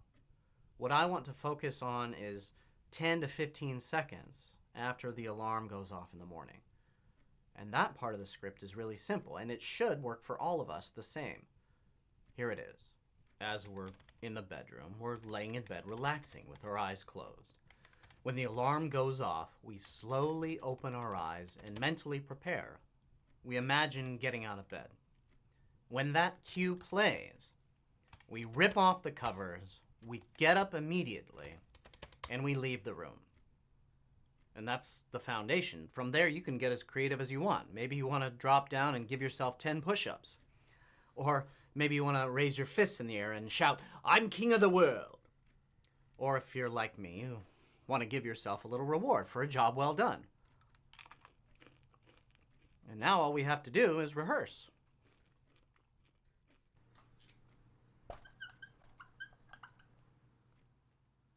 Now, we can rehearse whenever we have some free time, but keep in mind we want to try to match the conditions that we practice in to the conditions of the morning when we wake up. So get into your PJs, turn the lights off, if you wear a mask, put that on, etc.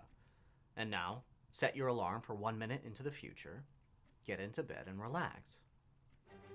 When the alarm goes off, slowly open your eyes and start mentally preparing. Imagine getting up out of bed. When you hear that cue, rip off those covers, get up immediately, and leave the room. And I'm going to give myself a little reward. That's it. Rinse and repeat. So what's the key to learning? Everyone knows that, right? Repetition. How many repetitions? Is there a magic number? Well, if there is, I don't know what it is. But think about it this way. Every time we rehearse this script, we strengthen it in our mind until eventually it just becomes automatic, right? A new routine and muscle memory. So here's what I did. 10 repetitions, 2 minutes each for 20 minutes. and then I took a 10-minute break. And I did that 3 times for a total of 30 repetitions over about 90 minutes. And that did the trick for me. Ever since, I have stopped hitting that snooze button. But I feel like this is so cool because it's just something that became obvious to me when I thought about it in a slightly different way. We know how to practice things. We know that practice makes perfect. We know we can apply all of this to other aspects of our life. I just never thought to apply it to waking up in the morning. And look, it's not a silver bullet, right? Sometimes we will just be too tired to get up on the first try. But instead of hitting the snooze button, what I do now is I set my alarm for 45 minutes to match our body's natural sleep cycle. And that's much better than hitting the snooze button 3 or 4 times and having broken sleep that whole time. So, good luck, partner. Let me know if this works for you, or let me know if you figure out an even better script to run. And I'll see you next time on The Joy of Thinking.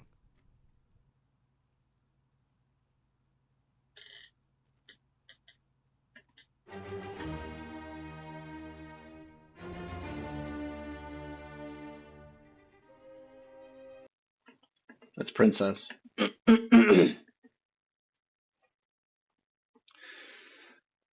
That's Princess. R.I.P.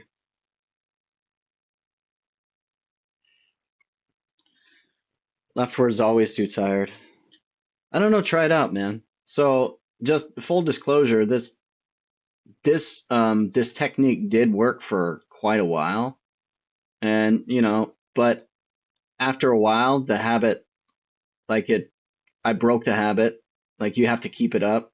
I broke the habit, and then I kind of just fell out of it. But at that time, I kind of didn't need it because I had a more like structured regiment that sort of kept me honest, like another script, a natural script that just forced me to get up at a certain time. So this is like for people that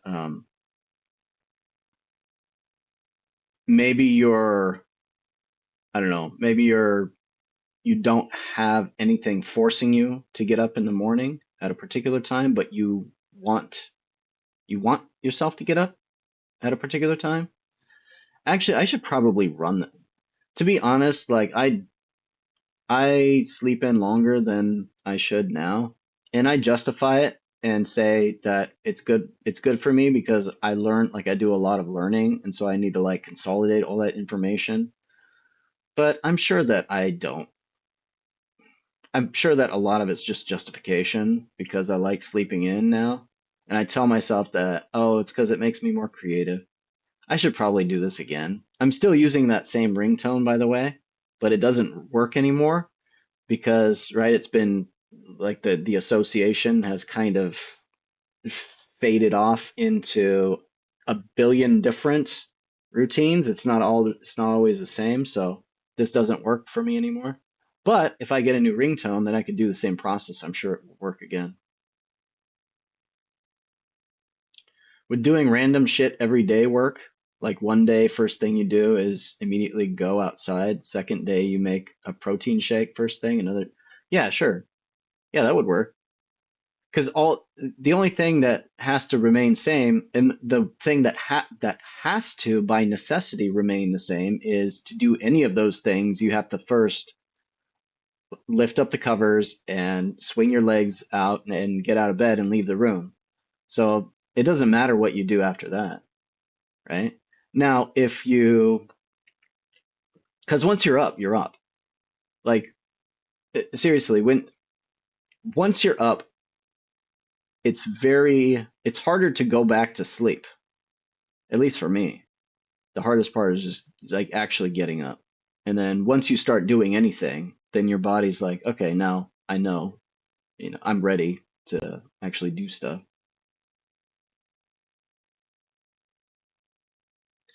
Leftward says, I'm trying to let myself rest to recover from the traumatic shit I've been dealing with every single day. Yeah, this is not for everyone. This is just if you're getting angry and frustrated with yourself because you hit the snooze button too much, then this is something you could try. And again, I didn't even do a scientific experiment of this. This is just from stuff that I learned, in cognitive science and just thinking about it. And I ran an experiment, n equals 1, which arguably I had a motivation to make this video. So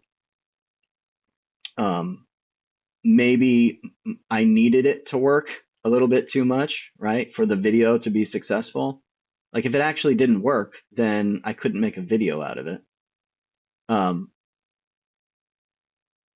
trying to remember, did I know that it was effective before I actually made the video? Or did I have the idea first? This is how devious we can be. This is how devious the mind can be, right? We're like, oh yeah, I've got this great idea. I know it's gonna work. And then you like engineer this whole routine that becomes a self-fulfilling prophecy, and like that's the real reason that it works, but it doesn't work for everyone. So again, you can't trust me. It worked for me, but N of 1. So let me know if any of you try it. Quite sarcastic how we're talking about proper sleeping and waking up while it's 3 a.m. I'm sorry, dude. It's only 7 p.m. here. If I wake up for some reason I'm still tired, it's actually painful to try and move. I'm just exhausted.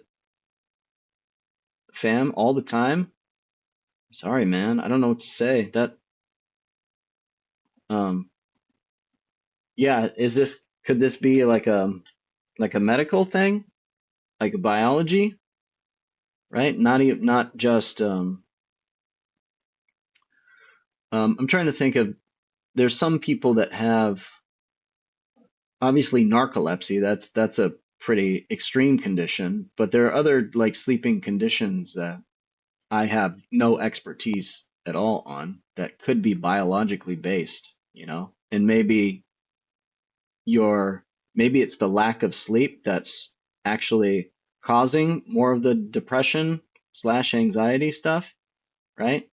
Like sometimes we get the causality reversed because the human brain's not really great at like correlation versus causation, right? We just, if things happen basically more or less simultaneously, we think that they're causally linked. We just make an association. We're not really intuitively good at figuring out the causality. So, and a lot of sleep researchers think that a lot of conditions that people think they have, like depression, might have been triggered by the lack of sleeping, right? And then it's like the lack of sleeping destabilizes your ability to maintain your emotions, like manage your emotions, and then that causes again more lack of sleep, right? And then it has this sort of negative cycle, this vicious cycle. But it all could have started just because of, I don't know, like metabolic factors or something biological.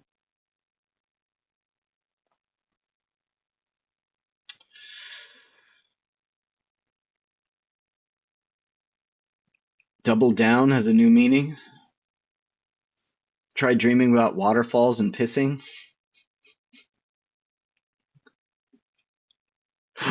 What? If I wake up for... Oh, okay. Yeah. You think it's stress related? So leftward, I do have some videos on my YouTube channel. There's a video called Sick, Fat, and Ugly, and it talks about some of the problems related to lack of sleep. Now, it sounds like you're getting more sleep, so maybe that wouldn't interest you, but if you're interested in sleep in general, I don't know, maybe it still would. I also did one on the sleep cycles, like stages of dreaming from REM to deep sleep. That's a really good video on there too. So there's 2 videos on sleep related stuff that you can check out. For whoever else was asking, I think it was Diamond. You're asking about the negativity bias. There's a video called Good News that I did that talks about the negativity bias in a little bit more depth. So those are all referrals. You're on Klonopin perpetually, 1 milligram, and Adderall in the morning. Good night, Cooler. Thanks for hanging out, man. Take care of yourself. Yeah, I gotta go make dinner. It's time. It's Friday night, and I make pizza on Fridays, so I'm gonna actually head out as well. So, all you people, gotta fix our sleep problems as best as possible. Sleep's really important.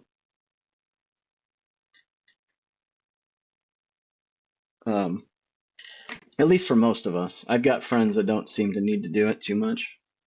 For most of us, it seems to be pretty damn essential.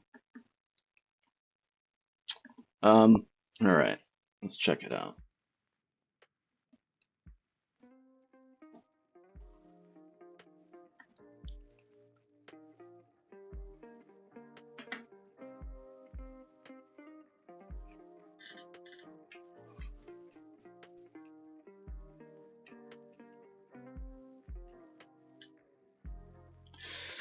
Yep, bro's still on Friday. I'm still on Friday. Well, you're on Saturday. It's crazy.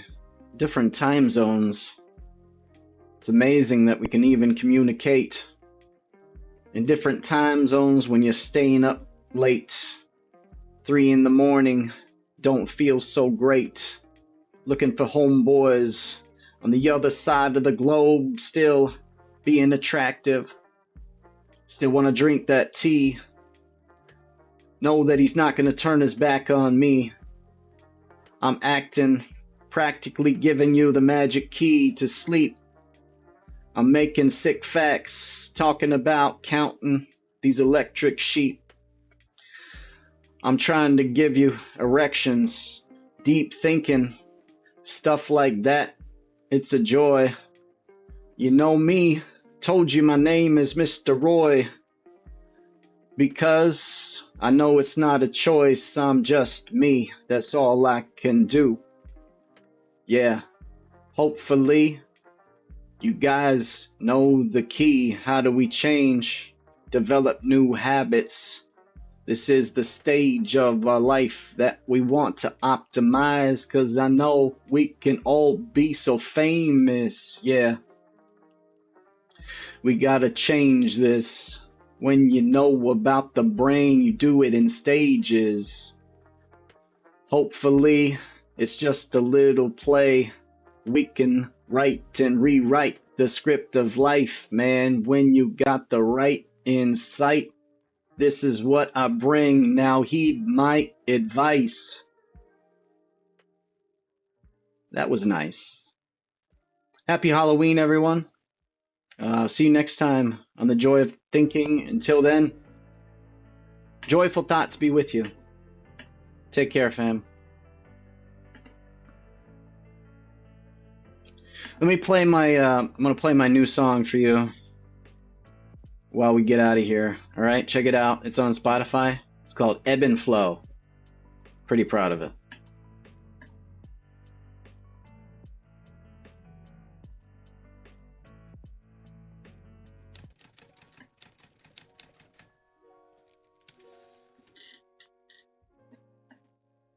Listen up. There comes a time in life when you stop fighting and give up control. You know what I'm saying? Just let the tides take me, drift away. 'Cause here, in the eye of the storm, I can see everything. Chaos, consciousness, hope, love, cast deep in H2O. Belief in ocean, molecules roll. Particles crash through any of you know. Math can't master or predict the flow. Blank board waits, no eraser release. We scrawl our theorems just to chase degrees. We regulate fields with a master key. Born from the hunger for mastery. We struggle and strive, still playing the fool. But a bottle of lightning won't strike the pool. The seasons keep shifting from warm to cool. And still they insist we stay in school. Don't stop or go. Undulate deep in the undertow. The rhythm of the past don't seem to hold nothing. So where do we go? Still carve water like I'm chiseling stone. Sit like a martyr with the fishing old throne. E-seeking missile finds mean and mode. Minimax streams detonate and explode. Visions of bombs turn to fractions of gold. Scatter the shatter, I'm splintering bone. Broken script written in dust of a tome. Scribble inscriptions, etch a mid-poem. Do we ever let go? Fundamental rhythm in the undertow. Man always tries to decode the glow, but no other instrument ever knows. Chanting and churning, I'm turning them in and I'm burning eternally burning the boil. Driven to winning, I'm spinning the reel and the feeling is feeling trouble and toil. Bursting the bubble, combusting the barrel, and then in the metal, I'm breaking the coil. Cutting the cauldron, I'm cooking the creature, the beaker is bringing the froth to a boil. Picking the stick in the finger, it teaches the preacher curriculum core.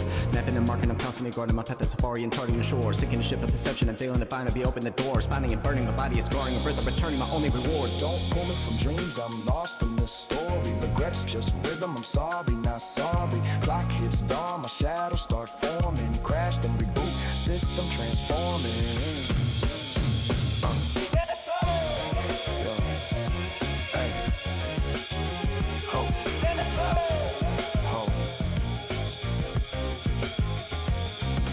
Flow, it's not optional. Undulating deep in the undertow.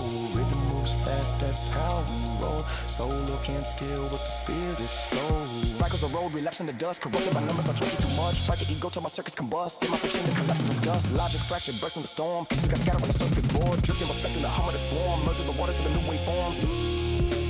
I was never free. The current took me back. The function of the way is my own collective and flow. Can we ever let go? Fundamental rhythm in the undertow. Man, always wanna try to capture the code. No words to make you feel the glow in the flow. No stop or go. Undulating deep in the undertow. The rhythm of the past never seems to hold. Nothing incremental to deliver the soul. Nothing left to hold. Just let